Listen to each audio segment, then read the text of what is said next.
You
can measure the size of an elephant. You can clock the speed of a cheetah, but you can't quantify the heart of a kings, queens, and in-betweens. Welcome to Dr. Boxing Talk. Stream starts now. The champ is here! The champ is here! The champ is here! The champ is here!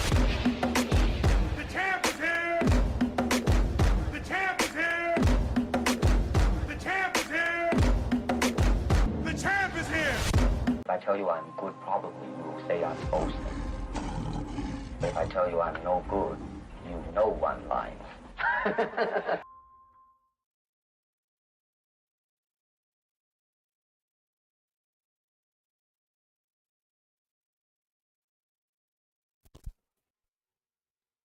Yo, yo, yo, yo, yo. What it do, what it do? My bad, y'all. I'm over here chomping on some cookies, man. You know my thing. But we're here to watch this fight, man, on ESPN, man. It's not a big fight, you know. VITO MIELNICKI versus KAMIL GARDZIELIK. Not a big fight, but it's still, I'm still grateful for it because, you know, it's boxing, man. How can I be mad at that, you know? So, yeah, so we here, man. You know what I'm saying? Ladies and gentlemen, boys and girls, brethren and sistren, hermanos, mi hermanas, ladies and lads, kings and queens, and everything in between. Y'all know what time it is. A doctor's in the house.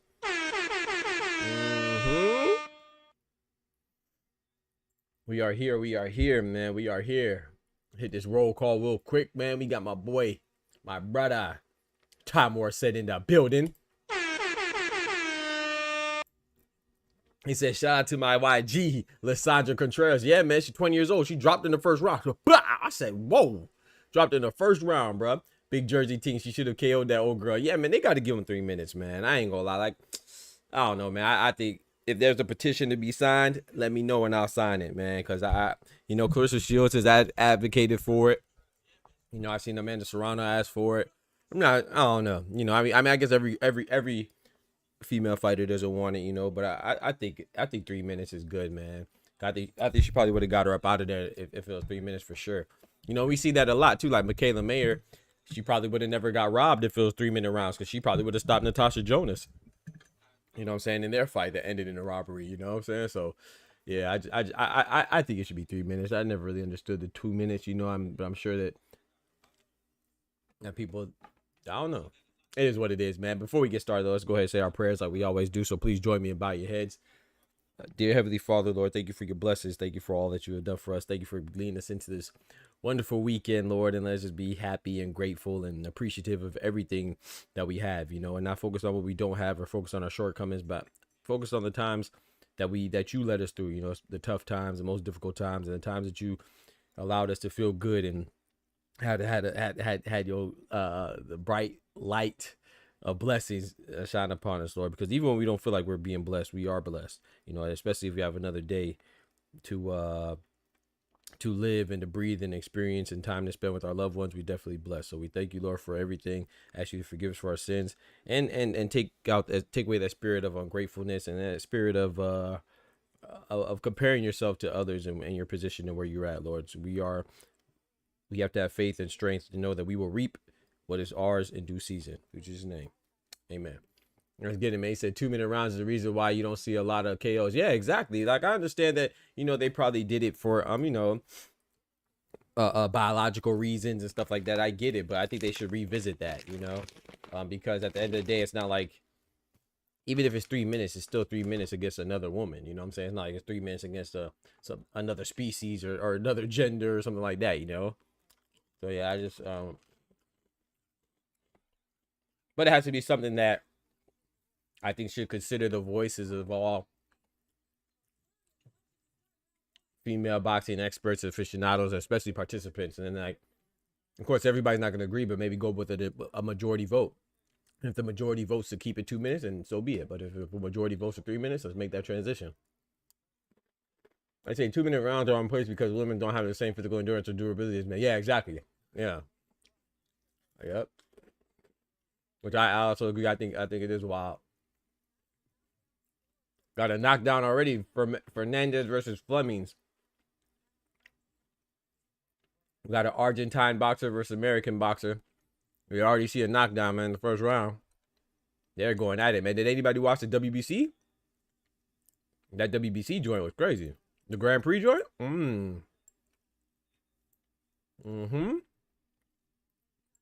That Grand Prix wasn't crazy, man.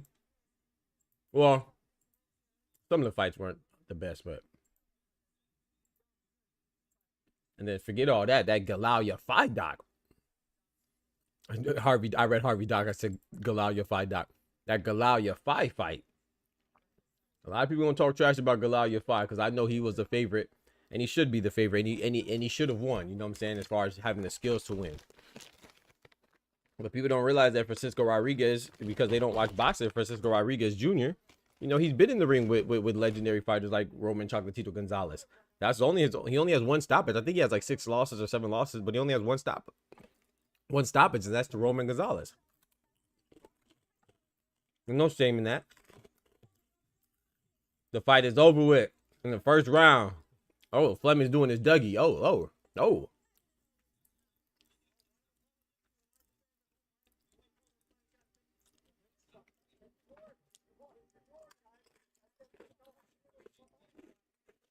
Yeah, Troy Nash is this thing. We saw the Hector Munguia guy. We saw him lose. People were mad at the guy that beat him because he was running. Yeah, okay. No, he was outboxing him.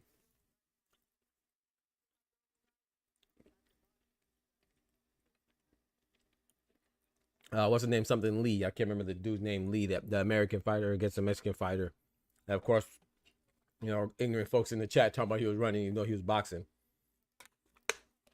But yeah, that was good. But Galal fight, man. People got to realize that Francisco Rodriguez, he's been in the ring with Junto Nakatani, and Junto Nakatani didn't stop him. It was a decision. He also had a decision loss to Kazuta Ioka. You know, so this guy's not bad, you know. So Galal fight only having, 9 victories? That was a tough fight.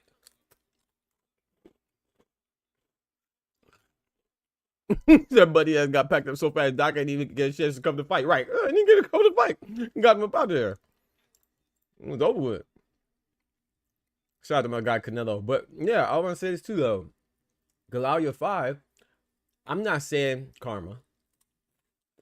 I'm not saying it's karma. But I'm not sure how much Galal 5 took the fight seriously. And I don't want to say that to give him an excuse. Shout out to Francisco Rodriguez. Because maybe even if Galal 5 took it seriously, he probably still would have lost. You know, I'm not saying that. what I am saying is that I watched an interview with Galalia 5, and he was talking about he doesn't care about the interim belt, which I get what he's saying. He was like, yeah, I want world championships. Interim belt doesn't mean nothing. I don't even care about it. And like that mentality made me kind of think like, okay, are you not taking this fight seriously because it's to defend your interim belt? Do you think that other people don't care about this opportunity? Do you think that other people think this is inconsequential? Because the dude came out and Rodriguez, it mattered to Rodriguez. Rodriguez cared about it. Yeah, Ty, I see it too. I don't know about that name. That name is crazy. We're gonna let it ride. We're gonna give him a chance. But yeah, I thought that like I don't know, man. I couldn't help but to consider that when I was watching the fight. I was like, I wonder if it has anything to do with him talking about not caring about interim belts and stuff like that. You know, which I get it. I get what he's saying. Don't get me wrong. But it's just like, hold on, you know, some people take every opportunity seriously, whether it's for a belt or not, man, you know, and they don't care about it. Well, it's a world belt. It's a fight, you know. And Francisco Rodriguez, hey, gave Galalia 5 his first loss.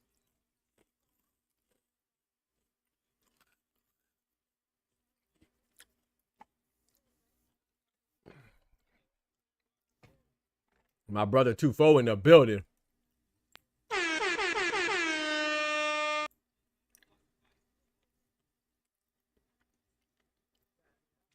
It's that simple, man. I'd rather win and have millions than lose and be called a warrior with a small bonus. F that. Yeah, Galalia 5 was he a gold medalist? I know he was an Olympian. I don't know. Was he gold? I think he was gold. I think so. Don't quote me though. I think it was gold. I know he definitely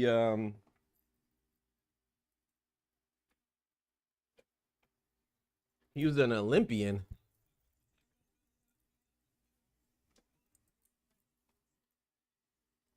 What you know about One Piece? Yeah, yes, sir. Yeah, your name is crazy. I don't even know what that name means. I ain't gonna lie.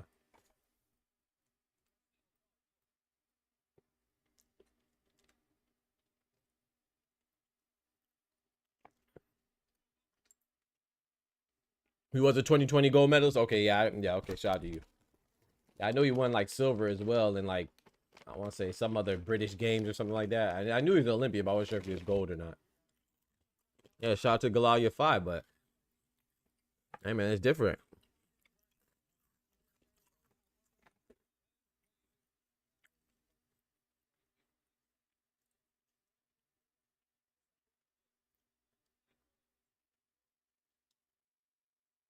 Got Christina Pancho on the mic, Paulie Malignaggi on the mic, and then I don't remember the other gentleman's name on the mic.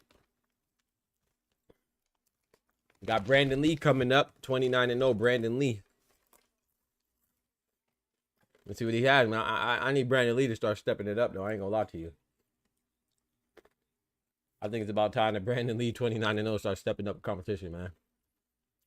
That's just my personal opinion. All right, 2 quick questions. Do you think Alasquaga? Shout out to Alasquaga, man. He works out with Junto Nakatani. Do you think Alasquaga poses a threat to Yabuki or Taraji? Maybe Yabuki, but I don't think he beats Kenshiro Taraji. Or would you have that fight for the vacant IBF welterweight title? I don't think he beats Kenshiro Taraji. I think him and Yabuki could be a good fight, but not. I mean, it's a good fight regardless. I think they both beat him. No disrespect to Alasquaga, but he just didn't look that good his last fight. I can't remember who he fought. Anthony Alasquaga. Who did he fight his last fight? I don't remember. I just remember him not looking that good. I don't remember who he fought last, but I just remember him not looking that good.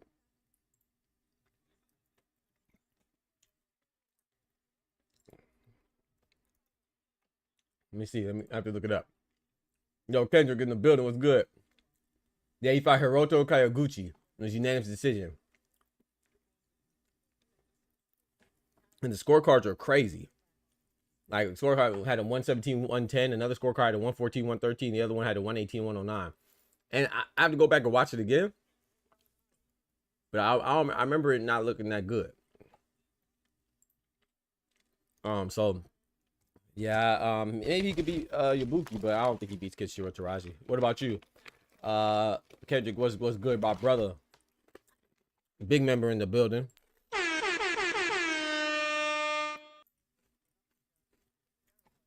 This is an ESPN card, and they already started with the dragging it, bro. How you dragging it during the undercard, bro? Like this is prelims, bro.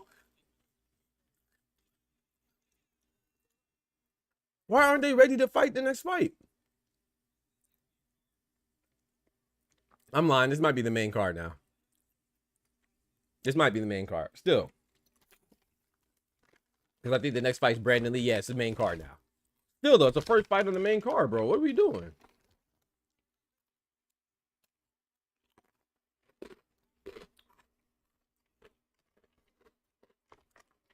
Oh, they be, boy, top rate be dragging, bro.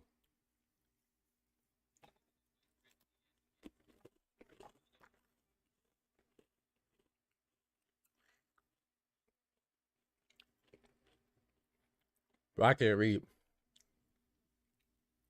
You know what I just read, Canelo? I read it's 33 casuals here. It says it's 33 Celsius in here. I read 33 casuals. It's 33 Celsius here.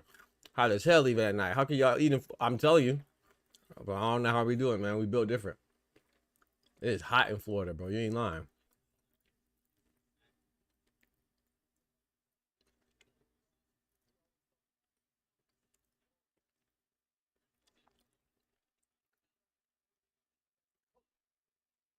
He from Patterson on his Fetty Wap.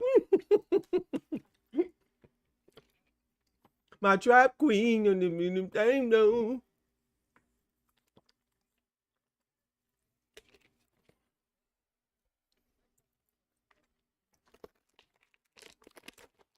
Oh, Jamal Hill lost. Is it his back-to-back losses for Jamal? I don't watch MMA, so like that. But didn't Jamal Hill just lose to like somebody? Was it Pereira? Alex Pereira? Pereira? No, he lost to Roundtree, Khalil Roundtree.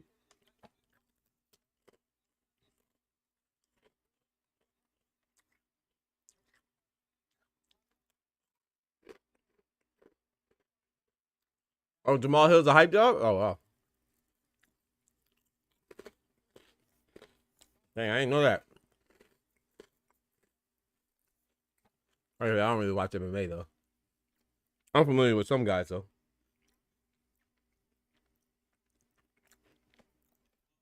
Like, I know that Roundtree guy, he got beat up. But his story went viral because he was on the billboard and all that stuff, which is dope, man. Like, I'm familiar with Roundtree's story and stuff like that, but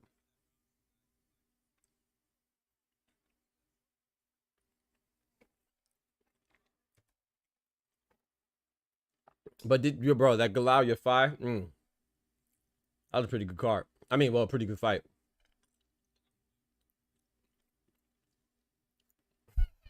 Heal his cheeks. Y'all crazy, man.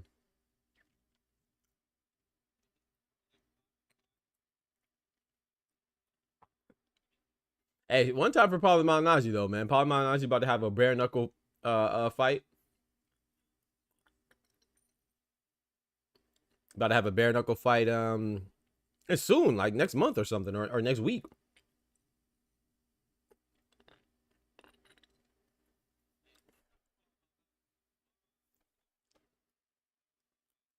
But what I need to see though, what I need to see for me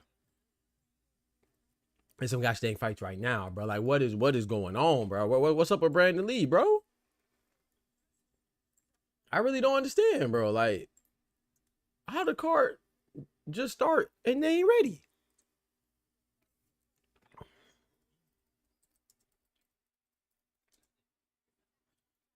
It's just crazy, bro. bro, it just never fails with Top Rank, bro. Never fails with Top Rank, bro.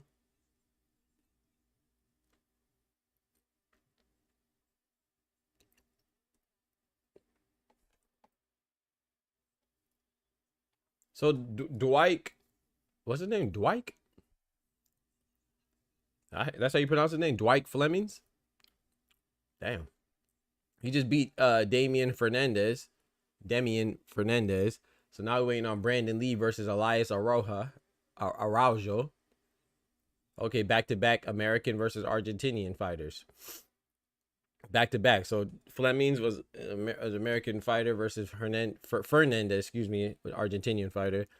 And we got Brandon Lee, American fighter versus Araujo, Argentinian fighter. So back-to-back America versus Argentina. Back-to-back America versus Argentina, excuse me. Huh, interesting. PBC super late with the press conferences. Matchup audio always messed up in press conferences. Top Rank start late with the cards. Facts. PBC super. Hey, that's a fact. PBC super late with the press conferences. Yeah. Matchup audio always messed up. Yeah. And Top Rank always start late with their cards. Yeah. You ain't lying, bro. That's a fact, Canelo. That is a fact. They all got their own problems, I guess.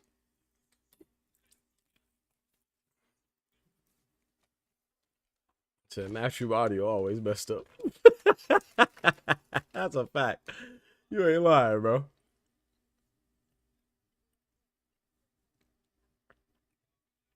Patrick in the building. Yo, shout out to Patrick, man. When you became a member, brother. Hey, shout out to Patrick, man. Big member in the building, man. Yes, sir, man. Appreciate you grabbing that membership to the channel, man. I can't see what level you are, but thank you, man. I appreciate that, man. Any level, man. We have the Boxing Talk family expanding from a membership level, man. Shout out to Patrick.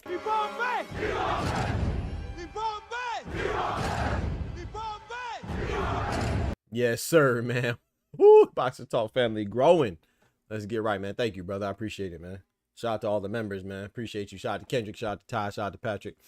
He said ProBox got 2B camera. And ProBox got 2B camera quality. Yeah. Hey, y'all not lying, bro. That's crazy. We just gave a rundown of all the different problems with these promotional company in boxing, man.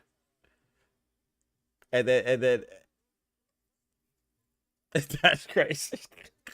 That's crazy. I told y'all what you did tell me, bro. Hey, man, I wasn't gonna hold you to it, but I appreciate that, bro. Big salute, man. Hey, in this life, man, all the man has is his word. So, not too many men abide by their word. So I appreciate that, bro. Respect. He said, yeah, there are no real superstars in UFC. That's probably why they got Nunes to come back. ProBox got ref as a judge in the UK. Yeah, I appreciate that, Patrick. Yes, sir, man. Hey, so look, what you think? What's up with your boy though, Patrick, man? You see Galal fight? Ooh, Galal fight got to put on him, and Galal fight better hope that Rodriguez is on something. That's his only chance, cause he got cooked like Rodriguez was on something. Oh my goodness, Francisco Rodriguez Jr. put it on Galal fight, man. Man, that looked like for. You better hope Rodriguez popped dirty, because that's the only thing that can explain that butt whooping. Oh my goodness. I'm talking about he dropped him in the 12th and final round too. I said, hey, yo. I like Galil fight though, you know. Shout out to him, former Olympian, you know. He beat Sonny Edwards. You know, I think that was Sonny Edwards' his last fight? I think so. Or no. Did he fight since then? I don't remember. But yeah, man. But Francisco Rodriguez, I'm not, like I said, I want to be careful saying this. I'm not saying that, not implying that he didn't. I don't want to take any credit away from Rodriguez, you know. But I just feel like maybe because I saw that interview with Galal fight, he was talking about how he doesn't really care about interim championships or interim belts. He wants to go for world belts and stuff like that, which I love that. You know what I'm saying? Of course, we love that ambition. But when he was saying it, I was kind of feeling like, hold on, so you're not taking this fight seriously?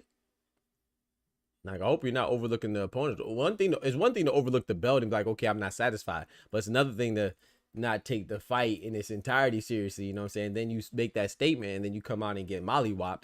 I'm like, man, maybe, you know, I just can't help but feel like maybe he didn't take it seriously, and shame on him. You know what I'm saying? Because Francisco Rodriguez definitely took it seriously, just like you should take every fight, whether it's the belt on the line or not. You know what I'm saying? Francisco Rodriguez was not playing. He was not playing. It's funny how they said Shakur had folks leaving out the Prudential Center in Trenton, but look at it now. Come on now. Come on now, Ty. Yeah, Patrick, that joke was crazy, bro. I said, whoa. I wasn't like I said, I knew it was gonna be a good fight, but I had Galal Yafai winning. You know, I thought Yafai was gonna win. Was I wrong? I was wrong. That building was packed for the prelims to the main event, but they shit empty. Right? Come on now, talk to him, Ty. I was just telling somebody the other day. I don't know if you're in here, Ty, but I was like, yeah, bro. That's why Shakur. You might not. We may not like Shakur. He may not be a likable star, but he's a star, bro. You know what I'm saying? You got to think who was on ESPN's last year. Was it last year? Was it? Yeah, last year, because it was only in June. Yeah, it had to be last year. Last year, Lomachenko fought Kambosos. That was on ESPN because it's Top Rank. We know that. Teofimo fought Steve Claggett. Right? That's on Top Rank, ESPN. We know that. I'm trying to think who else fought. Top Rank. I'm sure Xander Zayas had a fight. I don't know if he main event, but you know, but he was at a fight, right? The most viewed ESPN boxing broadcast was Shakur Stevenson's fight. That's just a fact. So if you're gonna call the aforementioned guys a star, like Tio, like Lomachenko, then Shakur's a star, bro. He had the most viewed, like, you know what I'm saying? Like, I'm not saying you have to like him. That doesn't mean you like him. That's not always synonymous, right? You could be a star and be a villain. But it's just like we sometimes confuse being the biggest star with not being a star at all. You can not be the biggest star and still be a star, bro. You know what I'm saying? So, it is what it is. He retired Sonny Edwards. Yeah, he retired Sonny Edwards. Yeah. Bam Rodriguez got that first win up off of Sonny Edwards. But yeah, Sonny Edwards... And I know there was a big story about that. He said he ain't my fighter though. Ooh, he said that shit empty. I could hear a fighter's far. Yeah, nasty. Tio look rusty versus Classic. Nah, I mean, I don't even want to give him that excuse. Nah, I mean, because Tio always looks. Tio be looking crazy, bro. You know, we always say, oh yeah, Teofimo looks rusty. He fights down to his opposition. Maybe Teofimo just had very great performances against Josh Taylor and Lomachenko, because he looked very pedestrian against Sandor Martin. He looked pedestrian against Steve Claggett, a pedestrian fighter. He looked terrible against Jermaine Ortiz, and he didn't look all that impressive against Arnold Barbosa, but I will give him the credit. His fight with Barbosa was better than, was the best fight on the card. You know, it was better than Devin Haney and Ramirez, and it was better than Ryan and Rowley, but he didn't look spectacular. So is it really that Teofimo is fighting down to his opponents, or he's just looked very good against two fighters in Josh Taylor and Lomachenko that maybe highlighted and emphasized his style? You know what I'm saying? Maybe it's just a good matchup against those guys. Shout out to Steve Claggett, you know. But yeah, Teofimo shouldn't struggle with a guy like Steve Claggett. Yeah, back to what I was saying with Patrick, though. And Sonny Edwards, bro. Like, Sandor Martin's a beast. I like Sandor Martin. That's not the point. The point I'm making is that if Tio is a takeover, he should be able to look good against these guys, right? And he lost to George Kambosos. So my point is that we always say, oh yeah, Teofimo. We judge Teofimo off his top two performances, but then we judge somebody like Devin Haney off of his one bad performance. Well, what about all the bad performance Teofimo has? He has a lot of bad performances, right? But then all of a sudden, Devin Haney has one bad performance, and that engulfs his entire career. But Teofimo's two good performances encapsulates his entire career somehow and disregards all the bad performances. And Devin Haney's one bad performance overwhelms and supplants all of his great performances, and now he's he's a runner. You know what I'm saying? It's just weird. Like, it's just weird how some fighters get certain benefits and others don't. But Sandor Martin, he's a tough fight for anybody. I mean, one of my favorite fighters, Mikey Garcia, that was his last fight, and his last loss was against Sandor Martin. And you beat Mikey Garcia, bro, then you're a beast. So Mikey Garcia was a beast. I don't care what part of his career he was in. So yeah. But back to Patrick though, with the Sonny Edwards, man. I liked the fact it's cool to see fighters and their emotions, but let that come out in a documentary. You know, I know some people may disagree, but I don't think the camera should be in the corners, man. Or I don't know. I don't think we should be listening in to what the corner has to say. I just thought that was a bad look. And Sonny Edwards deserves better than that, than to have him essentially quitting on camera. You know what I'm saying? Because he was like, oh man, I can't lie to you, coach. I don't want to be here right now. I say, man, you old punk. Because look, Patrick and Ty and Kendrick, all of our reaction, I mean, all of our reaction when we hear that a fighter says that, we go look at him and say, Nigga, you's a bitch. like, you don't want to be in there? You don't want to be here right now? Like, what are you talking about? But, you know, sometimes it's a real conversation. It's a real moment. So I feel like let that come out in a documentary. Don't make that come out during the fight, bro. It just makes the fighter look weak. And you know what I'm saying? And I'm not saying that if you're a human, you know, you could be like, okay, bet I understand, you know, but just in that moment, it makes him look weak. You know what I'm saying? I always think that sometimes, like even with Caleb Plant and Steven Bredman talking about, go ahead, hit him low.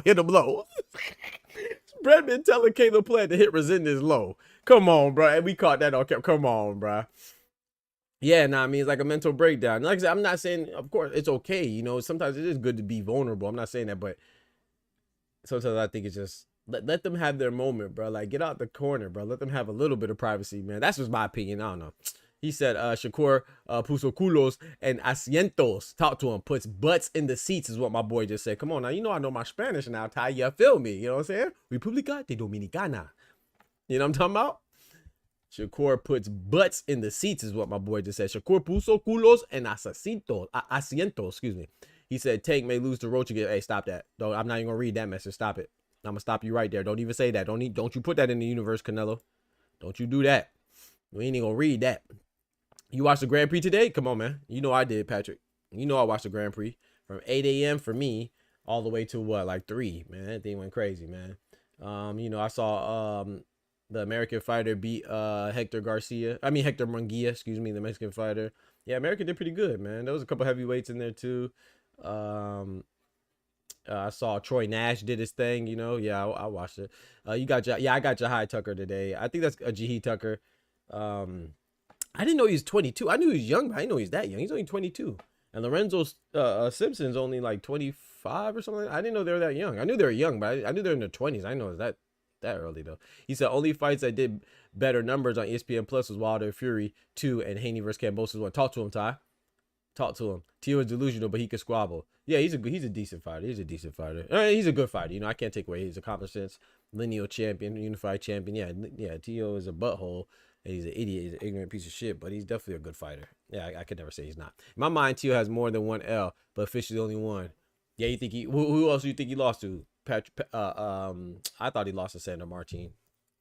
But it's all good. Only fights that did better. I read that already. In my mind, Tio has more than one L. I read that too. Delusional. Low key, I know that ring girl to the right. Hey, hold on now. Put me down now. I disagree. It helps me understand things better. Nah, hell nah.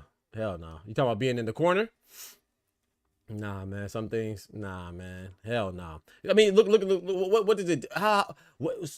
It's seldom that it puts the people in a positive light. Now, if they win, it's different. But even with Bozy, when Bozy was talking to Boots and he was like, "Oh, go get him" or something like that, people like, "Oh, that's all the advice you gonna give your son right now when he's struggling against Karen is go get him." Bro, you don't know what that means, bro. You don't know what that means, you know. I feel like it's seldom that it puts the fighters in a good light, you know. Like, I'm not talking about don't go talk to the corner. Yeah, talk to Bill Haney, talk to the trainer, like in between rounds or whatever. But when they're actually in the corner, nah, bro, get the mic out of there, bro. But I feel, I mean, hey, everybody different though. You know what I'm saying? That's how you feel, Kendrick. I'm not mad at that. He said Plant should have listened and hit him in the nuts. See, nah, bro. That's crazy, bro. Yeah, that was a bad look on Sonny Edwards. Same with Tio asking if he still got, yeah, stuff like that. Like, and even with Devin Haney asking, remember when he was fighting Lomachenko and his dad was like, what is it? He said, like, hit him to the body. He was like, I can't. Wait, I know Ty know better than me. What did he say again? He go during the Lomachenko fight, Bill Haney and Devin, Bill was talking to Devin, and was like, he was like, go to the body or hit him with the left or something. He was like, man, I can't. He see it coming. I can't. Bro, I was crying laughing, bro. That joke was too funny, man. Nah, bro, that ain't good, man. My heart wants only vary, but Tapura is just too dominant right now. You talking about MMA. And Devin says that Brian Norman Jr. is ass. Now Team Norman has Devin on the radar with a good squabble whenever they decide to rumble. Oh, Ty saying next year. I ain't gonna lie, man. No disrespect to my brother Ty, and no disrespect to Trill Bill, but I got Norman. I got Norman putting Devin to sleep. I ain't gonna lie. I could be wrong though, but, because Devin is a good boxer. And suddenly people forgot. I don't know why people forgot, but you got to understand that I never, I'm the same person that put money on Ryan Garcia to beat him because of stuff that I see. So I'm not saying that. I'm not saying that I got Norman stopping him because of what transpired post the PEDs, Ryan. You know what I'm saying? I'm saying that because I would have said that before. But Devin Haney's definitely a good fighter, and he could outbox him because Brian Norman's not flawless. He definitely has holes in his game, and if he was gonna beat him, it would be him outboxing him. You know what I'm saying? Definitely. I just think Brian Norman's only 24 years old, man. He's coming into his own. I know Devin's what? Devin 26. He's young too. But Brian Norman, I feel like there's no disrespect to Devin. I'm not sure if he's improving. You know what I'm saying? The same with T.O. I'm not sure if T.O., Devin, even Tank. I don't know if Tank is improving. I don't know if they're improving, but Brian Norman, I think he's improving. You see what I'm saying? Like, even with Boots, I know, shout out to Boots. I'm not sure if he's improving. I know every fight, you'd be like, okay, wait to see me next year. Next fight in 154, I'm going to be even better. I'm not sure if I believe that. But Brian Norman, from the eye test, I see him getting better. Literally see him developing. I feel like, now, that doesn't mean that Boots doesn't have another gear. It doesn't mean that Tank doesn't have another gear. I'm not saying that. I'm saying that I don't really see them. And they're already good. They don't need to improve. They're already great. You know what I'm saying? I'm just, I can't really tell you the last time I seen Boots and I was like, okay, yeah, man, he definitely improved from this fight. Or Tank, like, oh, yeah, he definitely improved from this fight. But Brian Norman, I see him improving. Oh, my goodness. Brandon Lee hit him with a nice left hook. Or uppercut, I mean.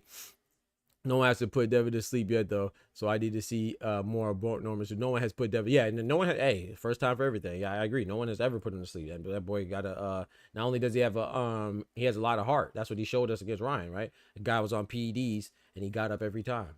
And people forget that. They try to act like he was knocked out. He was not knocked out. He got up every time. But I think Brian Norman, that's different. I think so. Like I said, I could be wrong. He said Ryan had familiarity and some instances of success against Devin. Yep, that's true. The familiarity with the amateur record and stuff too. 3-3. You right with Norman Jr. But with Devin, can't say the same with Norman Jr. Ask Norman Sr. what happened to ATL. Hey. See, I don't know about that now. I would have to ask him. I don't know about this. Ooh, nice straight right hand from Brandon Lee. Yeah, I don't know. See, that's one thing I don't know. I know Brian Norman sparred against Terrence Bud Crawford. I know he sparred against Boots. I heard the stories that it didn't work out too well with his sparring against Boots. I know he sparred against Tank. I did not hear about him. I don't know the story about him and Devin sparring. We have not seen the best of Boots neither. Norman Jr. Yeah, we have not seen the best of Boots, neither Norman Jr. Boots may come with more power though. Well, yeah, he might. Yeah, like I said, I could be very much wrong. I could be very wrong. I'm just telling you what I've seen. And what I've seen. I'm not, like I said, I'm not saying that in a necessarily bad way. What I'm saying is that I can't definitively say that I've seen him improve from this fight to this fight. I could say that for Brian Norman. I could say that with the exception of the little instance where he got wobbled against Derek Cuevas, I could see him from the Boca Chica no contest. I've seen him improving, So Giovanni Santillan to Derek Cuevas to Jin Sasaki, you could just see little wrinkles in his game improving. At least I do. But like I said, I'm not saying in a negative way, because if Brian Norman and Boots were to fight today, I would have Boots. However, I just think that Boots is better than him right now, but I don't know if that'll always be the case, is what I'm saying. That makes sense what I'm saying? I think Boots peaked. Yeah, exactly. Thank you, Tufo. That's what I'm saying. I think he peaked as well. But we'll see at 154, We'll see. I could be wrong. So I'm not saying, oh, he's not getting better, like he's not good. No, he's good. I just don't see it. I haven't seen him. I could be like, oh, yeah, I could be like, oh, yeah, that jab got sharper, or that defense got better, or footwork a little bit slicker. I can't really.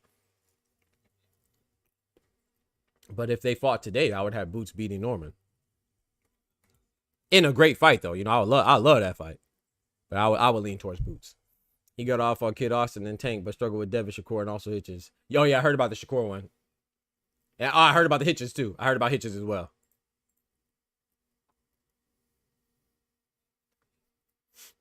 I didn't know about the Kid Austin and Norman.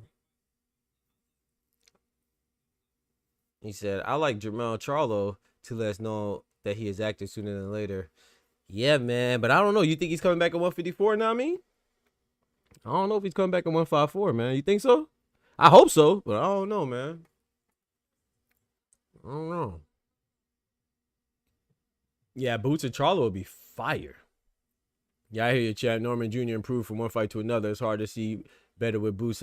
He's so, yeah, exactly, and that could be it too. He's so skilled already that it might be harder for me to see his improvement. You're right. That's a great point. Exactly, and which is what I'm getting at. But yeah, that's a great, exactly. I love the way you just worded that. Thank you. That's exactly what I'm trying to say. Is like, I'm not sure, and he's so good that it'll be harder to see his little, because his little improvements, you know.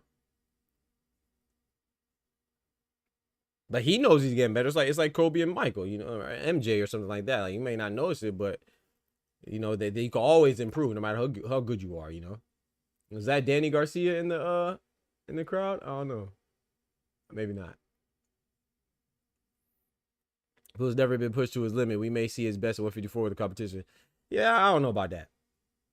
I mean, that sounds good to me, but I'm not sure about that. You know, a lot of fighters say, "Oh yeah, this guy will bring out the best in me." Yeah, I'm not sure. I'm not sure. But yeah, like you said, we gonna see though. We will see. We will see. I will say this though too. To be fair, on the flip side, he fought Karen, and I think Karen gives everybody trouble at 147. You know what I'm saying? Karen too, because he fought Karen twice. So that's kind of what Kendrick is saying too. Is like, I haven't seen him in there with like a top guy like Bud Crawford or like Bakram Murtazaliev or like a Virgil Ortiz. So yeah, maybe he does have another place he could go to. But and it's kind of hard to tell with Karen, right? Because he fought Karen twice, and I think Karen gives everybody troubleshoot. I think Karen might beat Barrios. I think Karen might beat Stanio. I think it's a good fight. You know what I'm saying? I think Karen and Brian Norman's a good fight. Hell, Karen might mess around and beat Brian Norman, you know?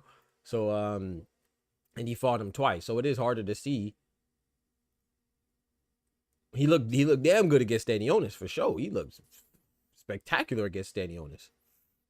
Hey, Irony in the building. God bless you too, my brother. Shout out to Irony.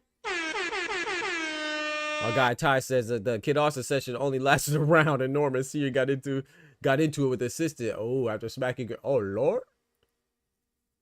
Oh, Norman put him. Norman Sr. had to slap. He had to go upside Granny head top. Nah, bro. Come on, man. My guy Irony in the building, man. He said, what did he say? He said Fedora Zoo 2 will be lit. Man, I hope so, man. I don't know. I have a feeling that is gonna be disappointing, man. I hope I'm wrong though. I have a weird feeling that fight's gonna be disappointing.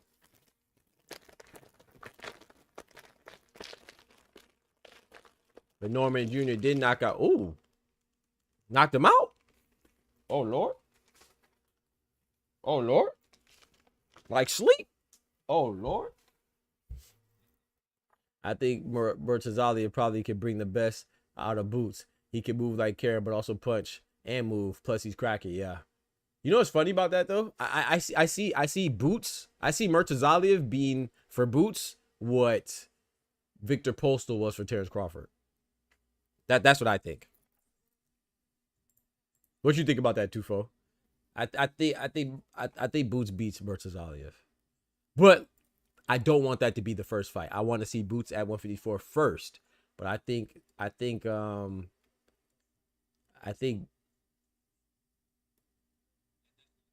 there's a lot of similarities there. You know what I'm saying? You got the American fighter, Bud, American fighter Boots, Eastern European fighter Murtazalia, Eastern European fighter Victor Postal, undefeated champion Victor Postal, undefeated champion Bakram, you know what I'm saying? Undefeated American Boots, undefeated Bud. I see a lot of similarities there. Don't mean it's gonna go like that, but yeah, I want that fight. I don't want that to be his debut at 154. But yeah, I love that fight. He said, interesting take. Why do you think it would be disappointing? Fundora and Zoo, I just feel like, and you know I like Zoo, man. Zoo's my guy, but I just wasn't impressed, man. I just was not impressed by Joey Spencer, man. I mean, well, I was not impressed with his fight against Joey Spencer. I don't know, man. I feel like Fedora might cook him, bro. I feel like Fedora. I feel like, ooh, nice two-piece combination for Brandon Lee. And I'm not saying that Fedora is a beast either. Fedora is good. And I'm not saying that he looked phenomenal against Cordell Booker, but he did what he was supposed to do. I don't think Tim Tszyu did what he was supposed to do against Joey Spencer. And for that matter, I don't think as good as Keith Thurman did against Brock Jarvis, I don't really think that was... It's just, no, like I said, no disrespect to Brock Jarvis, no disrespect to Joey Spencer. I just don't feel like there's much I could take from that. You know what I'm saying? Like, that wasn't enough to make me forget about Bakram.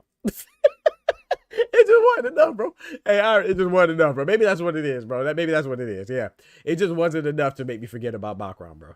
That I guess that's what it is. Yo, what up? What is salutations, King? My guy, Plug in the building. Fedora mid too, but Tim isn't that good, right? That's what I'm saying, Ty. Like, I mean, yo, I like Tim though. You know me, I like Tim. I'm very high on Tim, but I'm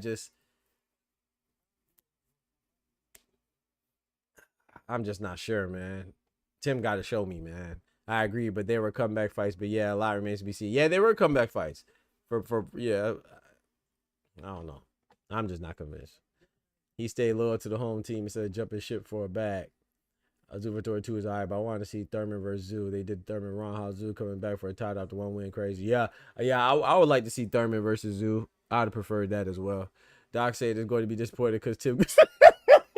Hey, this man Kendrick be hating, bro. Yeah, I ain't gonna lie. That might be right. That might be right. Kendrick might be on to something. Like, yeah, I don't know, man.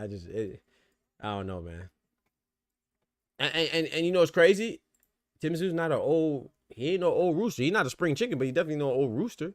I think he's still in his 20s, right? I think he's like 28, 29. So I just want people to realize this too. And if it does play out how I feel, because I have a feeling it's going to be bad for Tszyu. And if that's true, then I want y'all to realize what one loss did. And the loss wasn't even bad. The loss came from a cut. And he just was never the same. So I know a lot of us think that Bakram's what did it. Bakram did do it. Don't get me wrong. But it's like, bro, if he doesn't beat Fedora and if he looks bad, I just have a feeling he's going to look bad. Sometimes that law, and that's why I know, my bad. I know people might think I'm reaching right now, but hold tight and rock with me for a bit. This is what I say. I'm a Tank fan, bro, but that's why I'm so impressed with Devin, man, because I know his fight with Ramirez was trash. Don't get me wrong, that fight was garbage.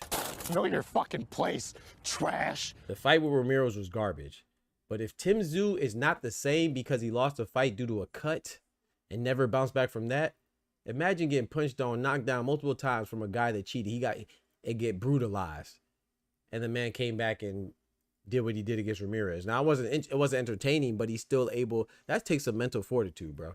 You know, I really think that Tim Tszyu, not saying that Bakram wouldn't have beat Tim Tszyu had he have beaten Fedora, but I'm just saying, like, sometimes you never know what a loss does to your psyche. You start questioning things you ain't got no business questioning. Because even if Tim Tszyu is going to lose to Bakram, that's cool. But you ain't supposed to lose like that. I didn't think nobody in 154 would do Tim Tszyu like that. Like I said, that's not even about winning or losing. You're not supposed to lose like that. That was crazy, bro. And if you think I'm lying, man, go back and watch Tim Tszyu versus Bakram Murtazali. Don't worry, it won't take long. It'll take about 15 minutes. Not even. It'll probably take you 5 minutes. Go back and watch the fight, bro. You ain't supposed to beat Tim Tszyu like that, bro. That was crazy, bro. That was crazy. That was nuts. Tay, what's good, Tay? He said, "Great point. Appreciate it, Irony." He said, "Why is Brandon Lee a bum ass not at 147, bro? Brandon Lee got to step it up, man. I ain't gonna lie, man. Was he like 29-0? Like, come on, bro. Fighting 8 rounders, bro. Come on now. Fedora should have took Xander. Oh, low key. Yeah, I think if Fedora beats Tim Tszyu, I think he's gonna regret not fighting Xander. Because like I said, I'm glad Xander didn't get that fight because I want us to be patient with Xander.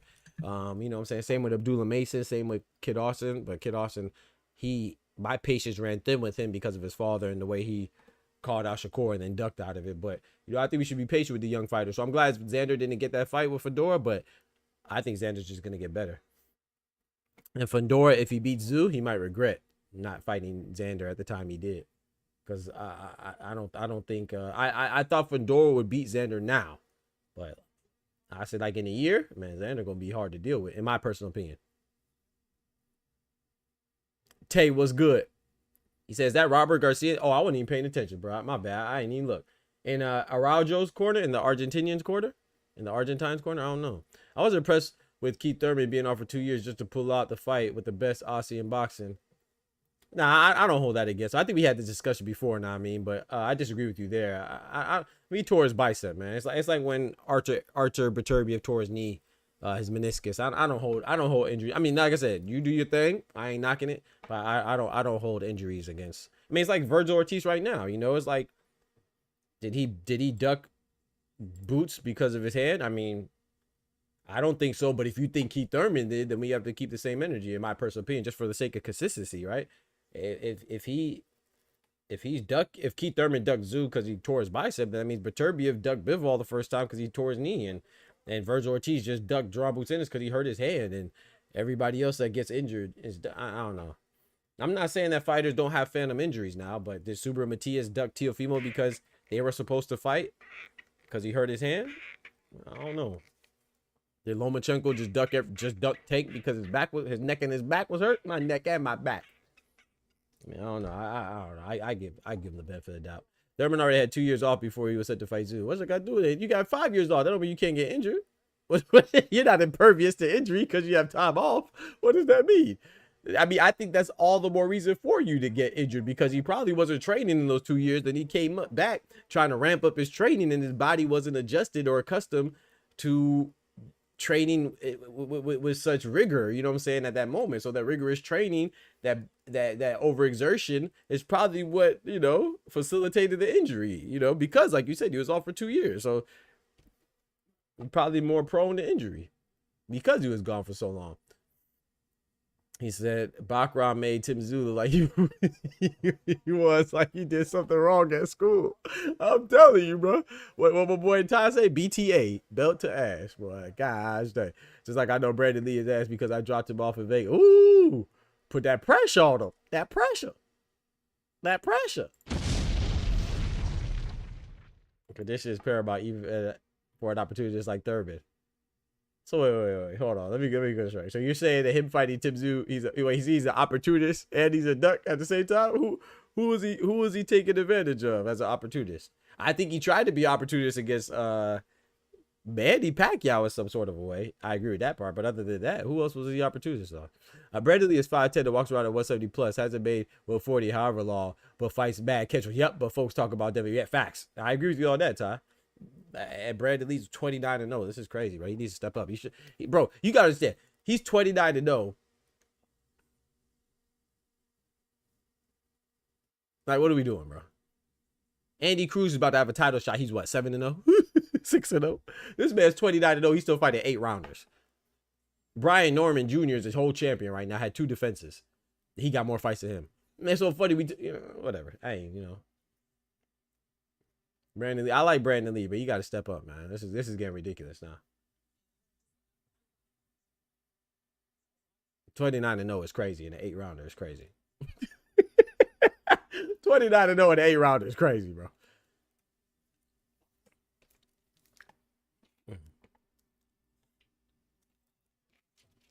Well, let me see. Let me see something real quick.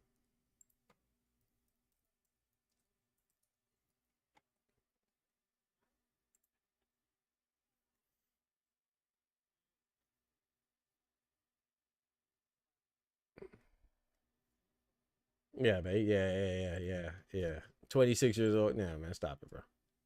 Look at Abdullah Mason, 21 years old, about to get a title shot. Xander Zayas, 22, about to get a title shot. Come on, man. Brock Jarvis is who Thurman took advantage of. The Green Aussie. How? Brock Jarvis. Brock Jarvis was a comeback fight, brother. I mean, did Tim Tszyu take advantage of the American Joey Spencer? Brock Jarvis, what is Brock Jarvis' home weight? He don't even have a weight class, bro. Brock Jarvis fought, his last 8 fights were at 8 different weight classes. Brock Jarvis is crazy. Brock Jarvis fought from 122 to 160 pounds in the span of 8 fights. Brock Jarvis is crazy, bro. Brock Jarvis takes advantage of Brock Jarvis. Brock Jarvis could get an offer from Oscar Collazo at minimum weight right now. He'll take it. And then turn around and fight Usyk for a heavyweight. Go literally look at Brock Jarvis's record. Literally, go. I'm not capping. Literally 8 fights. He was in 8 different weight classes. Brock Jarvis takes advantage of Brock Jarvis. Jay Sharp, what it do, brethren? My guy. Greetings, my brother. Greetings. BK in the house. He said he ass. He said Brandon Lee ass. Hey man, that WBC Grand Prix was nice though, man. Today. A lot of good fights today, man. If you missed it, man, you missed it, man. That was good. You feel me, irony? Brock Jarvis take advantage of Brock Jarvis, man. The man fought from bantamweight. He fought from super bantamweight all the way to middleweight, bro. That's crazy. Shout out to Brock Jarvis, man. But he wilding. I can't say he took advantage. He took advantage of himself. Abel Mendoza. Yeah, that's another one. Oh boy, Abel Mendoza, 42-0, right? Come on, man. He over there getting whooped on the gosh dang on the bar scene. He fighting the team boxing matches, getting whooped on. Talk about people ducking him. How do y'all feel about this though, Chad? Do y'all think the WBC Grand Prix? Do y'all think the Grand Prix should have been do you think the Grand Prix should be on their record? I kind of don't. I ain't gonna lie. Like watching it, they're good fights, man. And I know we be talking about, oh yeah, we're like the commentators talking about they're being spoiled, all these good fights. Yeah, but man, he's like, you know, a lot of fighters, bro. Sometimes the development is, you know what I'm saying, that slow and steady progression of competition is pivotal for fighters' development, man. Like, don't get me wrong, these fights are good, but some of these fights, it would behoove them if they've gotten into them when they're a little bit more, had more renown and had more of a name, man. I feel like they're taking advantage of some of these, the hunger of some of these young fighters, man. Like, cause you can't just look at boxing. I know, hopefully it'll change one day, but boxing is not like every other sport where like basketball, you could lose on Tuesday and be good, and people forget by Thursday because you have another game. Like, I don't know. I feel like they're taking advantage of these young fighters because they want money and stuff. I think the Grand Prix should not count on your professional record. It should be something else. Kind of like how shout out to Ty, he just brought up Abel Mendoza.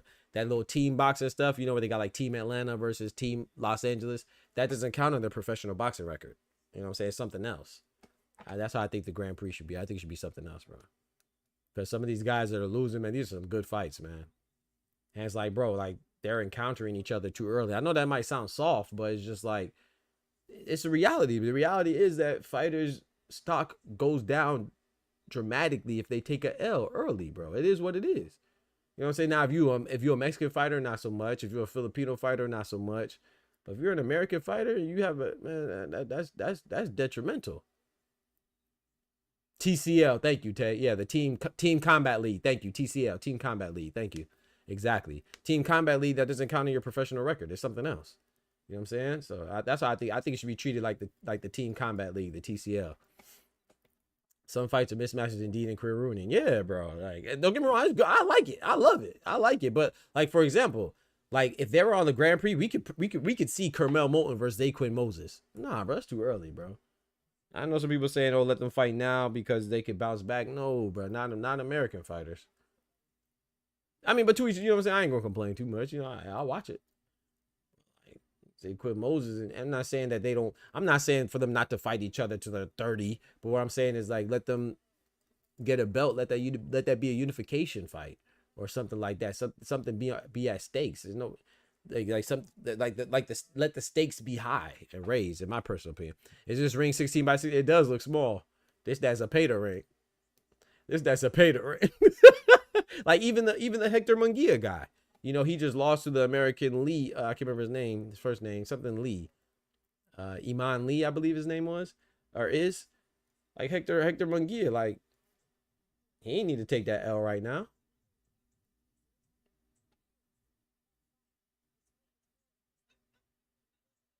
Even the guy that fought Troy Nash, I think he was like Ukrainian or something like that, or maybe it was from Uzbekistan or something like that.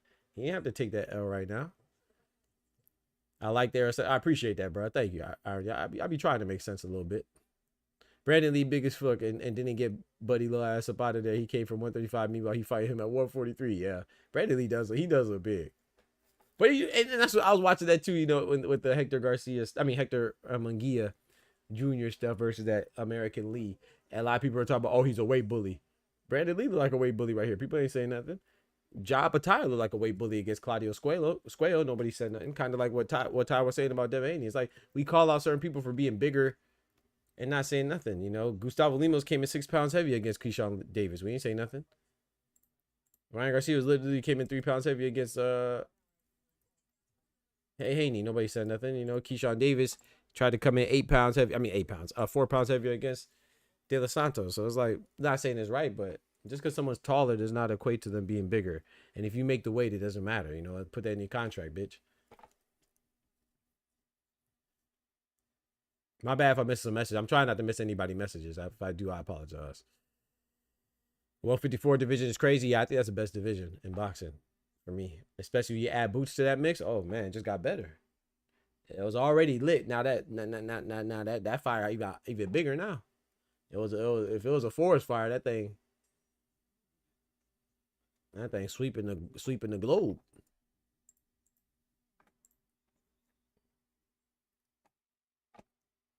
That just sweeping the globe, bro. 154 is nice.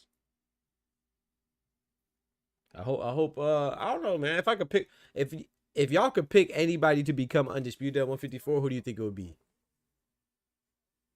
I don't know, man. I don't know if anybody could become undisputed at 154, man. I think Boots is a good pick. But I think Bakrom's a good pick. If Jermell Charlo comes back to 154, I think that's a good pick. I think Xander Zayas in a couple years, it could be a good pick. I like Jesus Ramos a lot. Erickson the Hammer Lubin, you know what I'm saying? Come back, do his thing against Bakram. What's crazy? Oh, speaking of that, what the freakish? Why am I hearing about Bakram fighting Josh Kelly? Did y'all hear that too? Why am I seeing Bakram could be fighting Josh Kelly? What? I thought Erickson the Hammer Lubin just beat Ardrew Holmes, who was an undefeated fighter out of Detroit, the American fighter. I thought Erickson the Hammer Lubin fought Ardrew Holmes for the IBF title eliminator.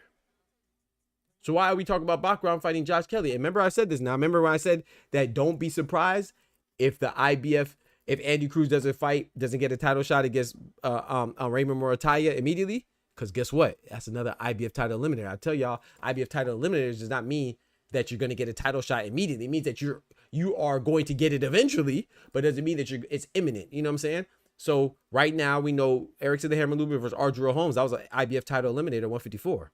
But they're talking about Bakram Murtazalia fighting Josh Kelly. So like I said, don't be surprised if Raymond Morataya does not fight Andy Cruz, but he gets a lighter touch before having to take on the winner of the eliminator. And that's exactly what we're seeing with Bakram Murtazalia. I'm not saying that, and that's cool, but where the heck did Josh Kelly come from? That was crazy. But you know, Josh Kelly, and not to mention Josh Kelly's last fight was at 160. But he about to get a title shot at 154, so we'll see. I'm not mad at the fight. It's good. Stylistically, that's a good fight. You know, you got a slicker fighter, Josh Kelly, you know, a boxer, elusive, slick guy, versus Bakram Murtazalia, who's not going. That's his style. Murtazalia's style is I'm not going. That's his style right there. He's not going nowhere. So, you know, hey, it's a couple young off the radar guys I could see becoming champions. Kaipo Gallegos, Troy Nash, Terry Washington, Scooter Davis. Yeah, I like young Scooter Davis. Troy Nash. Yeah, you got to get up out that tournament, though. Boots or Xander for me. I'm not mad at that irony. Tufo says Boots or Murtazalia. I'm not mad at that. Not mad at that. 2 cents in the building. What's good, boss lady? One time for the ladies. Shout out to 2 cents in the building. Dope channel. Dope person. You know what I'm saying? I rock with 2 cents, man. That's boss lady right there, man. Put some respect on her name. You feel me? She be holding it down, man. You better come correct too. She'll be on your head top. I'm here to start trouble. I already know. I would have it no other way. Yeah, but when we wait, they lose before, and the fight ain't the same. That's a good point, Pat. Yeah, that's the risk you take, right? You try to let it marinate, and you mess around and slip through your fingers. That's a good point. That's a good point. I hate to wait 10 years before a fight. Anything happen in between. You're right about that. You're right, but I think it's worth the risk because I think Kermel Moton is a talent, and Zakwe Moses is a talent to where they will be they'll be fine. But no, you're right. That's always a possibility. But the way I see it, the reason why I'm okay with waiting, because like I said, you give the fighters a chance to develop. And if they don't make it to each other, that means they weren't never good enough anyway. You know what I'm saying? So I don't necessarily need to see it right now if they're not good enough to get to each other organically, if you will. I don't think you need to force a fight. It's like Austin No Doubt trial. I remember saying this to my partners, man. I was like, man, him and Canelo, I was like, bro, this is too early. You know, both of them undefeated, both of them good fighters. You know, I don't think they need to fight right now because, like I said, bro, boxing is different. Dog. You take one L, your whole career trajectory could change, bro. It's not like basketball or football or baseball or hockey. Shout out to the Florida Panthers. You know what I'm talking about? Hey, one time for the Florida team. You know what I'm talking about? Winning the Stanley Cup. But anyway, it's not like any other sport or even tennis. You know, you don't just bounce back. It's not guaranteed that you can bounce back from an L. Austin No Doubt trial. He lost to Canelo. You know what I'm saying? After he lost to Cinnamon, turned around, lost to Lara. And this was coming off of a Miguel Cotto win. One of the best wins of his career. He went before Cinnamon, L. Erislandy Lara, L. L. Rapid fire with the L's. As Eddie Hearn in his bag. I'm sleep. Eddie Cruz still has to fight the final eliminator. Oh, wow. 154 is Boots the man for me. I like that. That was tedious Brandon Lee fight. Give these two sports bras. He said, give these two sports bras. Wait, what? That was a tedious Brandon Lee fight. Yep. Give these two sports bras. Bras? Oh, he said, give these two sports bras. It's crazy. You are giving them sports bras. I was messed up. I'll tell you, sometimes I can't read. You try to give Brandon Lee and his opponent sports bra? That's crazy. I'm not mad at Brandon Lee, but he got to step up now, man. 29-0, you still fighting 8-rounders? Come on, man. That's only for black fighters, Doc. One loss and they trash. Yeah, black. Yep, I agree. I think it happens sometimes to others, but no, primarily American fighters, but specifically more so black fighters. I agree. Especially black American fighters. I agree. Yeah, my bad, Jay Sharp. I got what you said. I couldn't read, bro. My fault. You trying to put him in sports bras is crazy. Austin Trout still whooping ass over the BKFC. Come on, bro. BKFC, bro. Shout out to the BKFC, but they about to have Paulie Malignaggi. Paulie Malignaggi, what? Like what? He what? How old is Paulie Malignaggi? He what? 45? 44? Damn. I'm sorry. So of course you have the skills. You know, you basically fighting non-boxers. So yeah, you're gonna do good. But it has its positives and negatives when you got that O. It's easily to promote. I don't know, man. I don't really see too many positives. I'm kind of with 2 cents on that. I don't know. Yeah, I don't know why I couldn't read. Hey, that bras messed me up, ain't it? I was like, bras. Hold on. The whole sentence messed me up. It threw me off. But yeah, I don't think. Of course, there's positive in anything, but I think there might be more. Yeah, Paulie, yeah, he going to BKFC. Soldier Boy voice. Drake, yeah, he going to BKFC. He has a fight like I don't know if it's next week or next month. He's about to be fighting the BKFC. But yeah, I don't know if there's too many. Of course, there's positive, negatives, everything. So I think I don't want to say easier to promote. I don't think it's enough to just be undefeated. You got to be a champion. Like, I think once you get to a certain level, then boom, yeah, you take off, Canelo. I agree with that part, but I'm not sure. I'm gonna be honest. I think the easiest to promote fighters are British and Mexican fighters because they have the best fan base.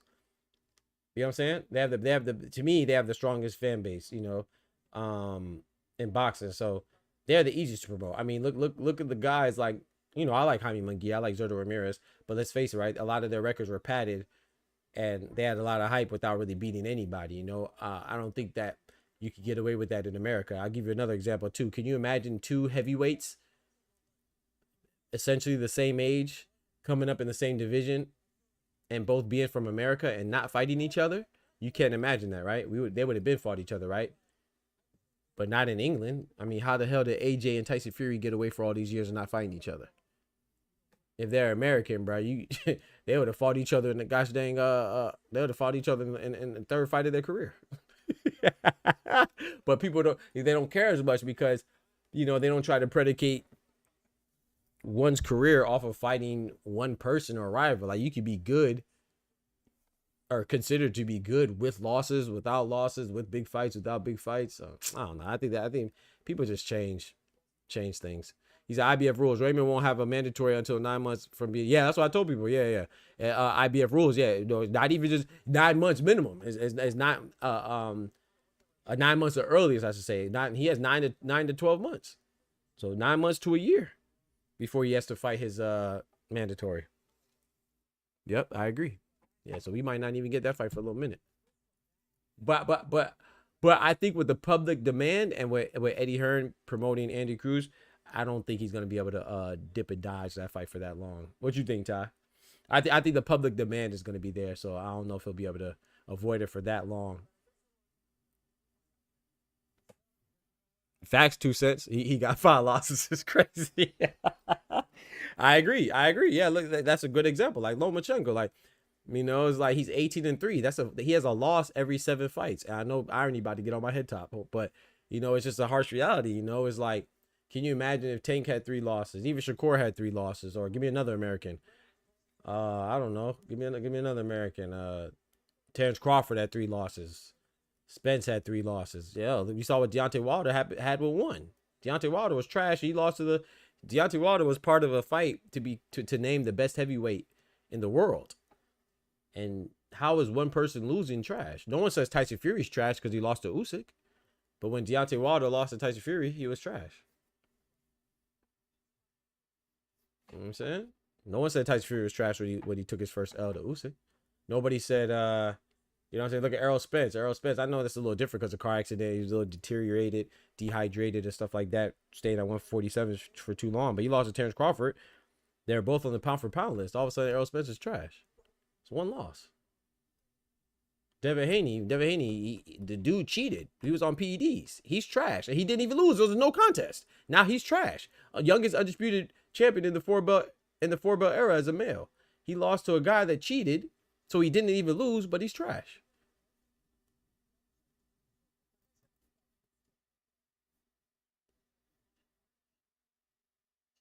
I mean, show me the evidence of where this happens in other places. Don't forget to smack that like button, y'all. Smack that like button for your boy. I appreciate it. Don't forget to smack that like button. So it's not even about showing favoritism. It's just that's just the harsh reality, you know. I mean, Derek War Chisora. I still watch. I'm a boxing head. I'm gonna watch Derek Chisora fight anybody. Derek Chisora has 13 losses. He just fought Joe Joyce. He's about to fight Joseph Parker for an interim belt, and people in England are excited. The UK are excited for that fight. You know, because they don't just throw away their fighters after 1 loss, or 13 of them.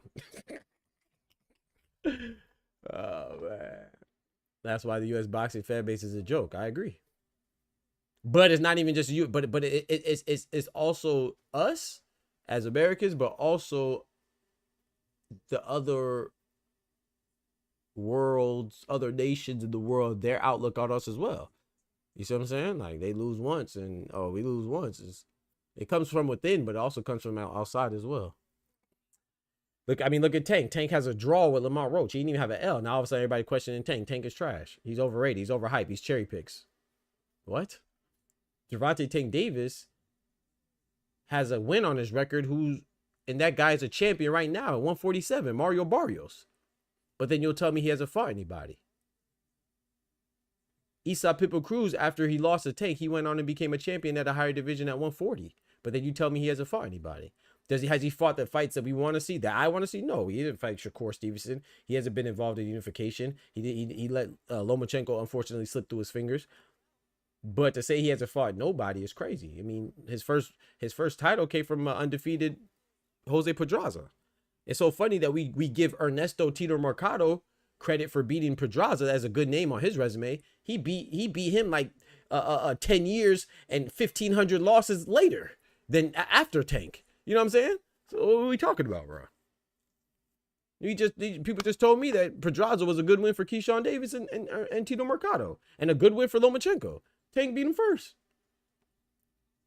And Rolly's a champion right now. Shout out to Tusa. Rolly's a champion right now because he upset the guy that for whatever reason who's never been a champion, but y'all thought that he was gonna walk through Rolly like gosh dang water, and Rolly won, and now he's about to be elevated. Tank also beat him. He was also the first person to beat him. So yeah, there's stuff left to be desired, of course. But people tell me that he hasn't beat anybody, but then you turn around and tell me that, oh yeah, you know, Tank, I'm disappointed in Tank hasn't beaten anybody, but then you but that same person would turn around and tell me that Virgil Ortiz is a beast. What are we talking about, bro?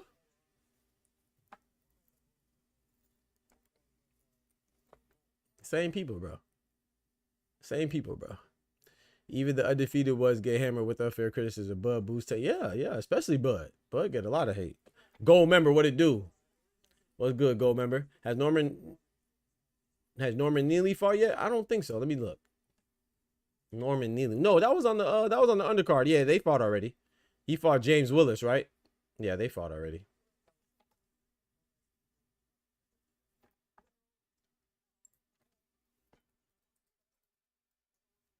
Yeah, we passed that. I believe that was on the prelims. He won though. The heavyweight fight right here is why the ring can't be no small on the 18-18. People don't understand that, bro. Even with the small ring talk, right? Let's think about that. Hamza Shiraz said he didn't want it. And I don't blame Hamza Shiraz. I'm not knocking Hamza Shiraz. So Patrick, don't shoot me. You know what I'm saying? Marley, don't shoot him. I'm not blaming Hamza Shiraz. Shout out to Hamza Shiraz for standing on business and be like, hey man, I'm not, why should I be handicapped for what you think? You know what I'm saying? And why should I give somebody else an advantage in Edgar Berlanga?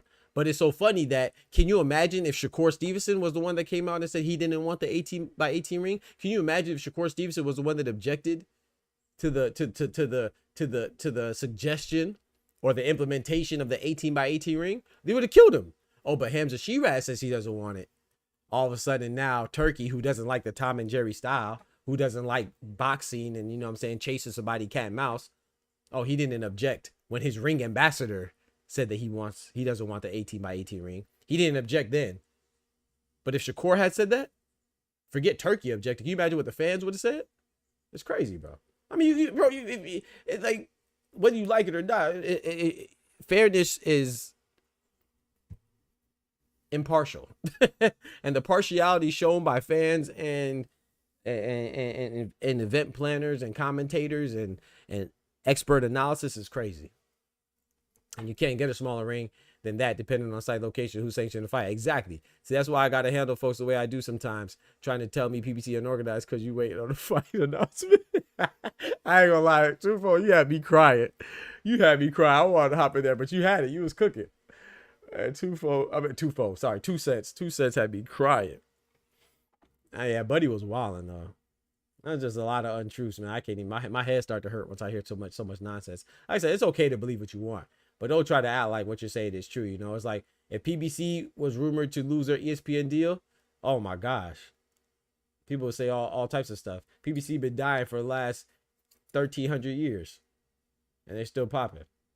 You know what I'm saying? People say, oh, well, this fight is on pay-per-view. Caleb Plant wasn't on pay-per-view. You know what I'm saying? People say, oh, well, this fighter's on the shelf. Jesus Ramos fought a couple times. I think Jesus Ramos fought like 3 times in 2 months. I mean, sorry, not 3. 2 times in 3 months.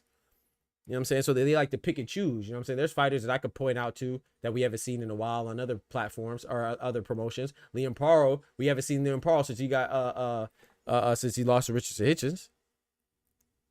There's a lot of fighters that don't get fights all the time, you know. So there's some. I mean, we see Esau Pitbull Cruz quite a bit. We see David Benavidez quite a bit. You know, so those are PBC fighters. You know what I'm saying? Artur Beterbiev only fights once a year. It's just different narratives, and I don't know. It's crazy.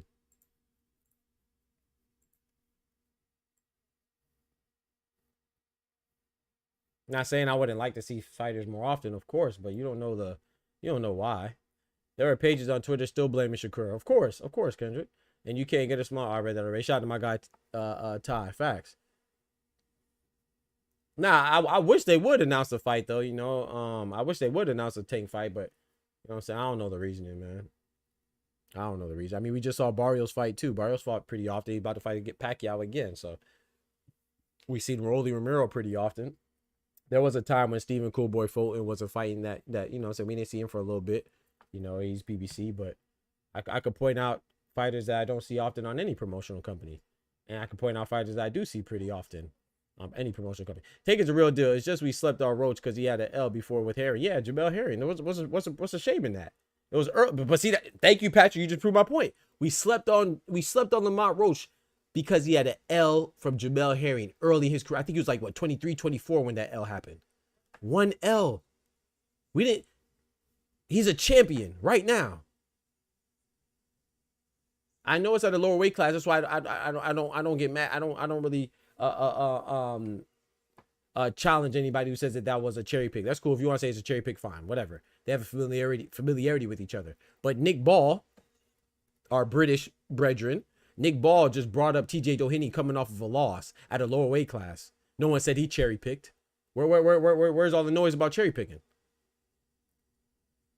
TJ Doheny just lost at 122.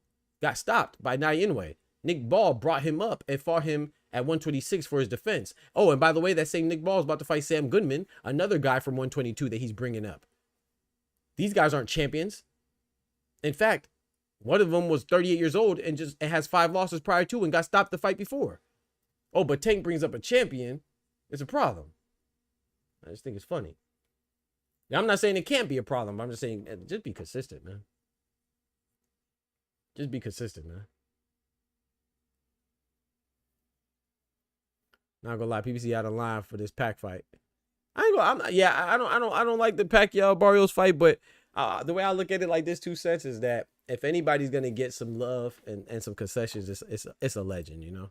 So I ain't really tripping, you know. Shout out to Pacquiao, you getting the title fight. I don't like it though, don't get me wrong, but you know, I mean, Tim Tszyu got back-to-back title shots.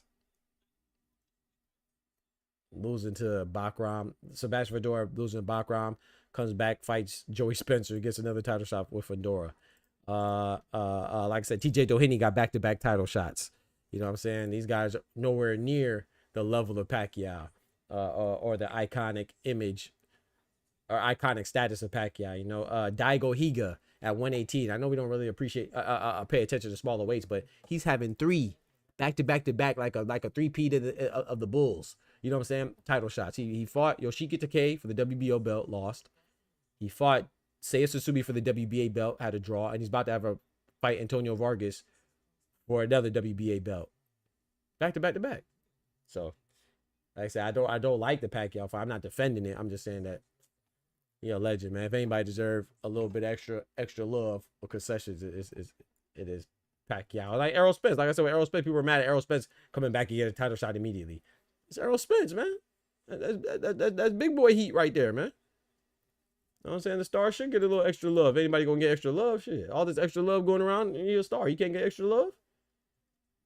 Sebastian Fedora got a title shot after getting knocked out by Brian Mendoza. Granted, Keith Thurman was injured, you know. So it was kind of circumstantial, but still, he got back-to-back title shots. I mean, not back-to-back title shots. Sorry. He got the title shot after losing by stoppage to Brian Mendoza. It is what it is. Sometimes it happens. Boots don't fight Teal, moving from 40. Boots ducking. They just, they be wild. Because you know what's crazy? The same people say that 2 cents. When Boots beats Teal, they're going to say, oh, well, Boots is picking on a smaller guy. But then the same people that will say that are saying that he's ducking Teal now. Freak out of here. He's not going to lie. I still can't believe Pitbull and Teixeira Fierro are going to run the back. Yeah, I don't think Angel Fierro should be.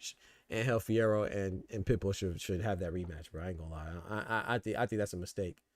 That fight's too brutal, man. It's just like negotiation of gloves. Just because the fighters agreed on it, certain gloves ounces aren't permitted in specific weights, certain classifications. That's true. Yep, that's true. Not gonna lie, PZ out of line for this Pacquiao fight. Canelo bring up Bud is the best fight about. I gotta slightly disagree because. But you're right though. But Bud pushed for this fight. Canelo, I have to say, my boy Cinnamon didn't want it. You know, he initially rejected it. You know, But when Turk throwing 200 M's, 2 cents. I'm talking about biscuits for the hood. 200? Shit. 2 cents. You better let me fight. Gosh dang. You better let me fight Oscar Collazo for 200 million. I can fight at 147. You better let me fight Oscar Collazo at minimum weight for 200 M's. Shit. You better let me. We all eating. 200? Shit. But no, you're right though. I get your point though. No, you're right. Just the weight disparity. I understand what you're saying. You know, yeah, it's facts. It's like, how is this the best fight in boxing? You know, but I'm intrigued by it because Terrence Bud Crawford's that dude and Canelo's that dude. So I'm intrigued by it. But there's a lot of people that don't like the fight because of the weight disparity, and I don't blame them. But I'm intrigued because Bud's so much of a beast and Canelo's so much of a beast. But he has to overcome that weight differential. Russell got back to back and won the second one. Russell. Who's that? Who's Russell? Oh, Gary Antoine Russell. Yeah. He lost to Alberto Puello. Yeah. Lost to Alberto Puello by split decision. Then he fought, who did he just fight? Rayo Valenzuela. Yep. Yeah, it happens, man. It happens. We see it all the time, bro. Like I said, just because we see it, you know, quantity doesn't make quality, but we see it quite a bit.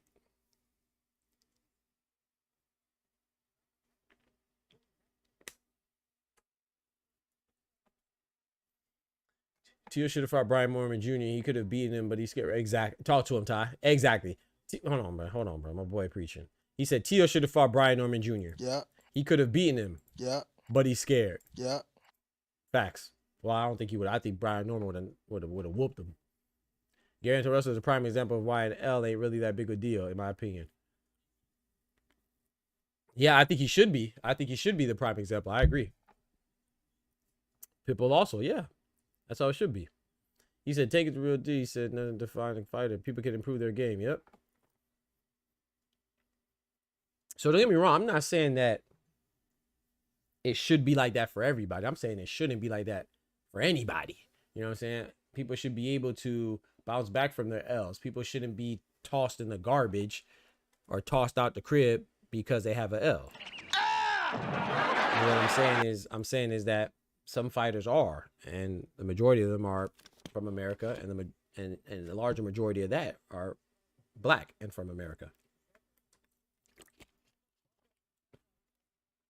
Hey, thank you, Irony. Yes. Shout out to my bot. Yes, man. Y'all hit the like button, man. Smack the like button. Smack the like button, man. You know what I'm talking about? Yeah, I agree, though. It shouldn't be like that, man. But it is. It is what it is. I mean, look at Caleb playing, too. I mean, he doesn't fit the darker complexion classification, but he fits the American part, right? And he has 3 losses now. He has his first loss to a guy that he probably should have beat, you know. He lost to Benavidez, lost Canelo, and he just lost to Resendez, you know.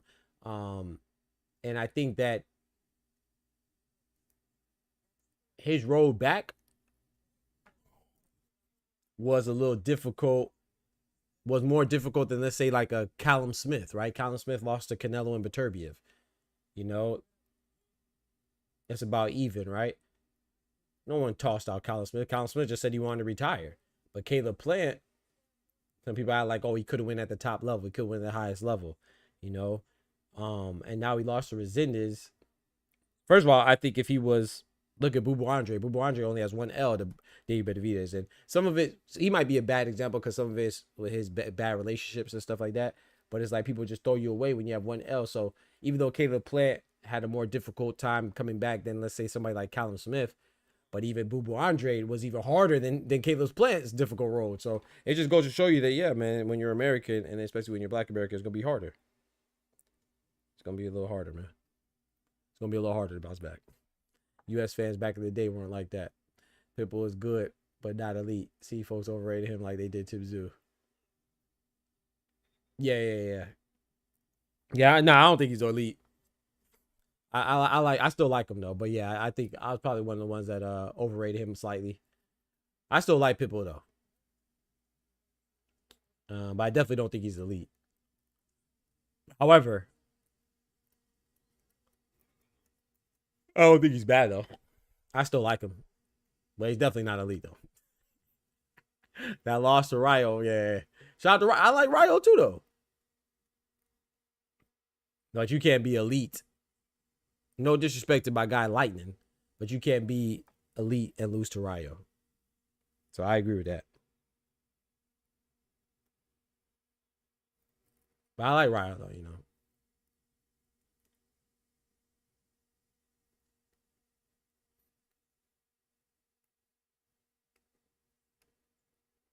But I do still think Pitbull's a good fighter though. These two Polish gentlemen here, these boys fighting, or they doing something.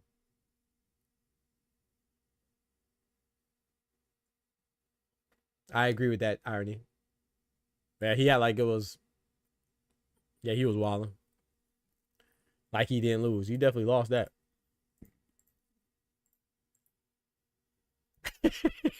Yeah, the Orange Man just got involved into. Oh Lord, pray for our troops. Yeah. Yep. They big. Yeah, we gonna pause that. Yeah. We definitely gonna pause that. No, did it? You knew what you was doing. Yeah, you knew what you was doing. Yeah, pray for all of us, Kendrick. Yeah, but especially our troops. Amen. Yeah, my partner in the military, you told me that the other day that it was heating up. He was just telling us that, man. So that's crazy.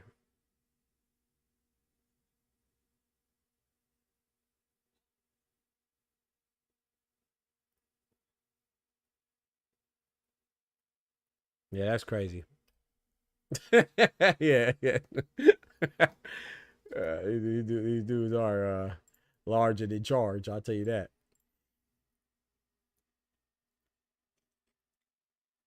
That's crazy. So we in there with Israel, huh? We good. It's our truth that I'm worried about. Man, I don't know. I hope you're right, bro. You saw the Galalia fight? Yes, sir. Yeah, shout out to Francisco Rodriguez Jr. I talked about it earlier before you got in here, I guess. Yeah, shout out to Galalia 5. But Rodriguez whooped his ass like he was on PED. So he better. That's his best chance. His best hope is to hope that test come back dirty. He better hope that test come back positive, boy, because he got whooped like Rodriguez is on something. He dropped him in the 12th round too. I didn't watch the whole card. I watched that whole fight. Yeah, man. I definitely think Galalia 5 should have won going in. Like I thought he was a favorite for sure. But you can't underestimate your opponent, man. Francisco Rodriguez, he's a veteran, man. He's been in there with Roman Chocolatito Gonzalez. He's been there with Kazuta Ioka, Junta Nakatani. And you know, he only has one stoppage and it came to Chocolatito. So that's no shame in that. You know, like I said, he went the distance with Junta Nakatani. That's not an easy feat. And he went the distance with Kazuta Ioka. So, you know, people just see the amount of losses and they think somebody's bad. But Francisco Rodriguez showed you, man, you can't overlook anybody, man. You might be on the Eddie Reynoso pack, you feel me? Yeah, Rodriguez whooped him, bro. That was a good fight. It was a good fight, though. It was a good fight.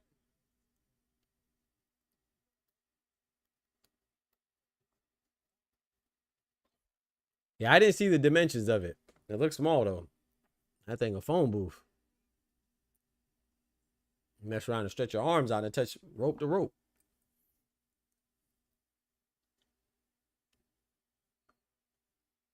This a turkey, no running rule ring.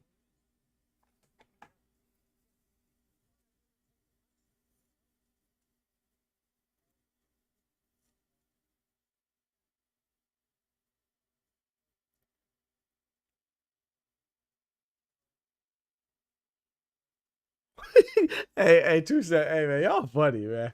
Hey, Two Cents had me rolling in Jab Queen Street. Jab Queen said, I don't know who was talking, but Jab Queen said something. And the dude was like, you want me to answer? And she said, yeah, when I finish. That just had me crying, bro. She said, not when I'm talking. Shoot, when I finish, I said, oh, don't know who she was talking to, but that joke had me crying, bro. Oh man, that joke, hey, that was comedy. Had me a good old time in there while I was preparing my dinner. While I was preparing din, I had me a good old time, man. Y'all had me rolling, boy. Two said, what you said? Just cause you could breathe. Two said, buddy think he's smart cause he does something about breathing and talking slow. That joke had me. You know, she said, Two said, buddy think he's smart. He think he be saying something profound cause he be taking deep breaths and talking slow. Bro, that's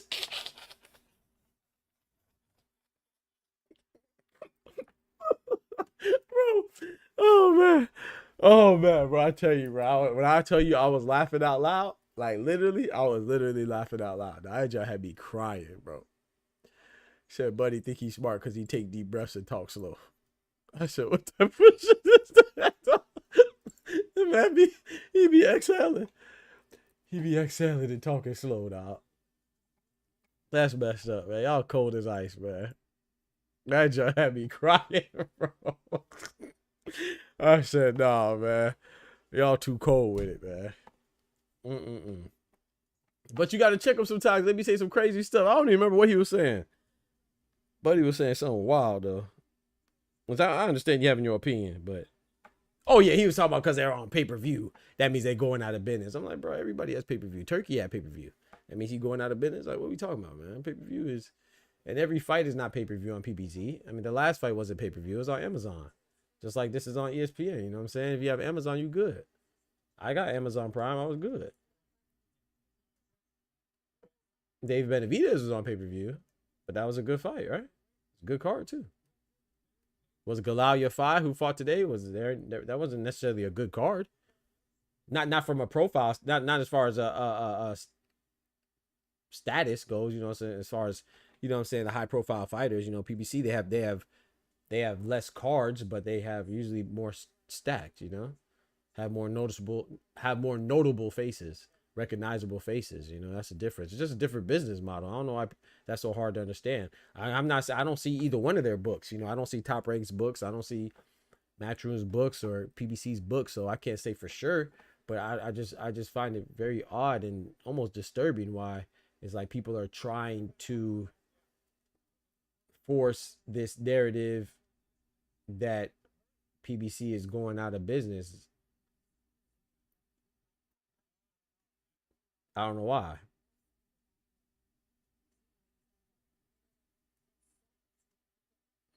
I mean, I kind of know why, but see, that's why I got to handle them with the 8 ounces. Take deep breaths and talk slow. Yeah. Take deep breaths and talk slow. Yeah, that's what you said. It's 18 by 18, the smallest you can have with heavyweight schedule on the card in New Jersey. 18 by 18 is crazy. Who was that? Buddy Salgur Ty, bro. I don't know who it was. And I'm glad I don't know because I don't want to, you know, do anybody dirty. Everybody got their opinions. You know what I'm saying? You have a right to your opinion. Some people say you're entitled to your opinion, but we are also entitled to have a response to your opinion as well. So, but yeah, I don't remember who it was. I wasn't even paying attention to see who it was. It was just funny. I was just listening. They got Harvey Dock working with you. Yeah, I see that, bro. Harvey Dock, this is back to back, ain't it? He ain't getting no breaks. Like I said, I'm not saying that PBC might be going, but it's a might, you know. ESPN is done with Top Rank. Can you imagine if that was PBC? Like, man, the narrative would be wild. But we're not saying that. And I'm not saying that we should say Top Rank is going out. I'm just saying that why aren't we if we're so ready to throw PBC out or whoever else, you know? I just think it's business, man. Sometimes you go for a bigger deal, you go for a better deal. You know, it's like, is TNT going out of business because they're losing Chuck, Ernie, Shaq, and Kenny? You know what I'm saying? They just got outbid by ESPN for them, you know, for the basketball, you know? So they're switching networks now, you know? And it's probably not a good thing for TNT. Don't get me wrong, you know, switching broadcast companies probably not a good thing. But it could be a good thing as well. Shoot, someone pay you more money. It could mean that you're outgrowing that platform. And they can't, you know what I'm saying? They go for bidding wars and your company lost a bidding war. The company you're currently with lost a bidding war, so you go to another company. You know, it's so funny that I can easily, when people say, oh yeah, PBC switches broadcasting companies all the time, from Amazon to Showtime to blah blah blah. I could easily make a contrary argument, and say, okay, well, bet if they were doing that bad, then why are they desirable? You see what I'm saying? So if other people are bidding for them and they switching platform to platform, that means that somebody believes in them. They're getting deals in other places. That means that multiple people believe in what they're doing. So you can say it's a bad thing, but you can also say that they're going to the highest bidder too. So I don't know. Could be a bad thing too. Could be a good thing. I'm sending Vada to get a urinalysis of that young man. I thought Amazon outbid though. Yo, shout out to my guy Ryan Frazier, Boxer Talk up north, man. Big North in the building. You see, you thought Amazon outbid who, Kendrick? I'll speak hypothetically for the PBC one, like the Showtime Amazon. So I was just speaking hypothetically. Wait. What you talking about? I'm not sure what you're talking about, Kendrick. My bad. But I was just giving examples and speak hypothetically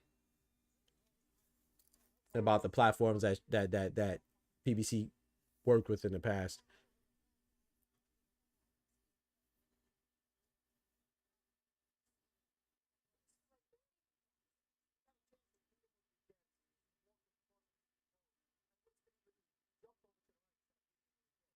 Yeah. They're going to that's why Chuck and them are going to ESPN. They're going to ESPN now, Kendrick. I'm talking about inside the NBA. Yeah, they're going to ESPN with Chuck and Kenny and Ernie and Shaq. Yeah, they're going to ESPN. Our guy Big North in the building, man. What's good, brethren?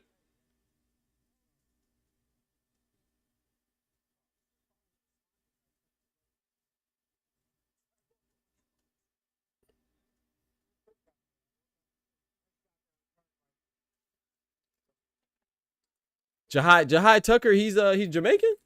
I didn't know he's Jamaican. Oh yeah, I'm definitely rocking with him then. I didn't know that. But I didn't, you know what's crazy too? I just realized that he was 22 years old. I don't know why I thought he was a little older than that. I didn't think he was old, but I thought he was like 25. I didn't know. Yeah, I didn't know he was only 22 until the build up for this fight. This is gonna be a good fight, man. I like them both, but I think Tucker's gonna win.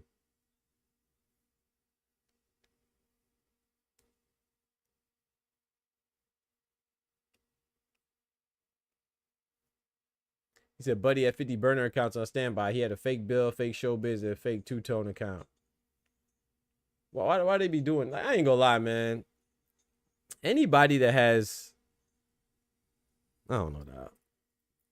You have too much time on your hands to have so many fake accounts impersonating other people, bro. Like, no disrespect to anybody in here that does that, but I gotta be honest.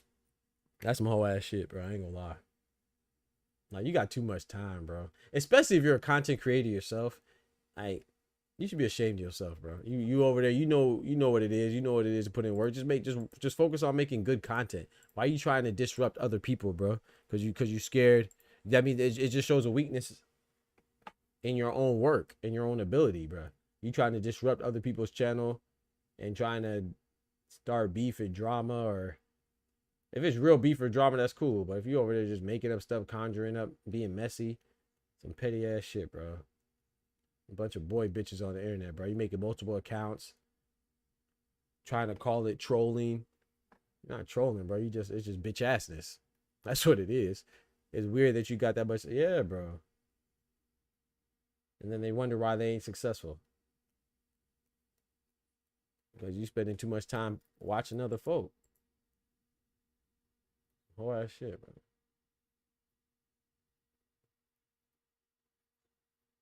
Looks like they might stop the fight.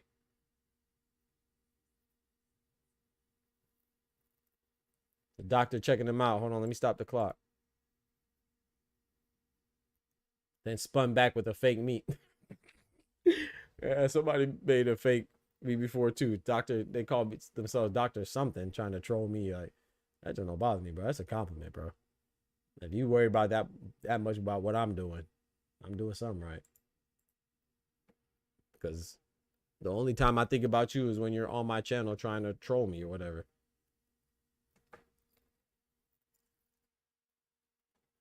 And a lot of times you don't even get that much attention because I don't even bother to block you because you're just not even worth that.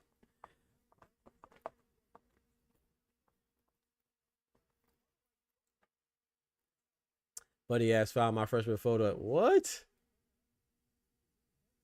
Making copy accounts of channels is a high school thing for the last. But nowadays you see people mature very late. That's true. No beard tie was nasty work. That's crazy.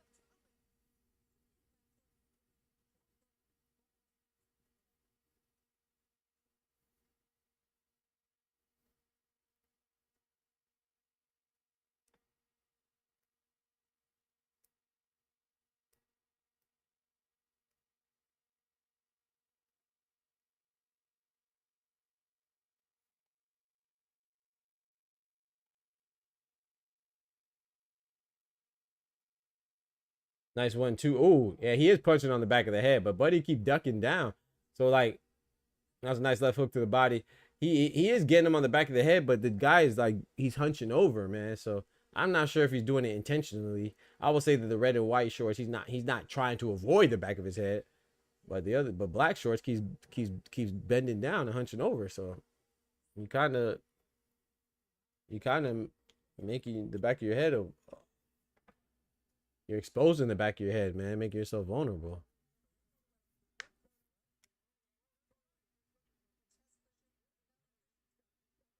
Seven rounds out of 10. Oh, we in round 7. My fault. We in round 7, chat, not 6. Sorry.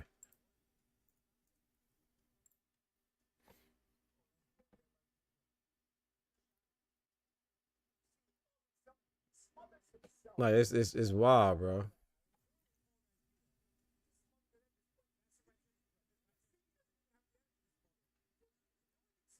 This guy would just keep on. Oh, that was a nice body shot, right hand to the body. I think he felt it. If this guy would just use his jab a little bit more, stay out of range, I think he could pretty much stop his countryman. They should have moved up to 20 by 20 because it's not enough space for these two guys to operate. That's true too. These are some big dudes. Like 2 Cent said.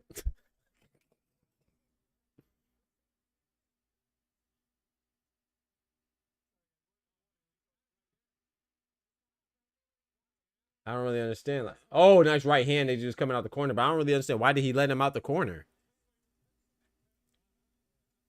Maybe he doesn't trust in his chin or something, or maybe I don't know. He just let him out the corner, bro. That was kind of weird. Like I said, maybe he's worried about the retaliation or something. I don't know.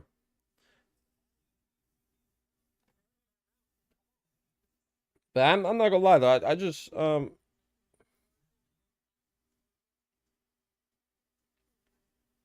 hopefully these fights happen, man. I want the Shakur fight and Zepeda fight. I hope it's a good fight, man, but it doesn't matter. There's always gonna be an excuse. There's always gonna be an excuse, you know. I'm telling you, man, when you get into kids, you have them around from peers or teachers, things are getting weird. Yep. Watch who you have them around. Facts. They don't have no room to set up, and they're smothering their own work because they're not rock'em sock'em guys. Exactly. Yep. That's what they want. They want rock'em sock'em guys, bro. Yeah, that ring is small, bro. That ring is super small, bro. You said it's an 18 by 18. That's the dimensions? Yeah, because they're in Jersey. That's the smallest you could get. That definitely has to be 18 by 18, bro. That thing is small, bro.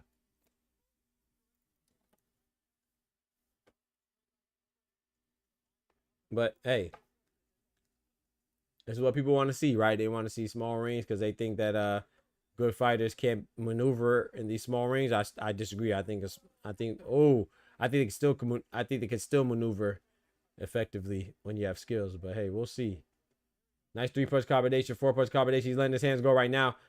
Red and white shorts. He looks like he has the eye of the tiger right now. He's going in for the kill. Nice right hand again.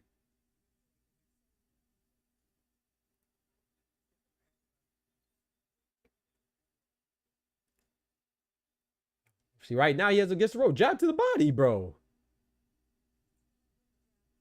Man, he should have hit him in the body, man. Now he hit him in the body. And this ring a 12 by 12, Canelo.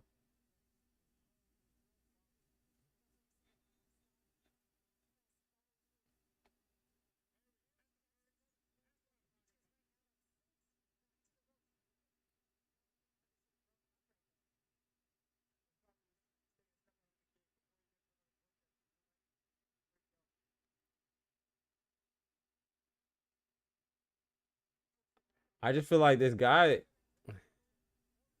I think he could just do more. Like, I'm not trying to be too hard on him, but I just think he could do more. Like, throw more combinations. Let them hands go, man. You know what I'm saying? Let those hands go, bro.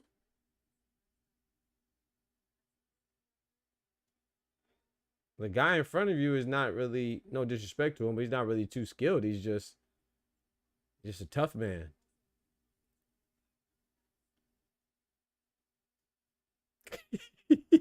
he pop, knocked him on the back of his head because he ain't turned around. He tired, fatigued, getting punched on. Smaller guy. 38 seconds left of the 8th round.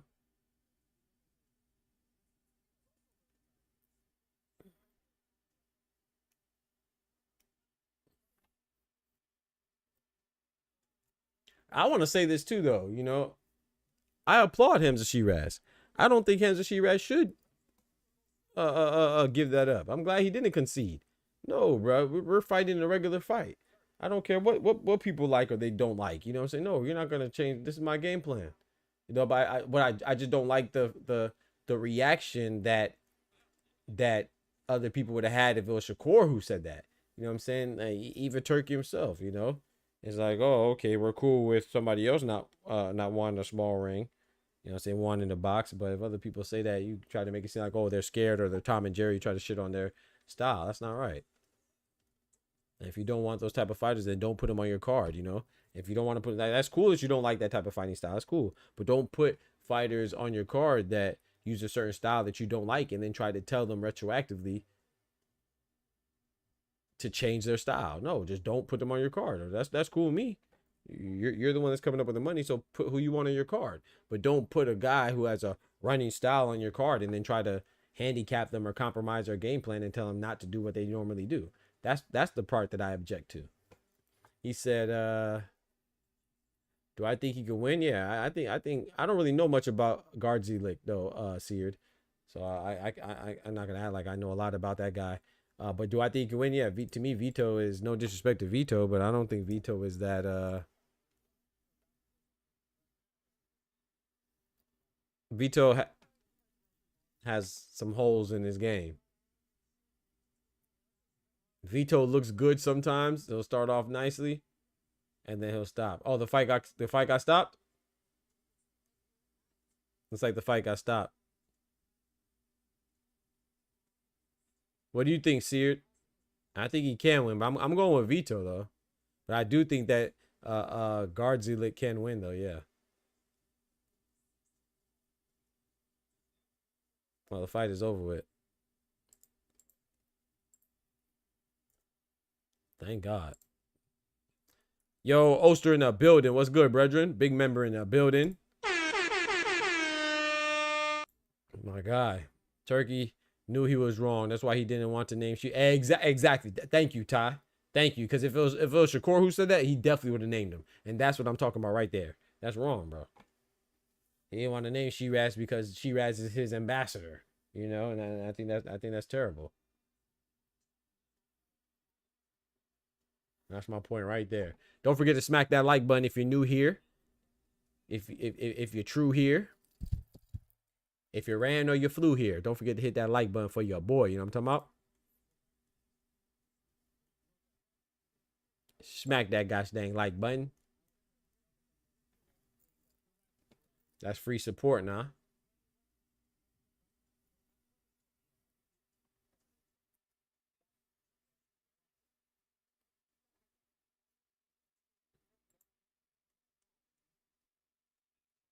I'm gonna be honest too, man.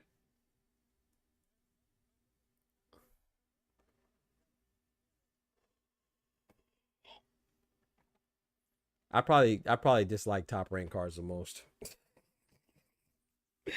Just because Top Rank, even if they don't even take a long time all the time, it just feels like they take a long time all the time. Like even just right here, bro. This just felt like it just took too long. And it's probably just me, just being nitpicky or extra sensitive to gosh dang Top Rank, just because I know that they always take forever. Maybe I'm holding their reputation against them, but gosh dang, bro. It just seems like they just be dragging their feet, bro. They put on 4 fights that last 6 hours.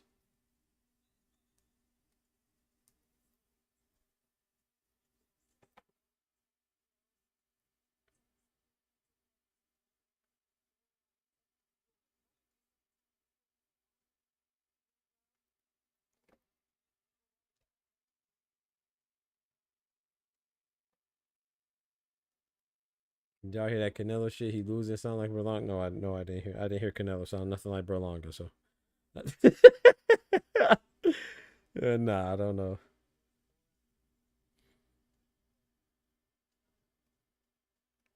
My guy that I told you was I don't know if Kendrick's still in here, but when we talking about the war and stuff, I mean, well, the support for Israel and stuff like that, the involvement, I should say, with the Israeli affairs. My guy is in the military. He said boots on the ground, 2025, and he said, "Nah, I'm just joking." He said he's in Kuwait, but we're on heightened alert. They evacuated non-essential people to the hotels off base. Wow.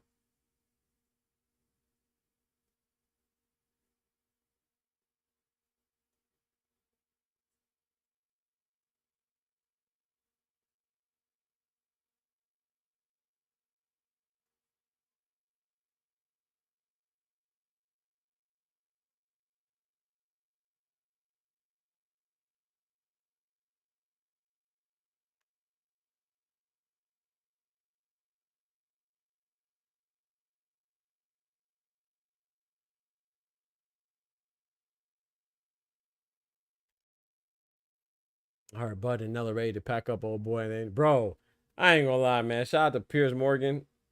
And I don't want to be too hard on Piers Morgan, but I know he's not a boxing dude like that. But okay, this is how I be trying to approach things, right? I'd be like, we watch a lot of boxing, so he's just a big news guy, right? Big media personality, so they have him there. I don't expect him to know all the boxing stuff or have all the best questions, but I expected better than that, man. I feel like it was a good interview, but not because of the interviewer. It was a good interview because of the interviewees. Canelo and Bud carried it, which is what they're supposed to do, but Piers Morgan's questions were just, some of them were good and interesting, some were comical, but I don't know.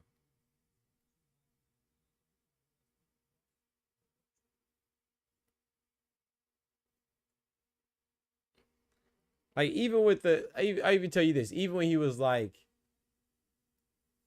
oh, there was a part in there where Bud was like, yeah, I was picked on when I was little about me, I was talk trash about me, about me being crusty and black and all that stuff like that. He's like, oh, so it was like racism, and he was like, no, he was just like, he was like, no, it came from black people, and then I could tell that Piers Morgan didn't understand what he was saying.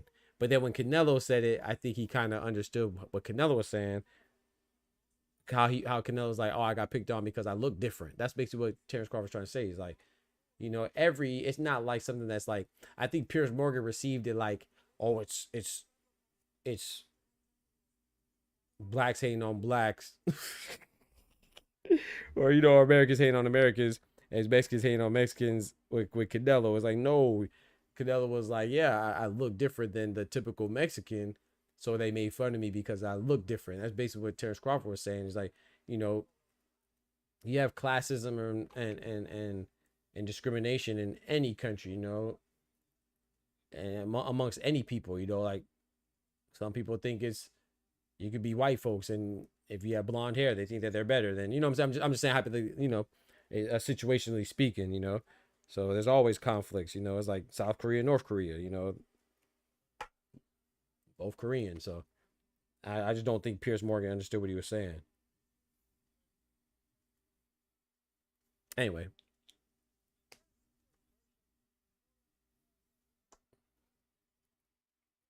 That's just growing up in the public school system. Everybody talk trash about anything. You got messed up shoes, they gonna talk trash. You ashy, they gonna talk trash. Your hair ain't combed, they gonna talk trash. If you light skin, they gonna call you high yellow. You know what I'm saying? Gonna talk trash. If you dark skin, they gonna call you molasses or something like that. Talk trash. So I'm not sure Pierce Morgan understood, but I feel like he understood the Canelo one fine.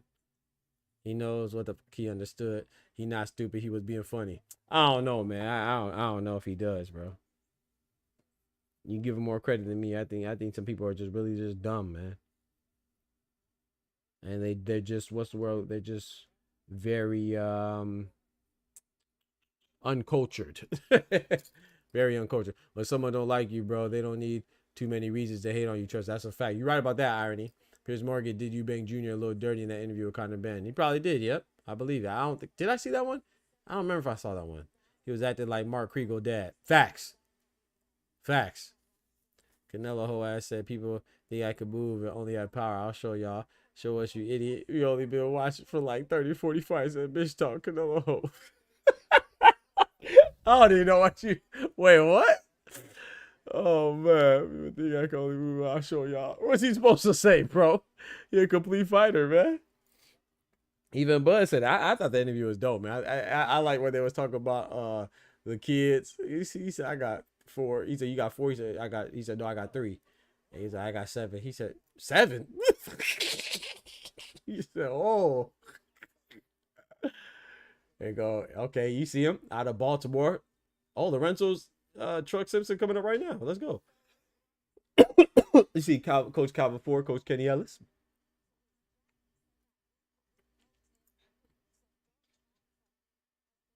I like the press conference too, man. I thought the press conference was good as well, man. You know, Canelo and Terrence Crawford going back and forth. That was good, man. For a little bit. I thought Terrence Crawford could have explained it a little bit better too, but it's just like even with Piers Morgan, like there was one about like his it was getting on my nerves too with the mama questions too. And he was trying to explain to him. And he kept like, oh well, what do you mean? What do you like, bro? If you shut up, he'll explain to you what he means. Piers Morgan was getting on my nerves a little bit, but I mean overall it wasn't too bad, but he was kind of getting on my nerves in the interview a little bit, bro. You gotta let people talk, bro. Don't talk over them and don't assume nothing. Let the man talk and answer your question, bro. Unhinged, what's good? Hamza She-Rat's getting cooked. Watch, I hope you're right. Because Edgar Berlanga scaring me, man. Yeah, 7 ninjas that I have to feed the ball with those belts. Talk to him. Talk to him. But nah, man, I like their. And okay, another one. This is me being a little nitpicky too. When Piers Morgan was like, "Oh, what's the percentage you think you're gonna win?" He was like, "Oh yeah, I'm gonna win." But it was like, "Yeah," and he was like, "Well, you said." Then he was like, you know, well, we're never absolutely sure we're gonna win." He said, you know, he said, "What's the percentage?" He was like 70% that I think I'm gonna win. He's like, bro, he's not. He 100% believes he's gonna win. And then when he asked Canelo, Canelo's like, well, I'll go with a 30%. He was laughing and he was like, oh, I just need 1%. He's like, yeah, all I need is a 1% chance and I'm gonna win. So he was saying that, yeah, I 100% believe I'm gonna win. That's what Canelo said. And then I feel like Piers Morgan tried to make it seem like Terrence Crawford by saying 70% had doubt. He was saying, no, you go into a fight knowing that there's a possibility that you could lose. But Terrence Crawford feels 100% that he's gonna win. And I feel like he explained that, but I don't know if Piers Morgan received that, but it don't matter.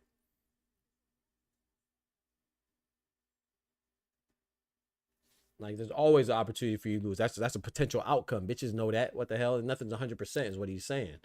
He's not saying that he doesn't believe in himself. He believes in himself 100%. Just like Canelo believes in himself 100%. Just like every fighter believes in himself 100%. But he's saying the reality is that we're 2 people going into a ring and the outcome is one person going to win, one person going to lose. Yo, my guy, Doc Capehart in the building. What's good, brethren? What up, B? Anybody watching Walker versus Taylor? Who are those dudes? Who the heck is Walker versus Taylor? What's that? MMA? I don't know who that is. I'm watching Tucker versus Samson. Simpson, excuse me. I said Samson. Yes, sir, 2-4. You made it back just in time. I don't know. What's Walker versus Taylor? What's that? That's MMA? Or that's boxing? I don't know who that is.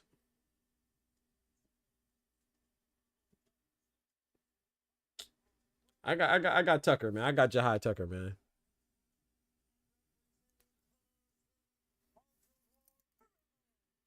He said watching Piers Morgan talk about boxing is like watching basketball and talk about Brady. Hey man, hold on, nah. My boy Max Kellerman knows his sports now. He may not know about football like he know boxing, but you know more than Piers Morgan. But I see what you're saying, though. I get your point.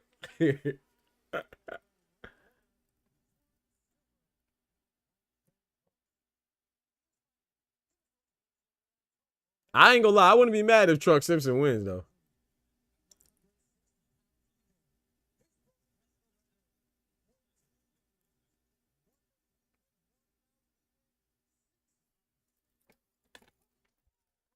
Let's get it. This is the fight of the night for me.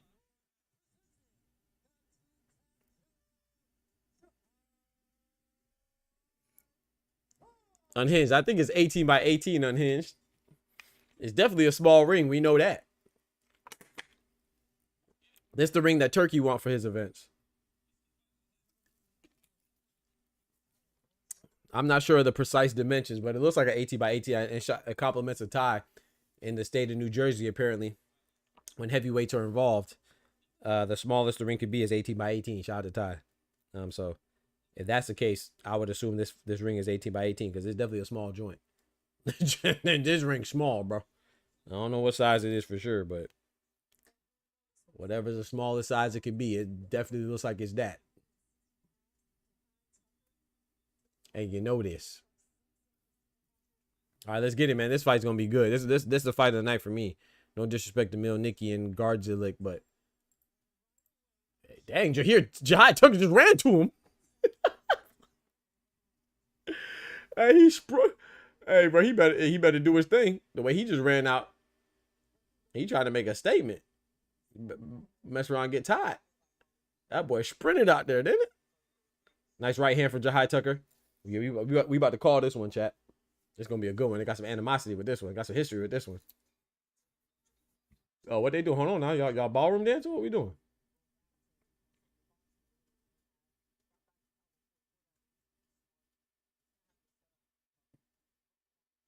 Oh, nice right hand from Jahai Tucker. Nice right hand to the body as well. Simpson took it well. Simpson took it well. Nice. Ooh, nice left hand from Simpson. Double up on it as well.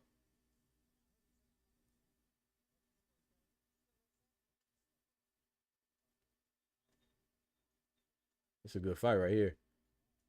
Nice left hook from the southpaw Simpson.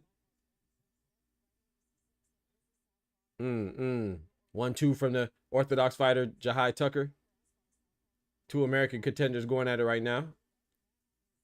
Usually makes for a good fight. Ooh, nice straight left hand catching Jahai Tucker trying to be a little slick with it. Trying to step around and got caught right in his mouthpiece. He said replay from earlier. It looks like my bad. Oh, no, you good. You good. Yeah, I mean, maybe I saw the fight. I just don't remember the names. They're probably just some like prelim joints.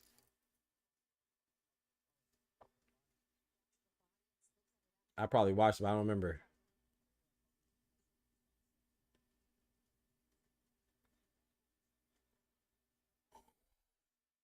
Straight right hand to the body for Jahai Tucker. He doubled up with a 1-2.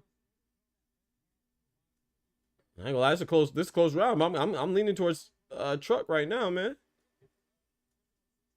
I'm leaning towards Truck right now. A lot can happen in the last 50-something seconds, though.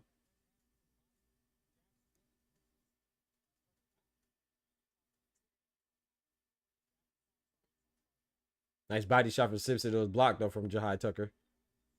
I like the fact that he's going to that basement, though. Little three-punch combination for Jahai Tucker. Back Simpson up momentarily. It's a close round.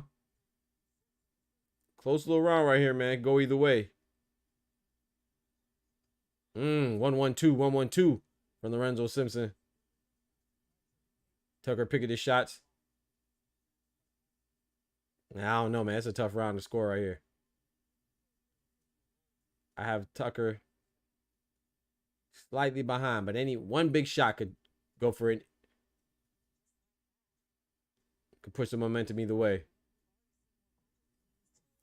End of the first round, man. I'm leaning towards Tucker, man. Tucker came out hot. I mean, I'm leaning towards Simpson, man. Tucker tried to come out hot. Literally came running out the blocks like a track star. That man came running out the blocks like a track star, bro.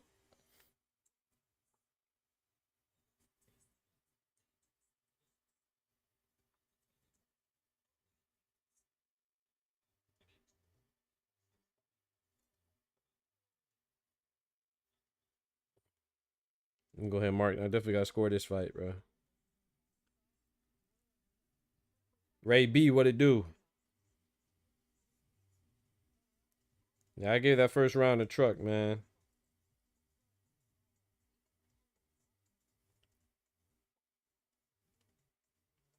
However, I'm not mad if somebody gave that to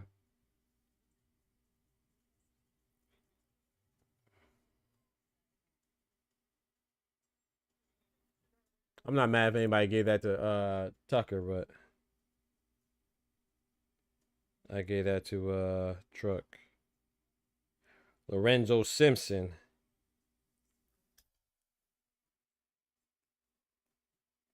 Yeah, I agree on his. That's the main event to me too.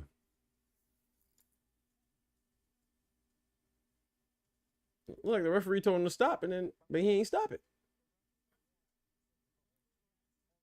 Straight right hand from Tucker.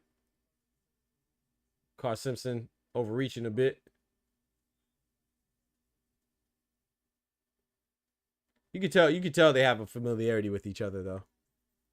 You know what I'm saying? Like they definitely mixed it up a couple times in the sparring ring before. Double up with a body shot from Simpson.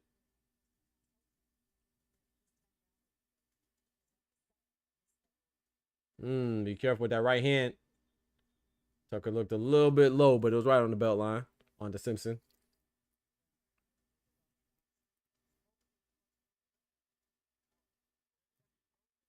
I think Tucker once again coming out a little hot in this round so far. I'm leaning towards Tucker, but we'll see how it goes, man. About halfway through the second round. Ooh, nice little slick right hand uppercut to a left straight from Simpson. Ooh, that was a nice body shot from Simpson. He snuck that in there. Jai Tucker tried to get it back.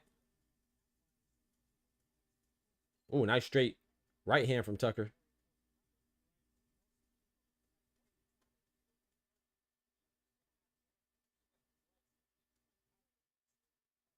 Doing a little bit of wrestling right now. Referee got to break it up. There you go.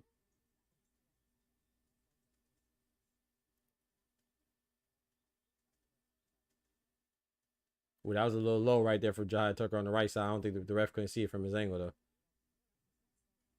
Man, they throwing some shots, bro. They throwing some shots right now. Jai Tucker stabbing that body up. You got Tucker win this round? I don't know. I'm kind of leaning towards Simpson again for this round.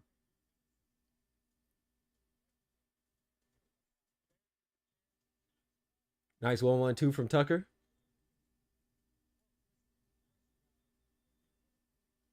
Jai Tucker in the gray. Simpson in the black and yellow. Wiz Khalifa and Bumblebee. Ooh! Nice right hand from Jai Tucker. Lorenzo Simpson trying to shell up and say that I ain't feel that one, but you know when they acknowledge the shots, bro, that means they felt something. Yeah, I gave Tucker that. I think Tucker did enough to steal that round, man. In my opinion. They going back and forth, man. I like this.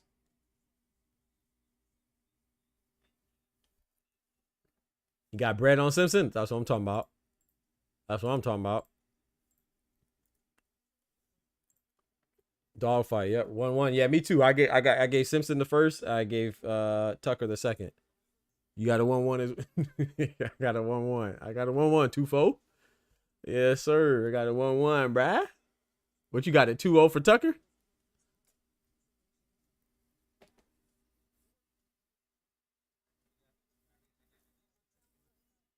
Don't forget to smack that like button if you haven't done so already. If you haven't smacked that like button, ask yourself why not. Slap yourself in the back of the head and then smack that like button. Appreciate it. Let's get it. Round 3 underway. Let's go.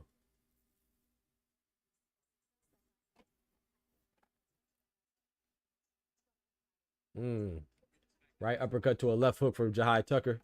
Didn't really land, but I like the thought.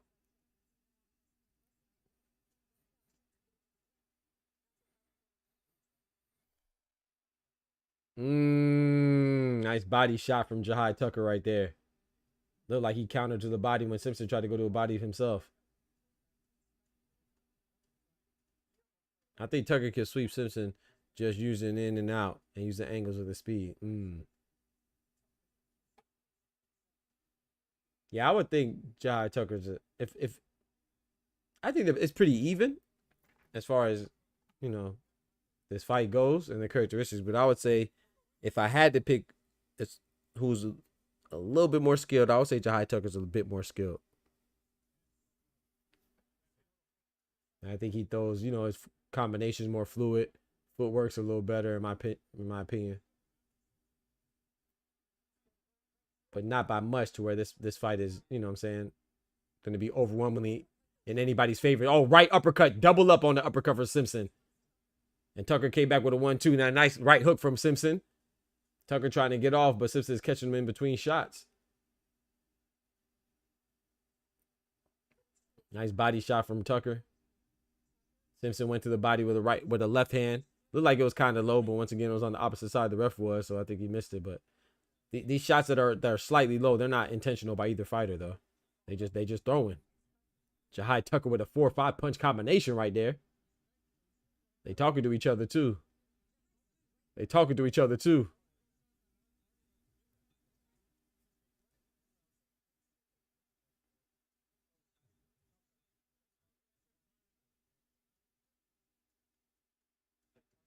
They had a lot of heat during the press conferences, especially the last press conference. So they was talking. They took over the show at the press conference. Let's see if they could take over the show in the boxing match. Ooh, double up with the right hand to the body from Jai Tucker. Lorenzo Simpson taking the wheel. Ooh, left uppercut to a straight right hand from Truck. Both exchange body shots right there.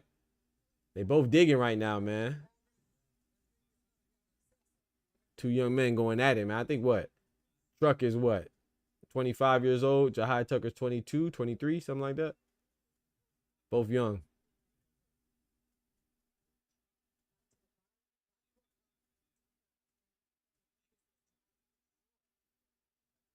Yeah, Tucker, he coming out fast, man. He might gas out.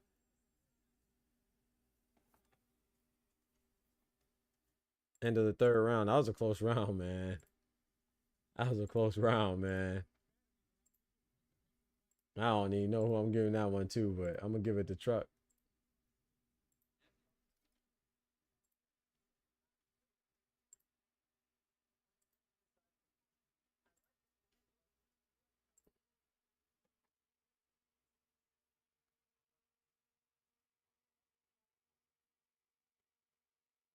I got it 10-2 for Truck. 10-2.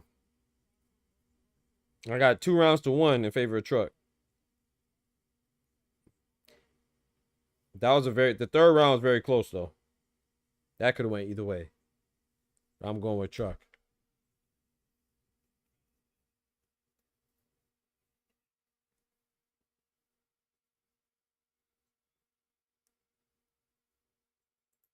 That body work though.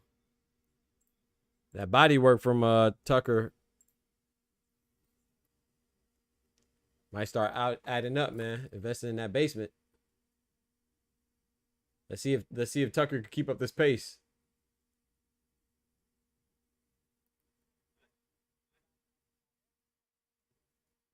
Nice right hand to the body from Tucker. Nothing else really landed too flush. A lot of those shots were being caught by Simpson. Oh my goodness. Left hand to a right hook from Simpson. Tucker has the Simpson against the ropes now, just throwing shots. Body, head, body. 3 shots to the body. The referee distracting Simpson. Simpson talking back to the referee. Tucker takes advantage. And in that lapse of judgment, Simpson can't afford to get distracted now. Because Tucker he's coming to work. Nice body shot with the right hand from Simpson. Another left hand body shot. But Tucker's just working right now. There's a long way to go in this 4th round. Early, I'm leaning towards Tucker in this round. A lot of back and forth. Referee warned Simpson to keep them paws up.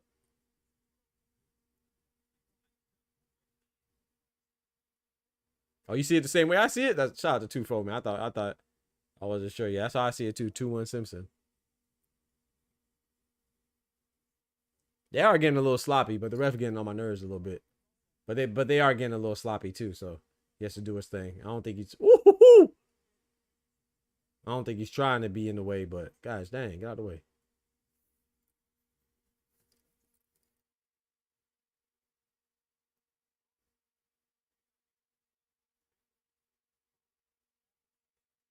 Nice right hand from Jahai Tucker.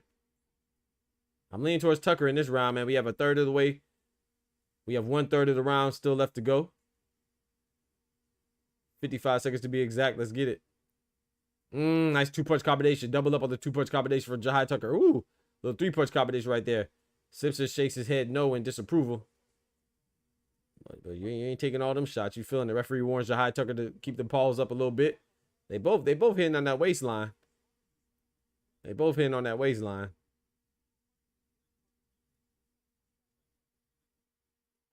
Right on that belt line.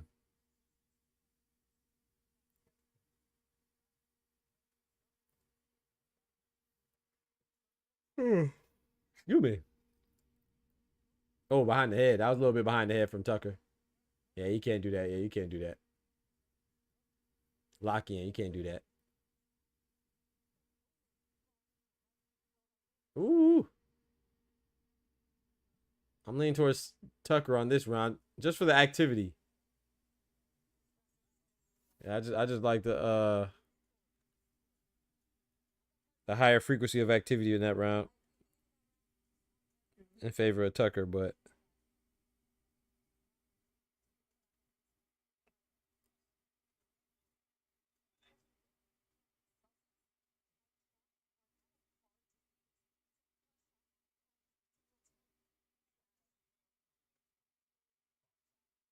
I got 2 rounds to 2, man. First round and the third round I gave to Simpson. Second and fourth round I gave to Tucker.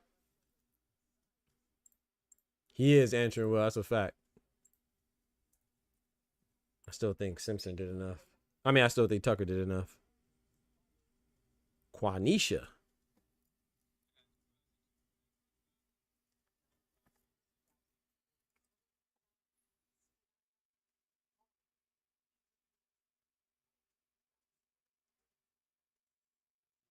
Damn.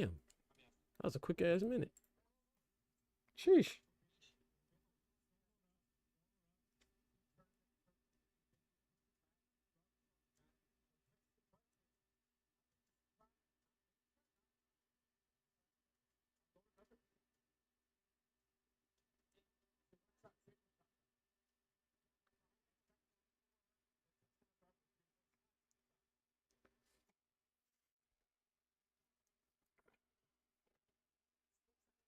Three-punch combination from Jahai Tucker, excuse me. I just have a feeling that Tucker, as long as he keep up this pace, I feel like his activity is going to win it for him. Not right now, it's pretty much even, but I think Simpson's, for some reason, I just have a feeling that Tucker's pace is going to stay relatively the same, and Simpson's activity is just going to go down. Not necessarily he's going to get hurt or anything, just I think Tucker is just going to win off of activity alone. I think so. That's just a feeling I'm getting right now. It's like he's just going to get outworked.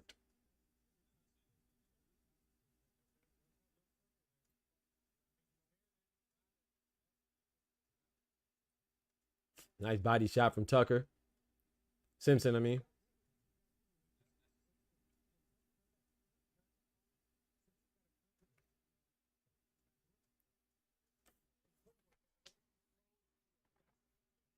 Nice body shot from Tucker. See, and Simpson doing a lot of talking, complaining to the ref. Like he might. What the? Well, hold on, bro. Why he did Tucker hit him like this? You wildin', bro.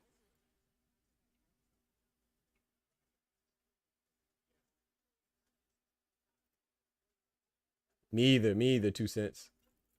Yeah, hey, Ray B, I don't know what they got going on. He said, I'm throwing. I told you he's going to outwork him. Did I just say it, Ray B? I feel like he's just going to keep throwing. I ain't know he's going to throw like that, but I wasn't too far off. He throwing by any means necessary, ain't it? Ooh. Hey. Tucker just dodged that left hook from Simpson. You better be careful because his hands were down too. If you would have got caught by that, oh boy. Woulda, coulda, shoulda, but didn't though.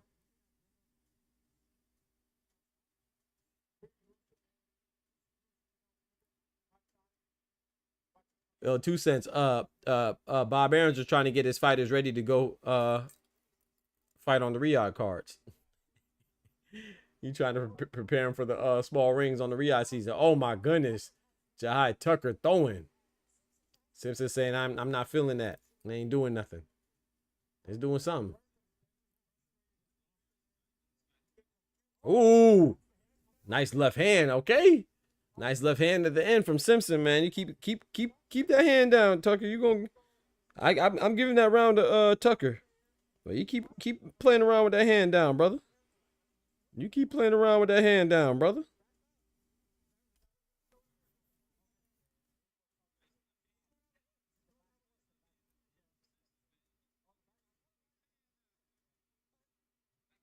I don't even know why Tucker did that dance move on Truck Simpson like that. Well, you better keep them hands up, Ray B. You better keep them hands up, man. Keep messing around, find out. You better keep them hands up, player. Because Truck is definitely throwing. 3-2 Simpson, I got 3-2 Tucker.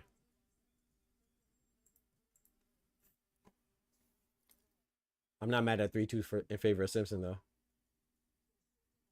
I'm not mad at that, but I got 3-2 Tucker. Nice body shot on the inside from Simpson. I like the referee let them fight out of that sequence right there. I like that. He could have stepped in and broke it up, but he let him fight out of it. I like it.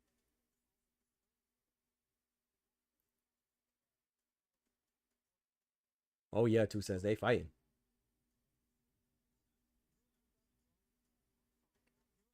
I want some cookies or something, man.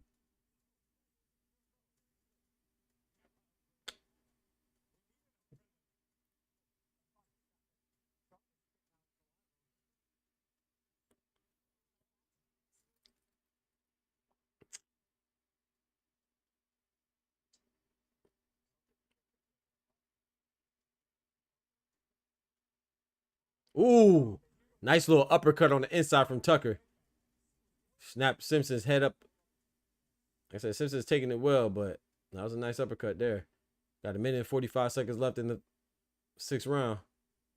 I agree. I was just thinking that, Tay. Jahai holding quite a bit. But, hey.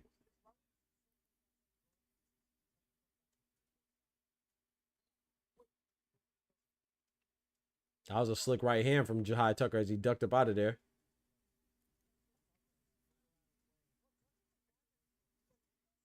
Three-punch combination. Trying to dig with the uppercuts. I think Jahai Tucker's winning this round as well. Simpson, like I said, Simpson is this is kind of what I was anticipating earlier, man. It just seems like Jahai Tucker, his pace is just gonna be too much for Simpson, man. I think Simpson is not necessarily really getting hurt. He's just not. He got to raise his activity, man.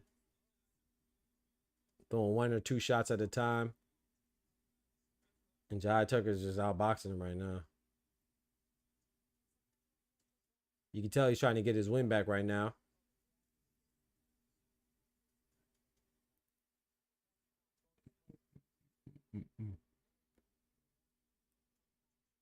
Jahai Tucker's trying to conserve some energy. Keep them hands down. I'm telling you, Simpson mess around and catch you. Keep them hands down.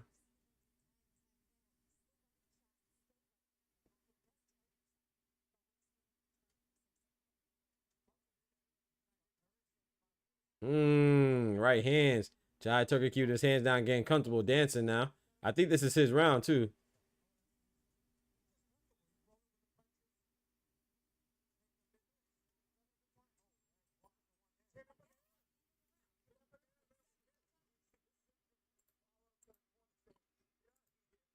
Simpson caught him at the end of the round. But I got that being the Tucker round again.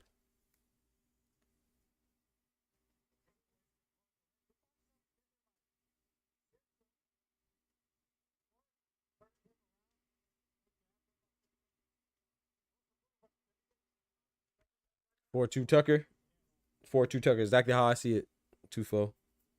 That's exactly how I see it. 4-2 Tucker. Truck smothering himself.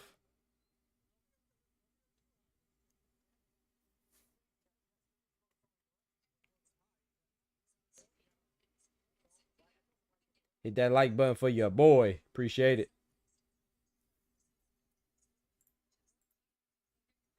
Oh, wait, whoops.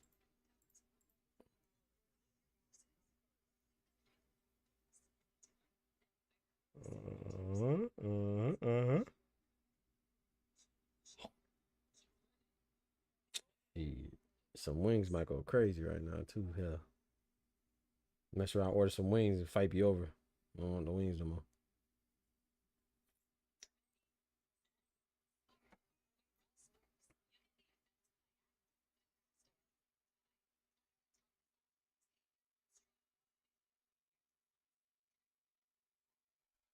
This the co-main, right? Yeah. This the co-main. Yeah, it's co-main.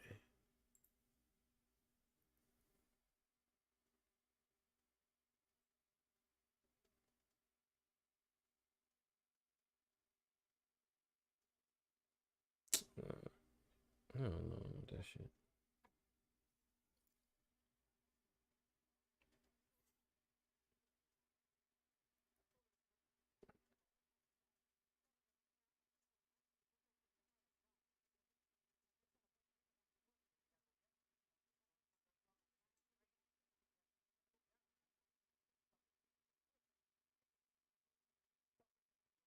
Nice jab from Truck.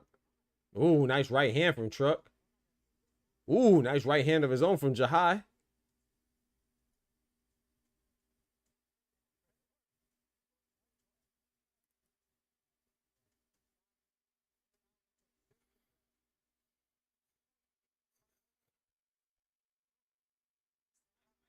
He said Truck trash. Another dude living off a tank.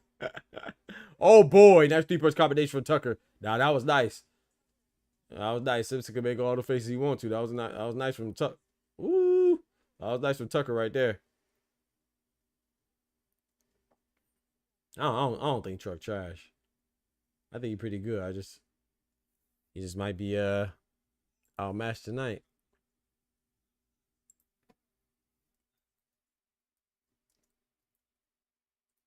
He said Truck trash. That's funny, bro.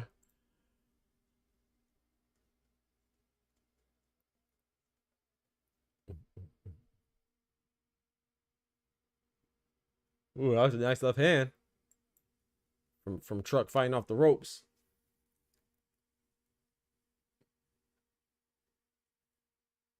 I don't know why he's so. I don't know why he's chilling on. Get about the corner.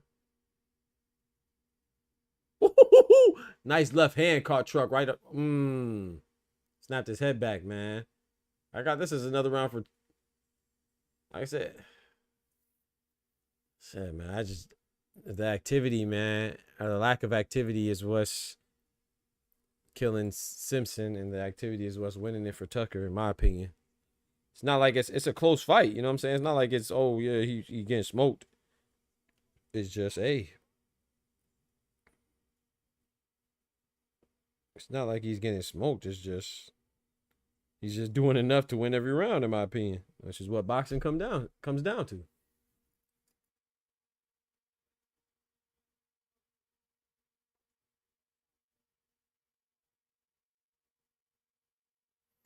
Hey man, it's good to see Coach Calvin Ford and Coach Cadell is back in it. Look like what's the name got a BBL. Look like one of the ring girls got a BBL.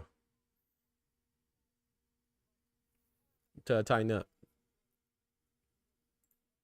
Round number 8. Let's get it. 4-3 Tucker could be 5-2. Close round. Yeah, that's like, I have it 5-2 Tucker.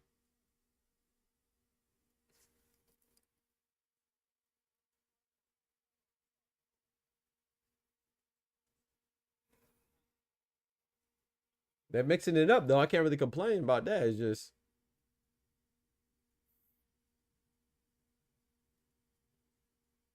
Tucker's just letting his hands go a little bit more. Little mo, little mo.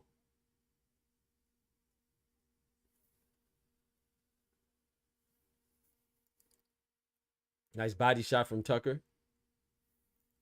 Simpson, my bad. Nice body shot from Simpson. Ooh! Left hand landed from Simpson right there.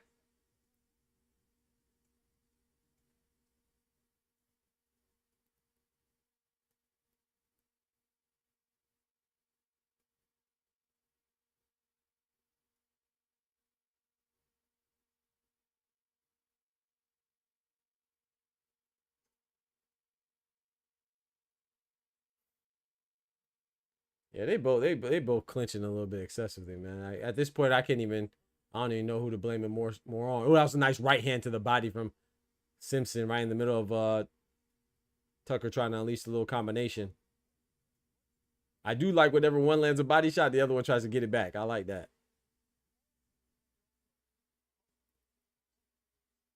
I don't know. I feel like they both holding and clinching a little bit excessively, man.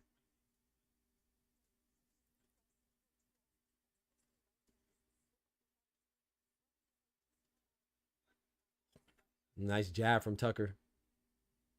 Catching Simpson just throwing a lazy jab.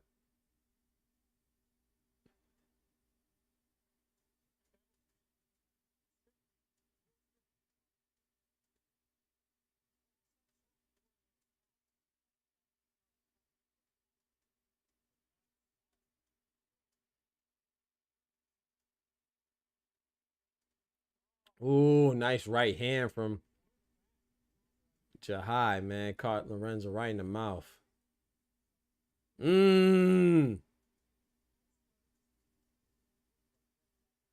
Yeah, Tucker's just outworking him, bro.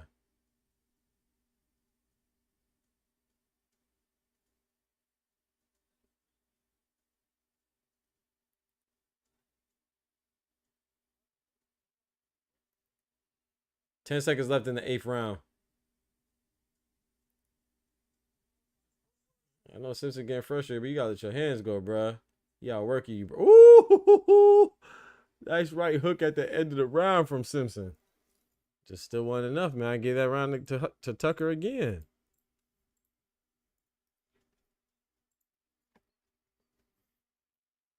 I love this. What's y'all scorecard? I just gave that to Tucker, man. He just outworking the brother. Just outworking him, man.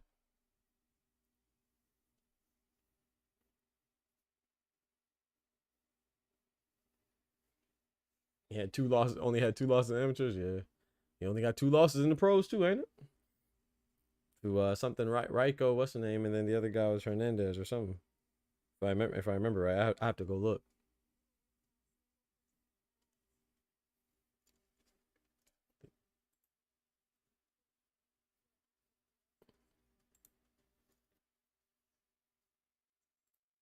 Let's get it, man. Round number 9.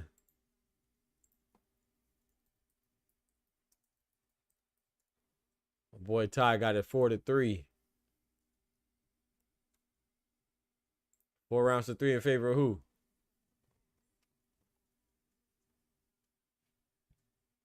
Yeah, I ain't gonna lie, too. Truck looking. Like I say, it's not that I don't even think he's looking bad though. It's just he's just not looking good. If that makes sense. He's just not looking. I just feel like he could do more. I feel like he's fighting like it's a sparring match. He said, "Well, I know how I know Truck mid." Oh, sleep. This man Ty funny, dog. How you know, bruh?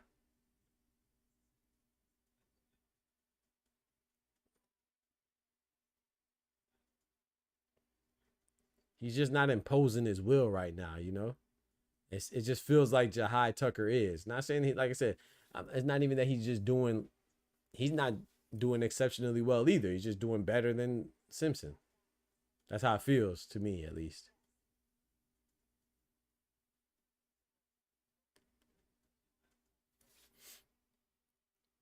He said, "Cause I cooked her." I knew he was gonna say that. I knew it, bro. I knew it was coming, bro. I knew it was coming, bro. I knew it was coming, dog.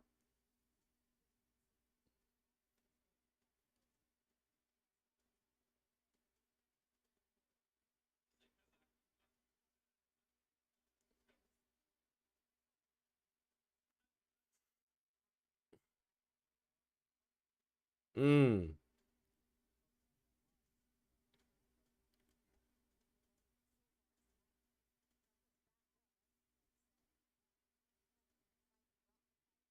Yeah, this is now it's just a little too sloppy right now. I'm giving this round to Simpson though. I think he did a little bit more effective this round.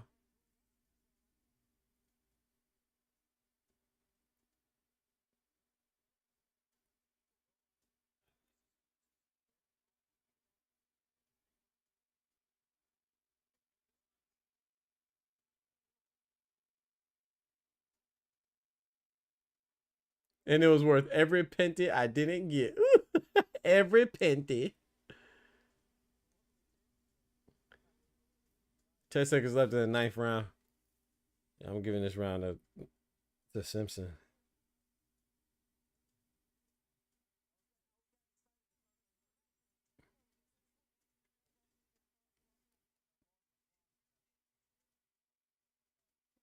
Wait, so he brought you in and they ain't break the bread? Nah, that's crazy.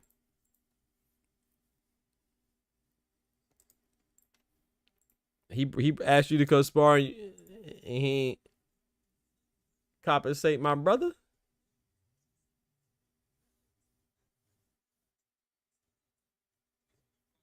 That's some bullshit.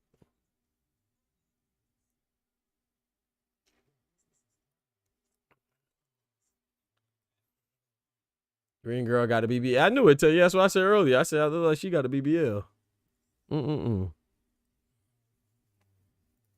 Hey, I mean, that's what you want to do. Do your thing, you know, but some of these ladies, man, they head be messed up.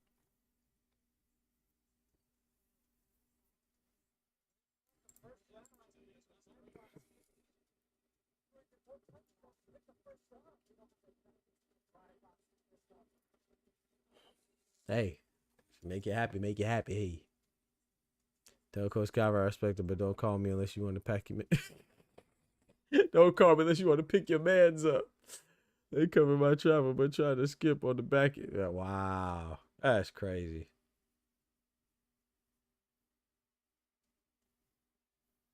My boy Ty be getting in that work, man. That's what I'm talking about.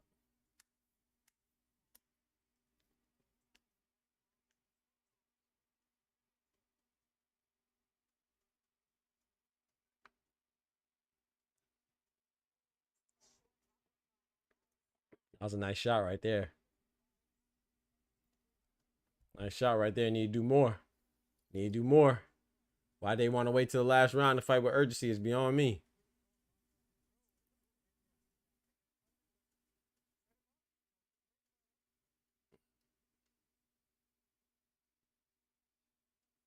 Oh, nice two-piece combo for Jahai Tucker as Lorenzo was coming in. He's celebrating right now, too.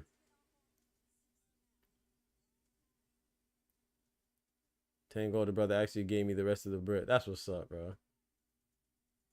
That's what's up. That's why. At least somebody came up with the cheese, man.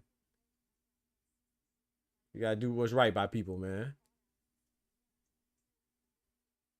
Shout out to bro, but they shouldn't have tried to, shortchange in the first place. Ooh, nice left hand.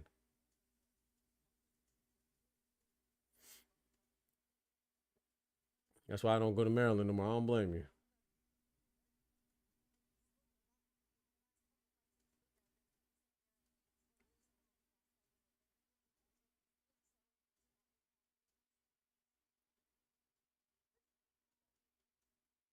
A lot of swinging and missing from Simpson right now.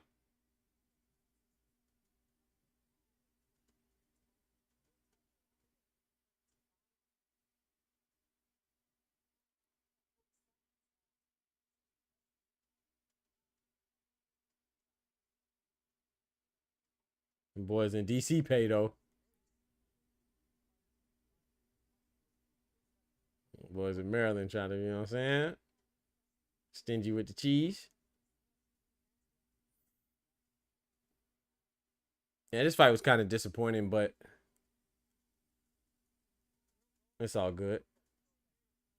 It started off hot. Just kind of cooled down a little bit more than I anticipated, but I did call it right though. I had Jahai Tucker winning going in, and I basically called the, you know what I'm saying? Basically called how the fight would go.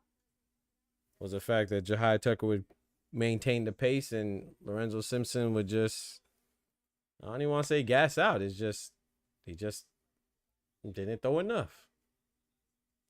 Good fight though. Decent fight, but I got Tucker winning that last round, and I got him winning the fight. Let's see.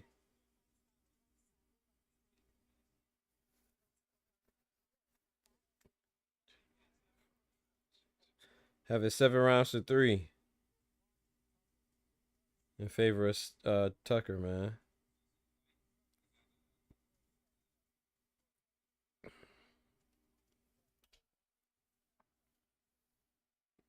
You think he's punch drunk? Oh man.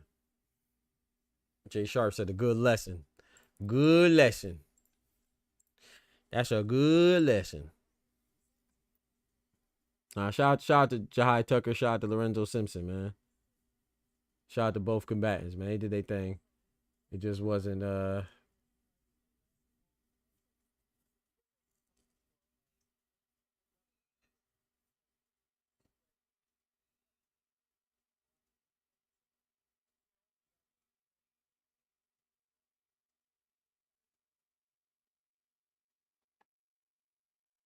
I just thought it was gonna be a little more.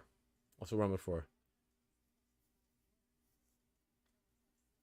A little bit more a little more drama to it.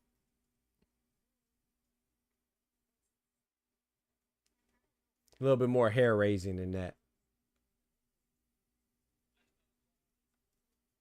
That's all good though.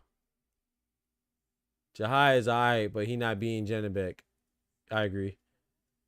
Yonli Hernandez, Yo Diablo. Yeah, he's not being Yonli. Or Carlos Adames. I agree with that. He reminds me of Emmanuel Augustus. Hey, shout out to Emmanuel Augustus, man. Drunken Master. Good, but won't be champ. I'm a withhold a little bit of judgment on Jahai Tucker because you never know. But yeah, I agree with you. I don't think he beats Yonli Hernandez, Yo Diablo. I definitely don't think he beats Carlos Adames. I don't think he beats Janabek and Limkanuli either. So I'm with you on that. But I don't want to say he can't be a champ though, because it is 160 a little barren. You never know if Janabek fat ass might move up, you know, because he been struggling to make it weight for a while. And don't tell him what Carlos Adames is gonna do. You know, I think he's straight at 160, but you never know. So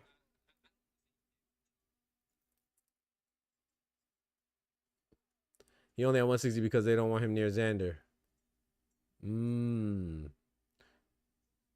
Calvin them 0-2 tonight. Nah, not Calvin them. Oh no, not Calvin them. Oh Lord. Calvin them 0-2. Oh Lord. Oh Lord, not my boy Cal, man.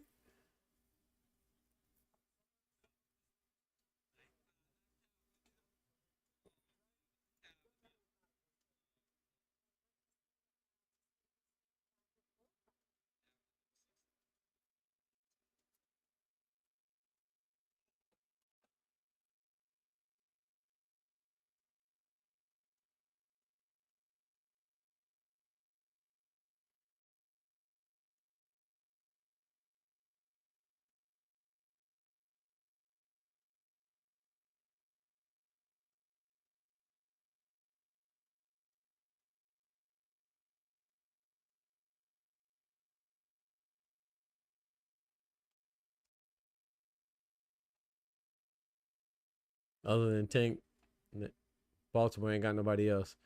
Pack them niggas up. He said Jetterbeck fat ass. Alrighty, bro. The man keep missing weight, bro. You know what I'm saying? Jetterbeck scared of 168, man. Which I ain't mad at it, but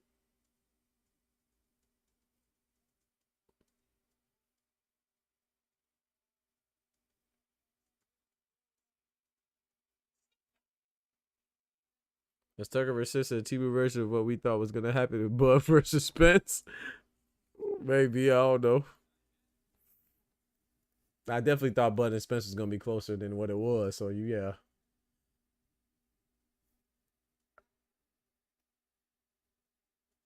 I can't say because I can't imagine Bud versus Spence being like this.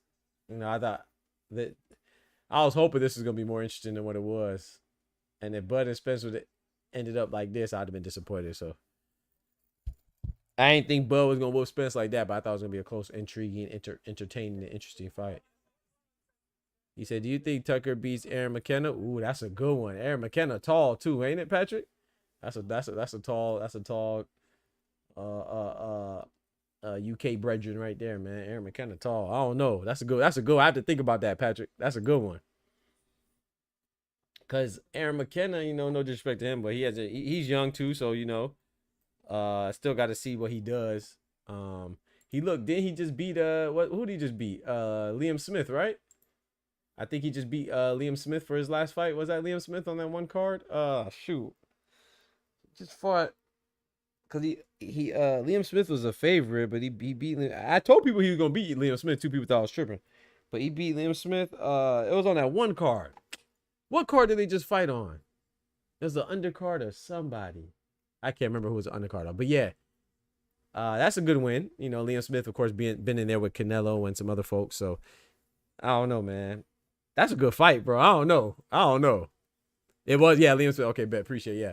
That's a good fight, bro. I will lean towards Tucker though. I will lean towards Tucker. But I don't know though. I had to think about that one. Yeah, that's a tall dude. Eubank versus Ben. Appreciate it. Yep, Eubank and Ben undercard. That's exactly what it was. Who else seen the back of their shirts and thought about Capsule Court from DBCA? One time for Boma. Oh yeah, I see it now. I'm about to say I wasn't looking at the back of the shirt, but now I see it. Yeah, it does like the Capsule Court. That's a fact. I just saw it with the dude with the hat. Is that a Red Sox hat? He got the Red Sox cap on backwards before he put on his backpack. I saw the Capsule Court looking symbol. That's funny as hell, Ty. Nah, I don't think he beats Lara. No disrespect. But Lara's too savvy for him right now. I think he could. Nah, Truck lost. Nippin. Truck lost. He said Truck got that OnlyFans shirt like him. T.O. and Hitchens ain't got something in common. It's crazy. That's crazy.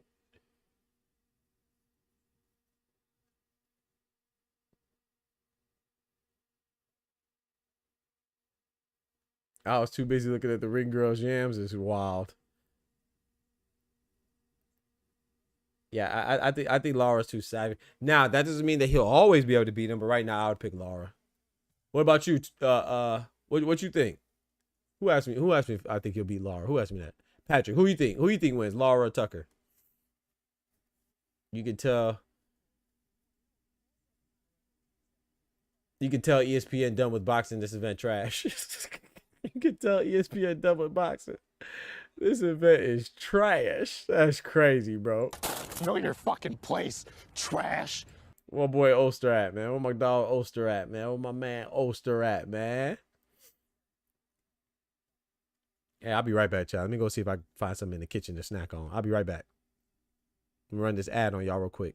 Shout out to all the members for the one time. Yo, Doc here from your favorite boxing channel, Dr. Boxing Talk. And I want to officially welcome you as a member to the Boxing Talk family, aka BTF. So I want to thank you Your support is greatly appreciated, and this channel is nothing without you. So what do you get? Well, there's a multitude of perks that you get access to, like special member shoutouts when you enter the chat, and some other additional alerts. Not to mention these fire emojis. Get access to emojis like the GOAT, the face of boxing, the legend, the Ayo, and the no diddy. Not to mention, the GTD chain. You got to bring them out, and it wouldn't be the same if we forgot about These biscuits.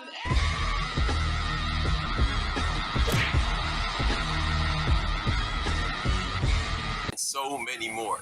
Not to mention, if you subscribe to some of the highest tier levels, you get to do things like pick the topic of discussion, and you get to have your very own emote. Yes, your ugly mug will be featured on the channel by yours truly. It's just another way for me to give back to my most loyal supporters. And of course, there's even more additional perks than that. But most importantly, you'll get the satisfaction of knowing you're a key, essential, imperative part to keep us going and growing. We get the hustle off the muscle. So it's important that we rock together, And remember, God is good all the time, and God is good. And you know that we prioritize facts over feelings, so that's why you rock with us. So big salute from Dr. Boxing Talk, and yeah, can't wait to see you in the next stream. Thank you for the support.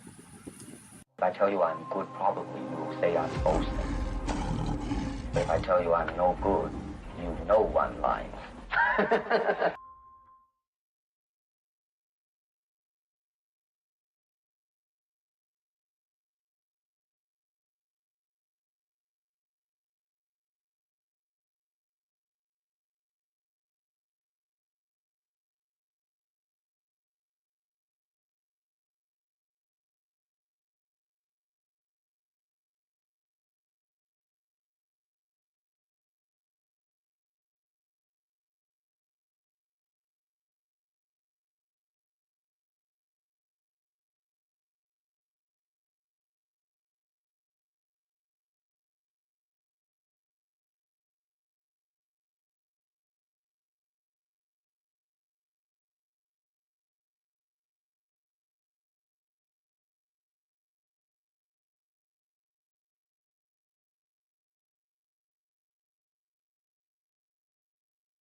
Oh, my bad, y'all.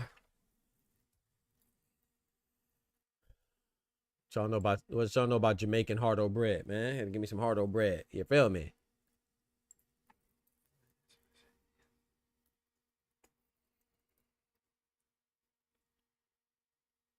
And soft too and fresh. I think Laura wins because he got good IQ, yeah. And his punch is harder and precise, yep. He set you up. Tucker, you can fight like he playing one-on-one street. Yeah, I agree. Talented though. He's mad, yeah, he's mad slick, but like you said, yeah.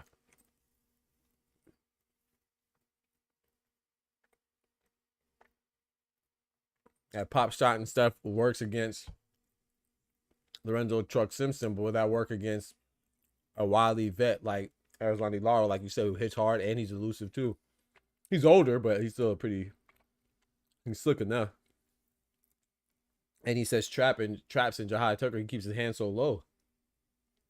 It seems like he does it habitually too.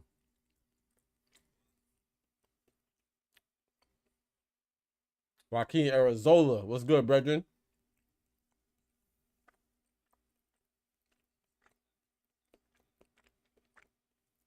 Gold member said Gardzielik looks drained as heck.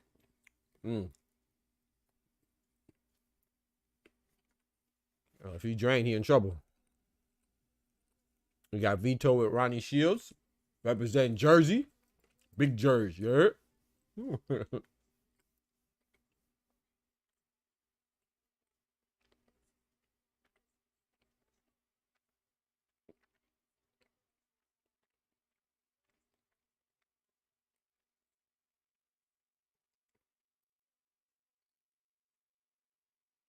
Wait, chat, is Vito moved up to 160, right? This is 154 or 160? I think this is 160.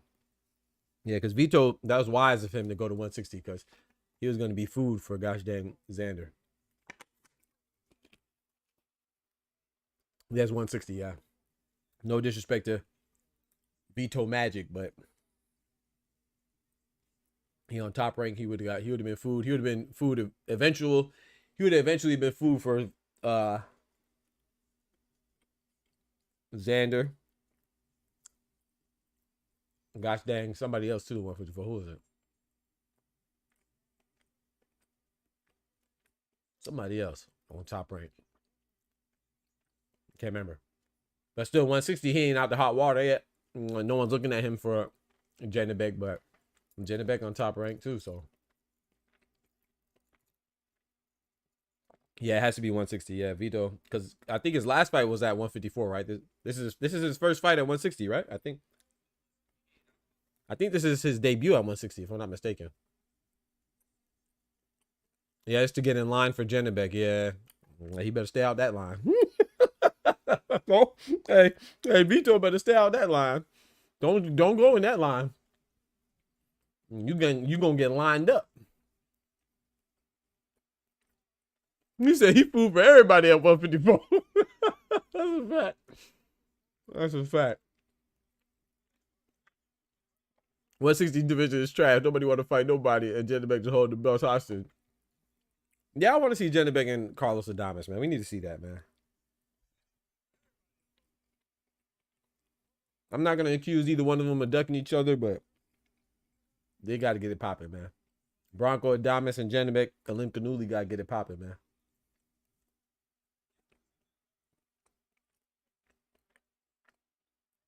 Vito Kakalaki about to put on a clinic. Let's see, J Sharp.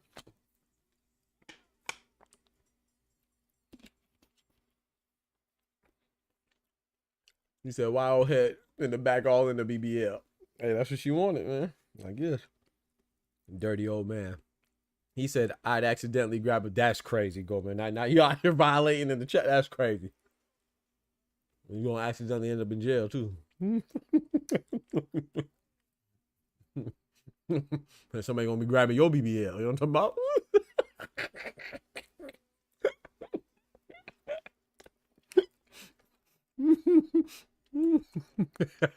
They're gonna have Gold member in there looking crazy, boy.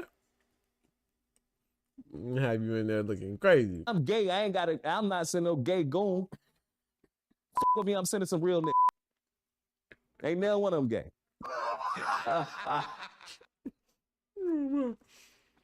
Oh man. They gonna be feeling your BBL. You know what I'm talking about?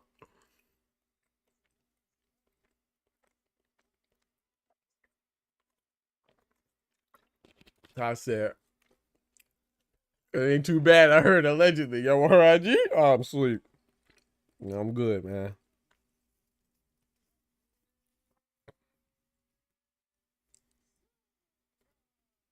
Look at Gold Member. Look at Gold Member. Gold Member for the travel for that thing. I ain't mad at you, Gold Member. Do your thing, bro.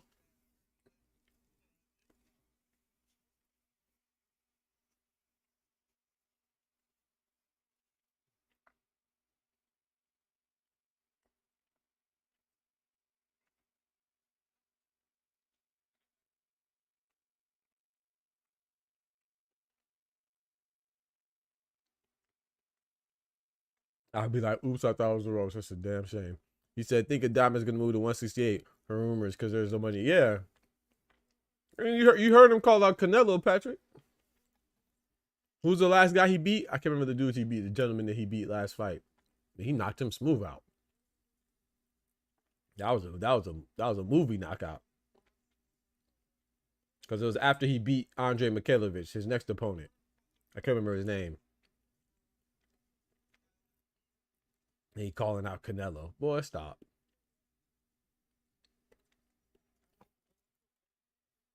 Boy, stop. He need to go to 168, bro. His last fight was postponed because he fell out. Trying to make weight, man. He had to get hospitalized, trying to dehydrate himself so much, man. That's what I'm talking about, bro. You know, Jennebeck nice, but to me, that kind of screams that you scared to move up, bro. You over here passing out, falling out to the point you got to get hospitalized and cancel the fight.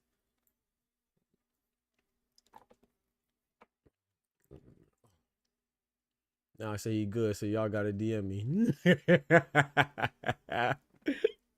Appreciate it, Ty.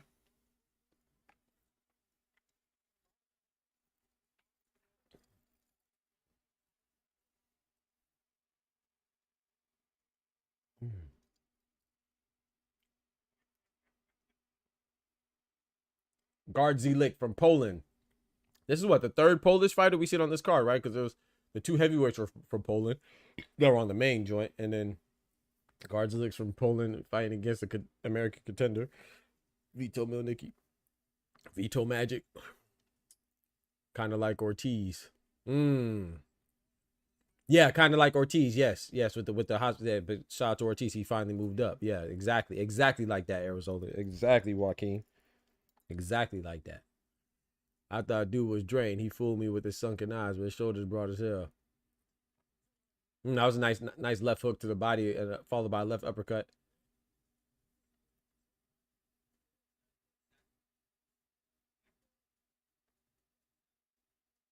Yeah, Damas's last fight with Shiraz, where they robbed him. I'm talking about the last two fights for what's the name? For Jennebeck. Jennebeck was that guy who starts with the N. He knocked him out smooth, and then the guy before that was Andre Mikhailovich, which the first time Mikhailovich was supposed to fight Jennebeck, it got postponed because, you know, Jennebeck got hospitalized trying to make weight. But yeah, Damas's last fight was Shiraz, but he got robbed. It's a large Polish community in New Jersey. Okay, that's what's up. Nice body shot from Vito. Vito's another one though. He starts off hot, you know, and then he just kind of tapers off. It's a large Polish community in North Jersey. Okay, appreciate it. Jennebeck was getting pieced up by that French man. Yeah, it was a French dude. Yep. Someone with an N. I can't remember his name. I ain't gonna lie. That knockout was nice though, Ty. Hey, he like slowed it down on. I said, oh Lord. Oh yeah, he knocked out the French. Yeah, the French dude. Yep. That was crazy. That was a nasty knockout. I ain't scoring this fight, y'all. I ain't gonna hold you. I think that Vito won that first round anyway. Has there ever been a Polish boxing star? What's the name was from Poland? He not a star though. I was gonna say, was it Artur Szpilka from Poland? He wasn't a star though.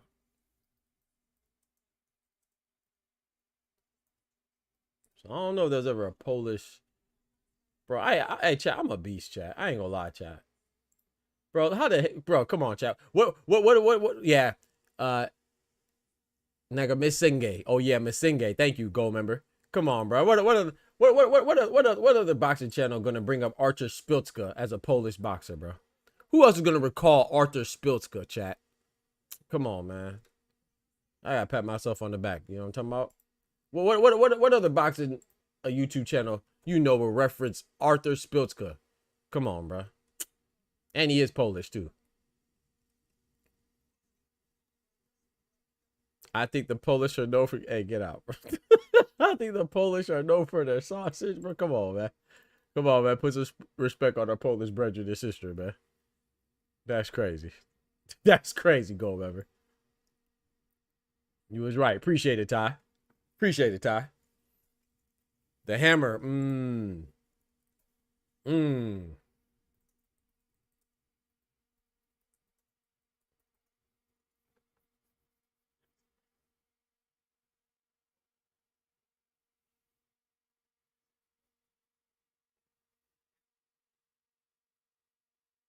Body shots and another one.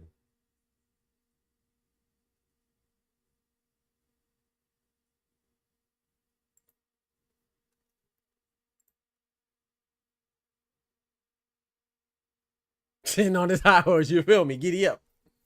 Giddy up, motherfucker. You know what I'm saying? Come on, bro. Speaking of Polish hammer, hey Ty, you remember Marcin Gortat? They called him the Polish hammer. Remember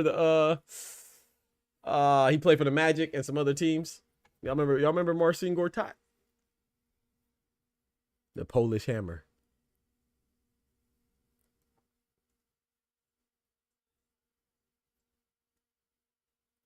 I do remember that heavyweight too. That was a Polish hammer, but I don't remember his name though. You got me there. Kielbasa, right? I don't remember his name. Oh, for the sausage, yeah, the sausage. Yes, bro. I had to. Only reason why I know that gold member is because in college I knew this the girl from Poland.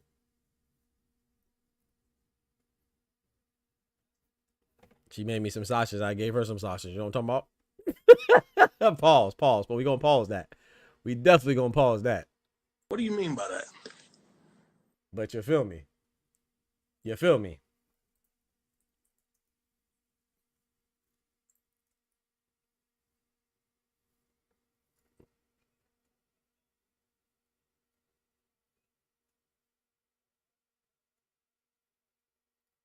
Kubrat Pulev? No, I wasn't referring to him. Is he Polish too? I wasn't referring to him though. It was like something.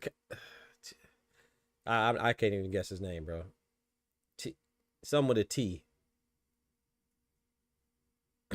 You feel me, Joaquin? She made me some sausage and I gave her some sausage. You know what I'm talking about? I just play. Post heavyweight knockout WBC Grand Prix was clean as hell. Yeah. Yeah, those some big boys. All these know is Kielbasa and how Yachty took the walk to Poland. Took the walk to Poland is crazy. There go your BBL right there. Gold member. Shout out to Thomas Adamic. No, I wasn't talking about Thomas Adamic though. I'm gonna type it. I'm gonna tell you who I'm talking about because I wasn't talking about Thomas Adamic. Shout out to Thomas Adamic though, man. Remember he beat Thomas Adamic. He beat Steve Cunningham, and then he fought Vladimir Klitschko and got smoked. I told him not to fight him. I said, bro, don't fight Klitschko. He ain't want to listen.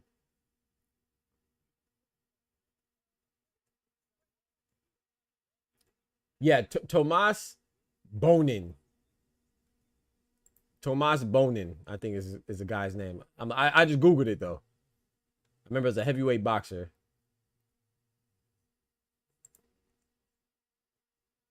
Maybe it was him. I don't know. I think it was him. I'm not sure. That's what Google just came up with. I had to Google that one.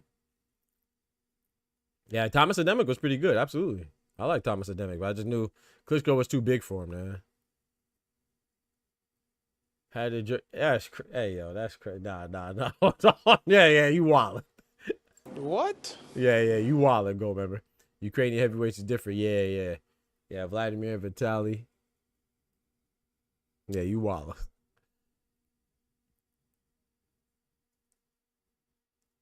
I'm snitching. I'll call it Dr. Umar.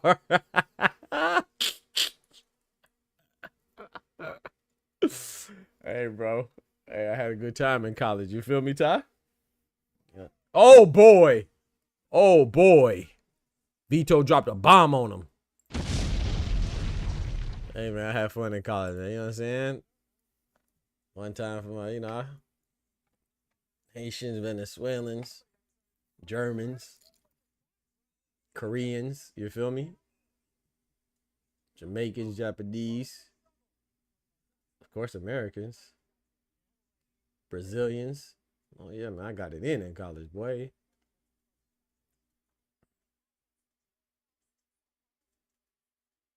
God is good. Oh. Good. I hope this fight ends early. The fight no one asked for. Is that Tiger Woods as your gosh dang PFP gold member?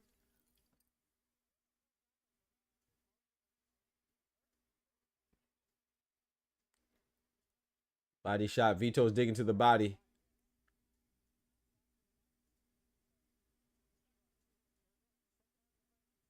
Nice right hand for Vito. Shoot, I think that Grand Prix still on there. Who was talking about the Grand Prix earlier? That was pretty good. WBC Grand Prix. I like it, but of course there's not going to be any big names on there because youngins and prospects and stuff like that. I think the age limit is what, 26, and I think you can't have more than 15 fights or something like that, or 20 fights, something like that. So it's a good idea, but I don't know.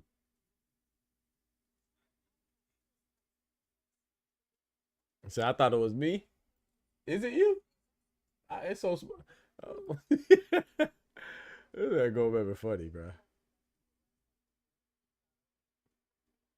Maybe you're Tiger Woods. Hell.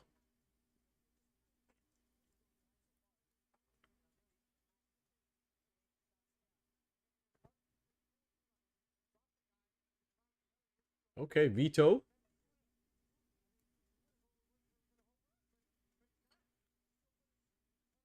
I should have got 2 slices of bread. I want another slice.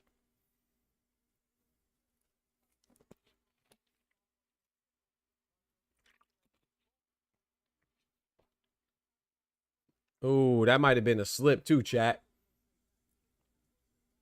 The punch, I mean, it's still a knockdown, but it might have been more of a slip. On that replay, it looked like more of a slip, right? But I mean, the punch landed, so that's a good knockdown. But it wasn't as devastating of a punch as I thought. But yeah, definitely, I think it should be a knockdown though. First 2 rounds I gave to Vito, with the second round being a 10-8 joint.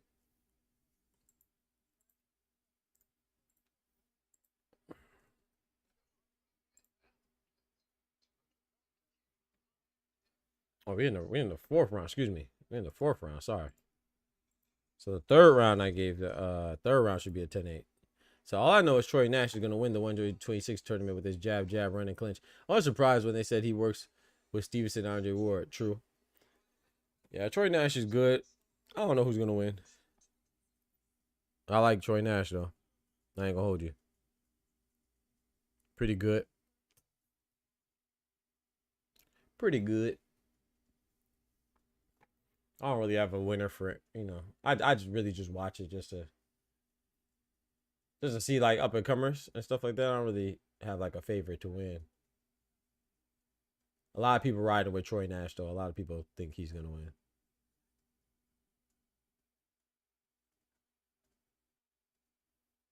Grand Prix super lightweight are quality fighters, by far the best. First 6 fights first 6 fights were good yesterday.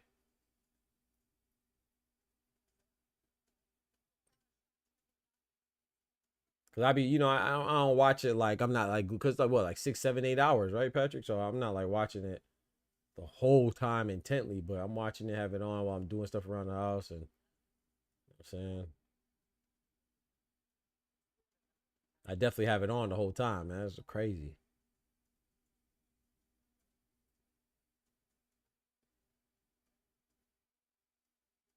I don't even, when is the next date?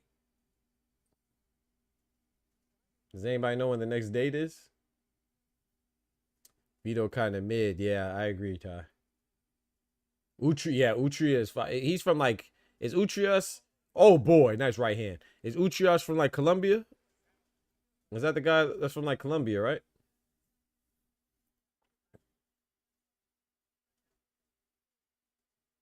Colombia, the country, not the district. Yeah, Utrias, I like him. If that's what I'm thinking of. August 14th, 15th, appreciate it, gold member. Yeah, Utrias is nice. He is Colombian. Yeah, appreciate it. Yep.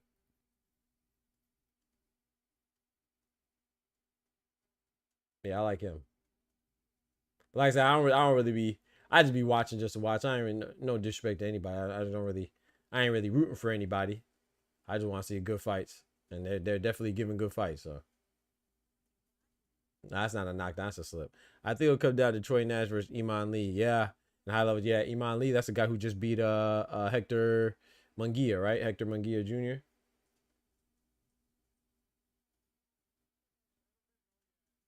That's not a bad prediction, gold member. That's not a bad prediction.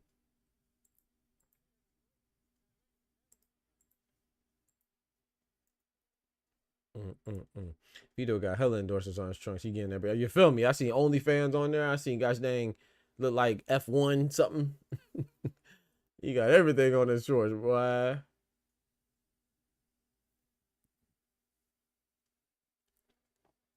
Yes, sir. Yeah, I saw that fight there. You got a fighting game on there. Shorts tatted up. He was throwing bombs. He said Utrias hurt his hand because he was throwing bombs. But it was impressive with his footwork, yeah. Iman Lee. Youssef Adenji could spoil the party. I have to see him to remember him. I'm sure I saw it, but I can't put a face on that right now. Vito got the local deli. He got the local deli on there. Okay.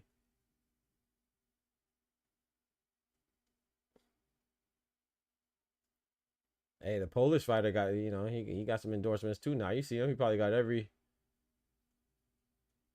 all the shops in the Polish hood on there.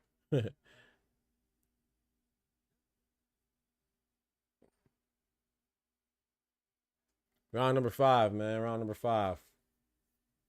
Look alive. It's round number 5. What fight we have next week? We have a fight next weekend too, right? The 28th? What's on the 28th, chat? He got DNA. What that mean? No Diddy. As long as it ain't DSL. Hey yo, yeah, we gonna pause that. That's crazy. No Diddy.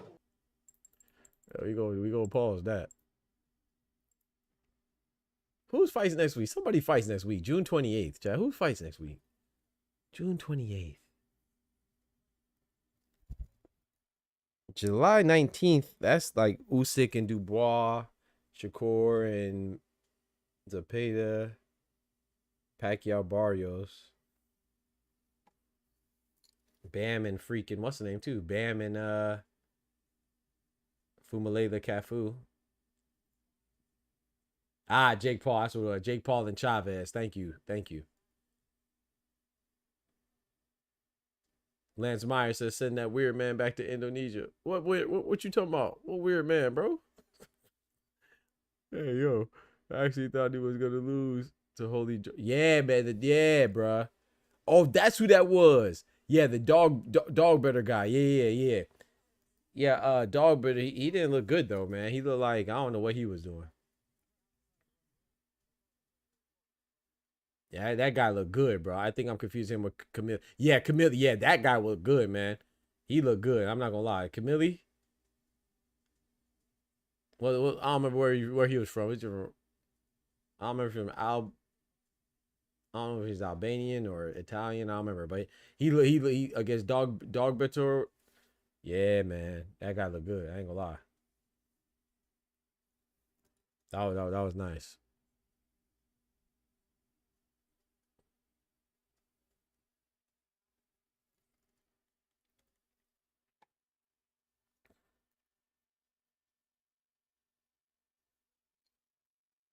He got dropped first round, then won all the other 5 rounds. Priolo, I'd have to see him.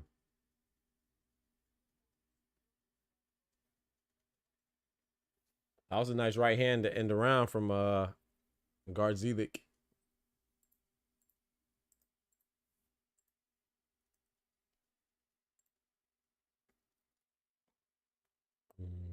Body shot, send another one.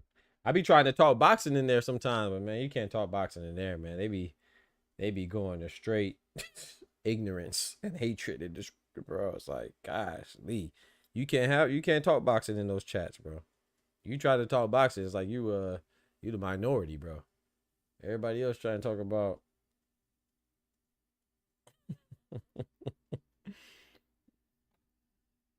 whatever they be talking about, bro. You talking straight ignorance. Priolo versus Konik. Okay. I was talking about the Polish fella. It was a movie quote. That's probably who Patrick talking about. Patrick be on it. I don't believe it. Kenzie Morrison, Tommy Morrison's son is fighting BK. Yeah, I saw that. Yeah. I saw that. I was reading about that on the I think it was World Boxing News or somewhere I was reading about that. Might have been a boxing scene irony. Yeah, rest in peace, Tommy Morrison. Not saying he was a good dude or whatever.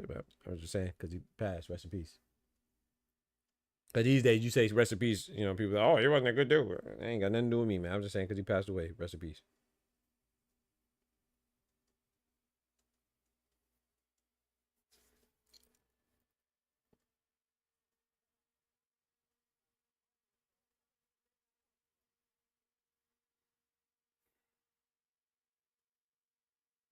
Shout out to Vito, but yeah, I wouldn't even want to see Vito in there with anybody. Maybe Vito and Jahai Tucker, maybe. That's a good fight, you know. Maybe, you know, he's on the undercard, so he can set this up next, but I wouldn't even want to see Vito in there with a champion like Janabek or Adamus or Laura. I mean, their best bet would be Laura because he's older. But Jahai Tucker and Vito, I don't think they're ready for any of the champions yet. Maybe they could fight each other. Maybe that'd help them get ready. There's a lot of bad stories about the Duke. That's true. I like him as a fighter. I'm not mad at that. Rocky 5 was your favorite movie? Hey, not mad at that. I like 5 a lot as well. Oh. He just did a 2-step. I don't know if it was delayed reaction from the shot from Vito. Vito going to the body. Double up with the left hook to the body. Gardzielik did a little 2-step on it. It was a delayed reaction from the punch, or maybe his feet just got crossed up.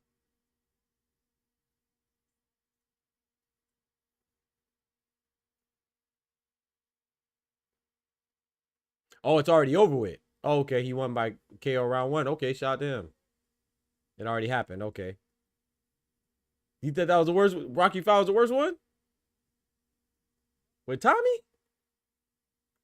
I don't know which one's my favorite, but I like them all. I'm trying to think which one I didn't like. Of course, you can't go wrong with Drago. You know what I'm saying? My boy Apollo passed, man. That was tough. Rest in peace of Carl Weathers, the real actor. He died in real life too, huh? But I don't know what my favorite Rocky is, but I like Creed's a lot too.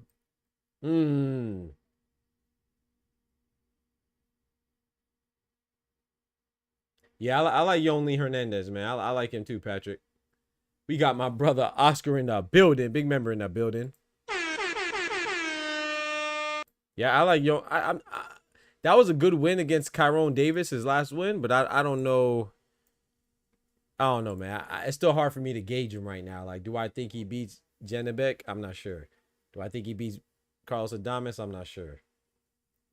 Lara, that's a good fight.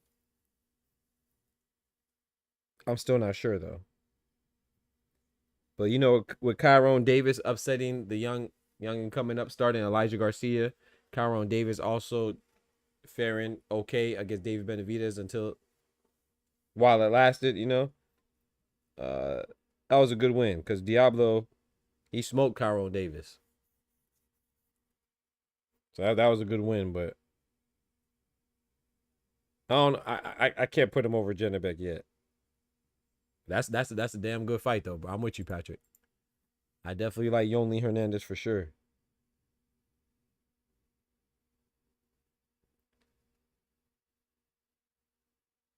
I like what I see so far.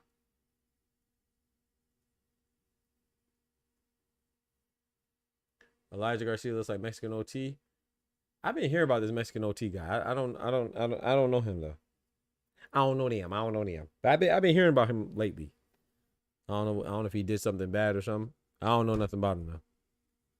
But I've been hearing that name quite a bit lately.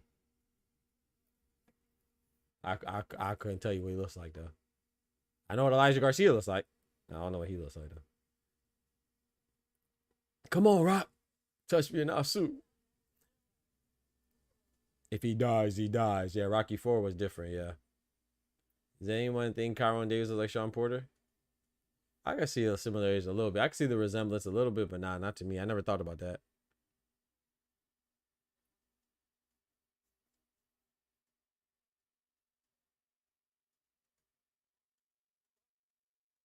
Chill on Virgil, aka Mexican OT. What y'all talking about? Vito trash. Hey, Tay said, nah, bro. Vito ain't good. Vito is trash. Know your fucking place, trash. That's crazy, bro. Bro, you know what's crazy about that, Patrick? Even with Benavidez, I could say that Kyron Davis put up a better fight against Benavidez. You know what I'm saying? Even though Benavidez stopped him. Right, Benavidez. What round did? Let me look it up. What round did Benavidez stop him in? I don't remember.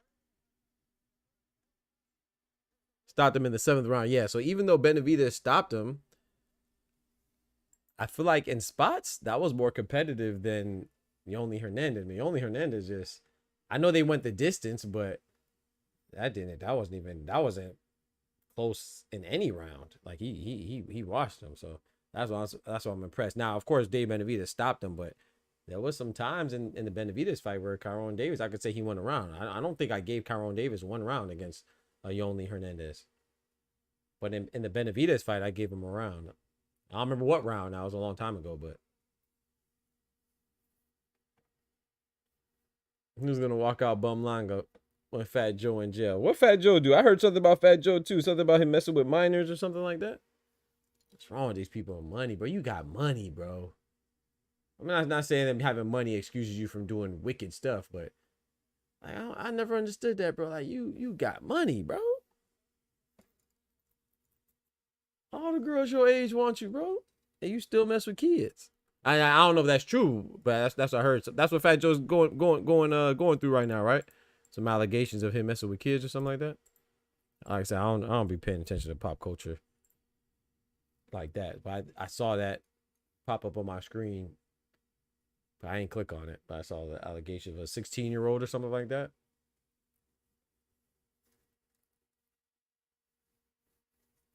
He's the same size as the big stepper Khalil Cole. Bro, back extra big.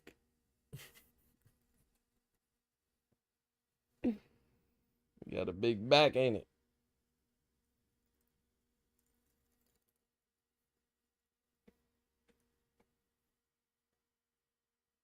These new Cubans dangerous. Yeah, I like Osley Iglesias. I got to see him more though. I got to see more of Osley's.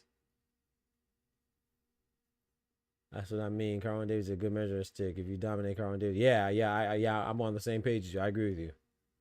I agree with you, Patrick. Hell yeah.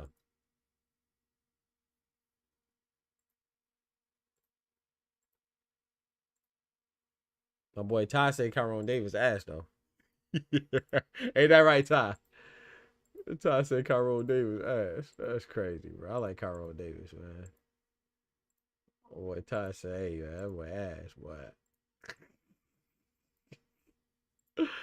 Ty said that boy ass, bro. That's tough. So what do we say about he said that's why we say these Cubans dangerous. He said, why do we say Thunder choke tomorrow? I don't think they're gonna choke. But if they do, they do. Hey, game 7, baby. Game 7, baby. I don't think the Thunder are gonna choke tomorrow, but you never know, man. I didn't think we were gonna go to games. I didn't think they was gonna go to game 7.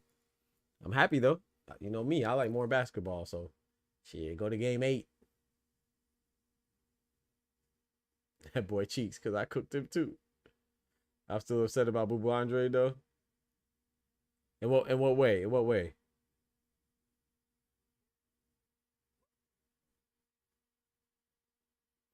Top Rank got to find some new talent. They got to find a new network. They got to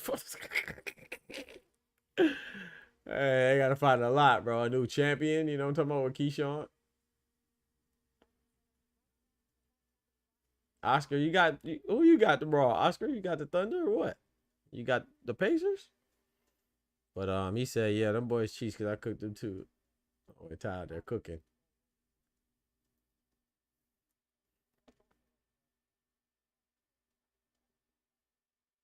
Alan Garcia. That's the one where his trainer, he has a female trainer, right? And then when he got knocked out, she was like, and they zoomed in on her. I said, bro, nah, bro. Yeah, I remember Alan Garcia. If that's him. Is that who you talking about, Tay? That was messed up, man. That lady she was going through it. That was a crazy knockout, though. Yeah, I remember him.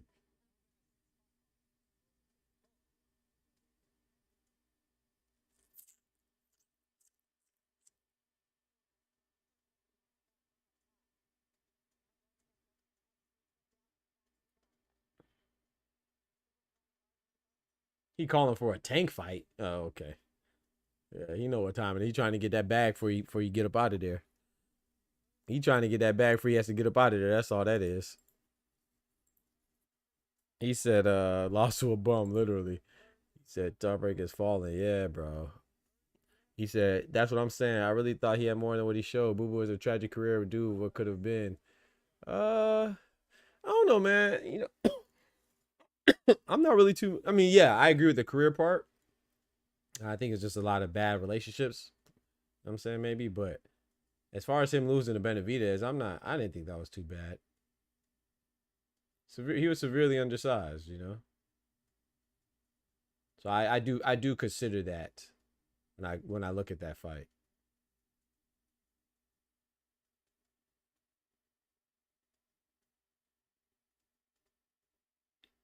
He was looking good at first, and then eventually that weight just got to him. I know he came in big. I know some people say they ain't trying to hear it because they're close to the same weight, but it's just still the mass, and we know what's going on.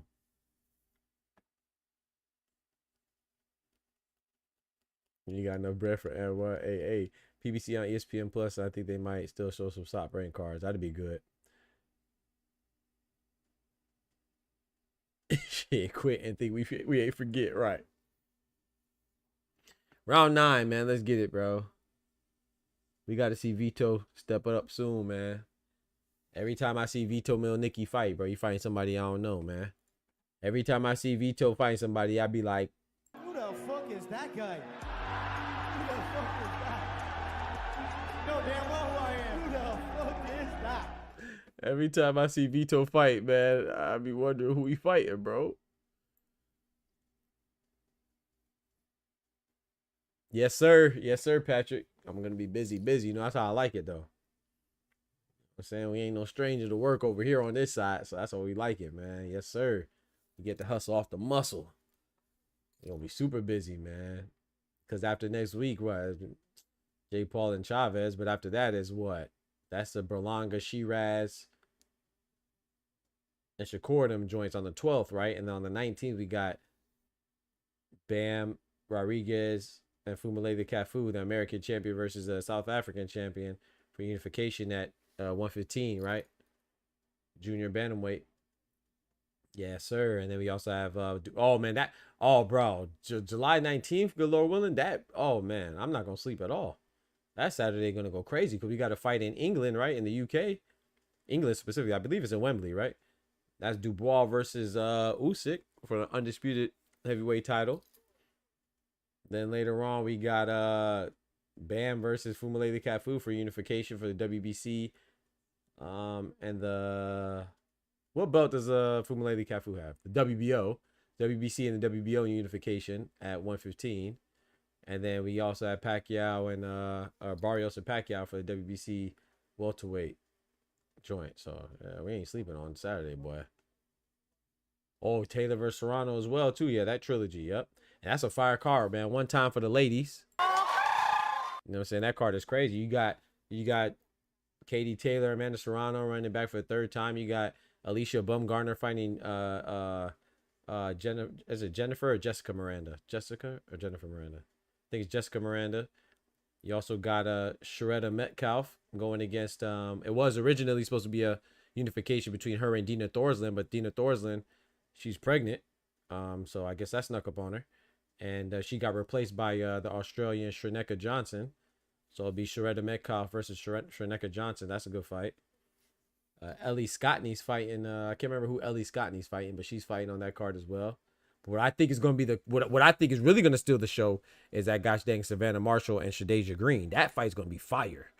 I remember I said that, chat. On that fight, everybody's anticipating the trilogy with Katie Taylor and Amanda Serrano. Of course, it's going to be a good fight. Those because they always give good fights, entertaining fights. But Savannah Marshall and Shadeja Green, that's going to be fire. I'm telling you, bro. I'm telling you, bro. Watch. Remember I said that. Savannah Marshall and Shadeja Green might steal the show, bro. I'm telling you. I'm telling you. July 19th is lit. Yep, facts. Facts. I would have liked Tank. Oh, Tanaka. Yeah. I think. Well, I see Tanka. I was like, you want to see Bam get killed? I was about to say you want to see Tank versus. I said, well, you try to get Bam killed, man. Don't do that to Bam. But you said you talking about Kosei Tanaka. Yeah, Kosei Tanaka retired, Tay. Yeah, I would have liked to see it too, but he retired now because his eye injury. He retired the same week that Lomachenko retired. Shout out to Kosei Tanaka. I would have liked to see that versus Bam as well. Hey, but Fumile Cafu, man, he beat him and took that belt, bro. So let me get that. One time for the South African champion, Fumile Cafu.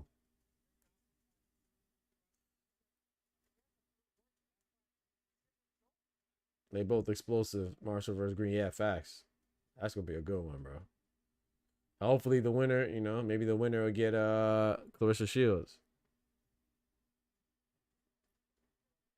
Maybe. If they act right. I'm talking about? One time for the GOAT. Yeah, GOAT.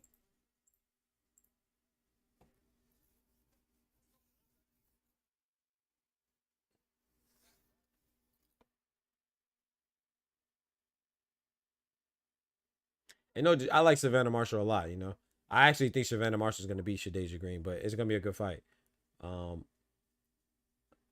But I'd be more interested in Clarissa Shields versus Shadeja Green than I am interested in Savannah Marshall versus Clarissa Shields. Just because it's a rematch, you know what I'm saying?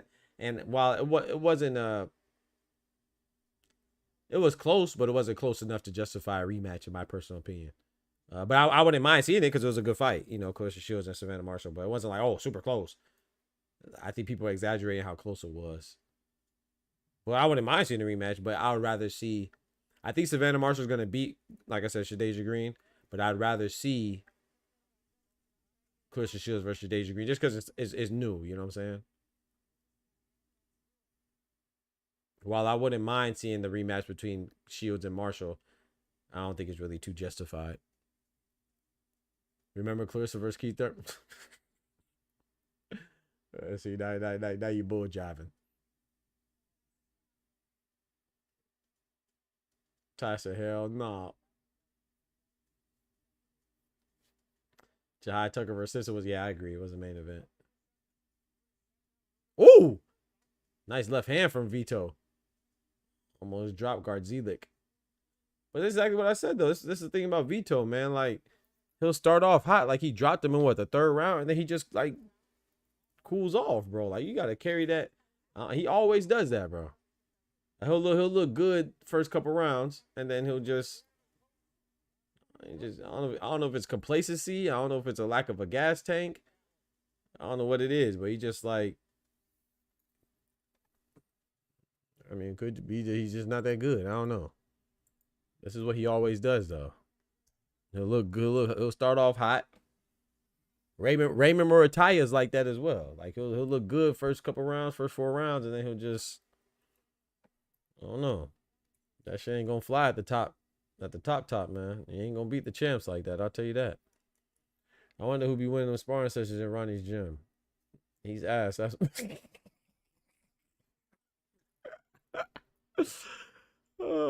he said, hit me with the no diddy. What'd you say, bruh? Nah, I ain't hitting you with the no diddy. You know what I'm talking about?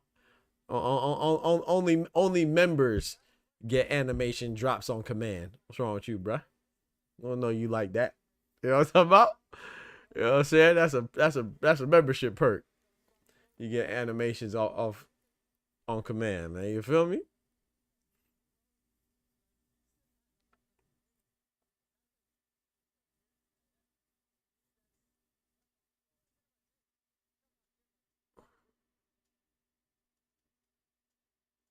He said Raymond getting cooked by Andy Cruz. Clock it. Yeah. I ain't gonna lie. I think Raymond Murataya, I don't think it's gonna be that easy, but I could be wrong. But I have Andy Cruz winning though. But I think Raymond Murataya is gonna put up a good I think he's gonna put up a good showing for himself. You just called me broke at nah, hell nah. You ain't bro. Nah, hell nah. I'm just messing with you, bro. Nah, you ain't broke if you ain't no member. Nah, hell nah. It just means I gotta do a better job at making people want to be a member. Ain't got nothing to do with you. I ain't judging nobody like that. You know what I'm saying?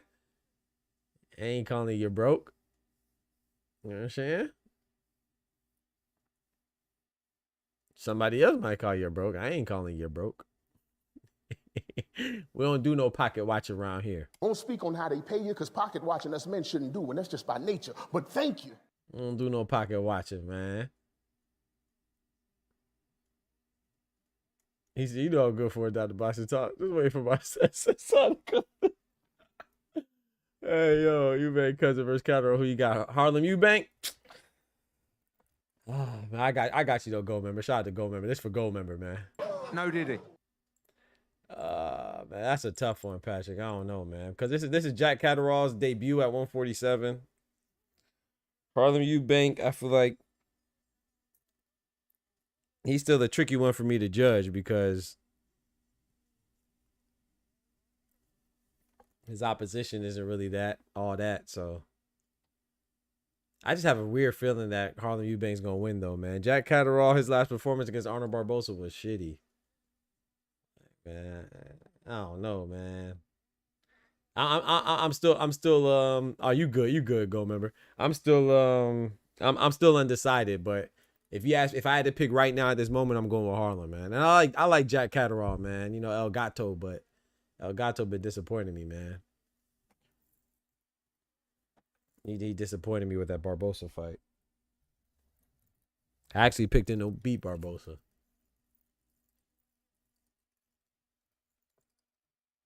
Who you got, Patrick? Why the military keep sending me cards? It's the wrong time for all that. Anybody go sign up, man. They might bring back the draft, man. You see who we got in office. He said, added to my tab. Oh, you good, Gomer. You good, bro. Irony has Catterall. Hey. I think I'm going with Harlem, man. I was disappointed also. Yeah, man. Jack Catterall disappointed me, man. And that's the thing. That's not his first time disappointing me, you know. He disappointed me against Taylor, too, the second time. It's just he won, you know. That rematch with Taylor, man, he should have did better. Shout out to Josh Taylor. you know. But I feel like Jack Catterall, sometimes he gets complacent. Like he'll just coast. I mean, you gotta step on the gas, man. VITO won, PJ. It's a tough one. Harlem must be Moss hungry. Yep. You gotta be mad hungry. You gotta be mad hungry. Moss hungry. More hungry. Oh, mad. Okay, yeah. Moss. I agree though, Moss. You gotta be very hungry, man. I lean towards Harlem. I lean towards Harlem as well.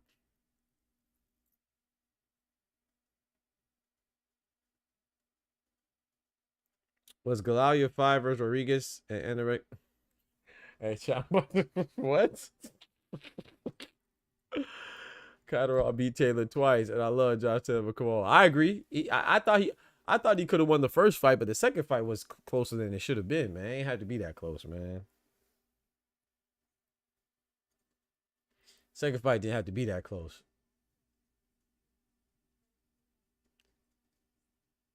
But it's like you know, Boatsy too, you know. That's why I picked Callum Smith. A lot of people said I was crazy when I picked Callum Smith to beat Joshua Boatsy. But I was like, Joshua Boatsy, I like him, but they don't know when to go into that extra gear. Maybe they just don't have it. You know what I'm saying? Jack Catterall's the same way. Like, you got to know when to activate that extra gear, bro. And Joshua Boatsy just has no sense of urgency when he fights. I feel like Jack Catterall's the same way. I also feel like Raymond Murataya is the same way sometimes. You gotta know when to step on the gas, bro. There's no reason why Joshua Boatsy didn't get who did he fight before Callum Smith on the 5v5 joint? Willie Hutchinson. There's no reason why Joshua Boatsy ain't get Willie Hutchinson up out of there.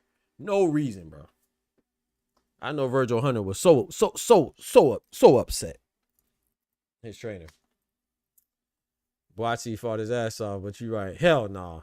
Against Callum Smith? Man, hell no, nah, man. Callum Smith straight up out hustled him, man. That's why, but I knew he was gonna do that.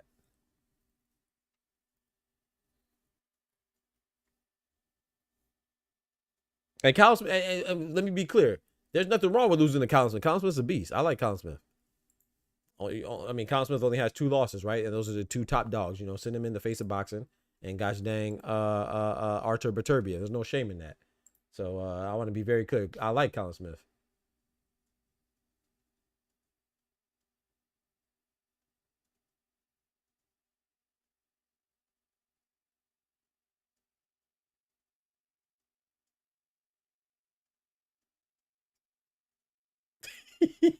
Hey, who cooking like this, bro? Who is this, bro?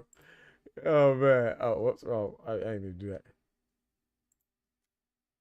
Hey, shout out to Ty. I just saw what you sent me, Ty. That's funny as hell. Yeah. Anthony Yard ducked him, man. Stop it, bro. Stop it, bro. Stop it.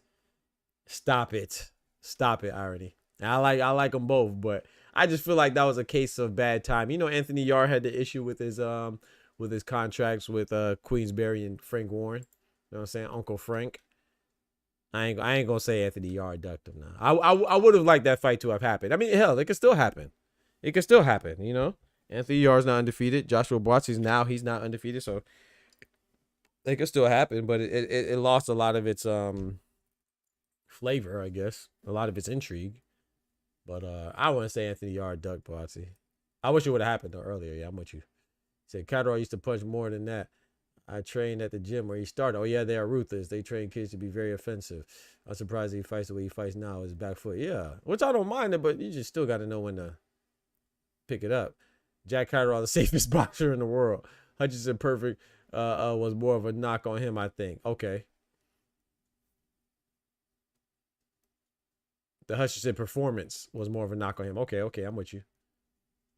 So I think he might soon. Also, one of the broadcasters replied he might pop dirty because Rodriguez had no boxing, no life gloves on.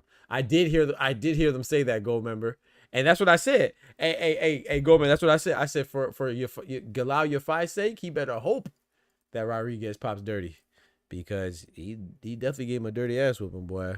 He gave him an ass whooping like he was on something. So he better hope he tests positive, because that's the only way he gonna get that fight back. But I did hear was it, I don't remember if it was Barry or was it Barack. One of them said that no life gloves thing. That was funny. He said, everyone has had issues with Bricktop, even my guy. True. Bricktop did Frank Bruno real dirty. True.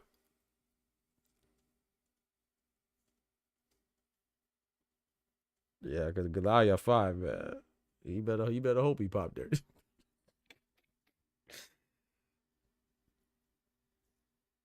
But like I said, man, you can't overlook people, man. Francisco Rodriguez Jr., he has a couple losses, what, 6 losses, something like that. But he only got stopped once, and that was to Roman Gonzalez. That's a legend.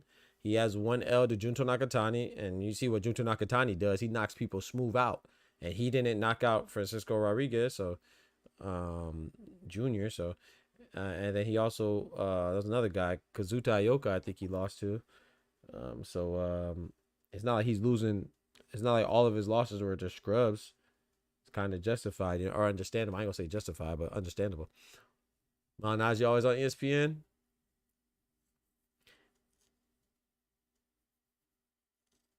I've seen him on there before, but I would say probably because Bradley, you know, he works with Pro Box, and Bradley works with Pro Box, so he probably had to sit in for Bradley or something like that. But mostly Tim Bradley, Mark Kriegel. You know, you see Michaela Mayer on there quite a bit as a contributing to the commentary. I see Paulie Malignaggi on there before, but I don't want to say all the time. Funny how this is the first time he's not wearing them. He got a hand injury. Uh-oh. Tank used to wear them gloves, but he ain't get that Reynoso Hey, chill out, man. Hey, chill out. Don't you bring that over there to my boy Tank now. Chill out, bruh. We do not let people who are on the juice discuss real athletes. That's all.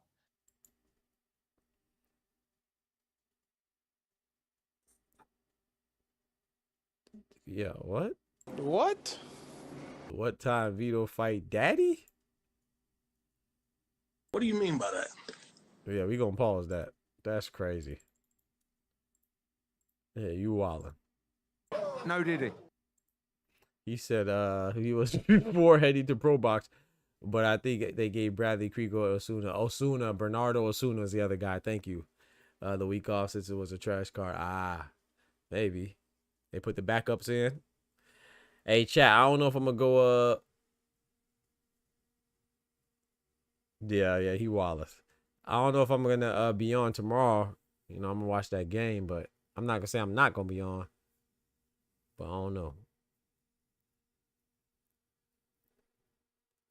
He's not fighting his dad. He's fighting Gardzielik. Got him. Thank you. That's crazy, bro.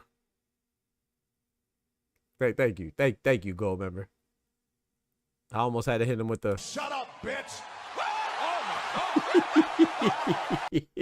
But chat, man, appreciate y'all rocking as always, man. Shout out to all the members coming through, man. Shout out to everybody coming through, but especially the members, man. Y'all really hold it down, help keep the lights on, keep us going and growing. Don't forget to smack that like button if you haven't done so already. That's the least you could do.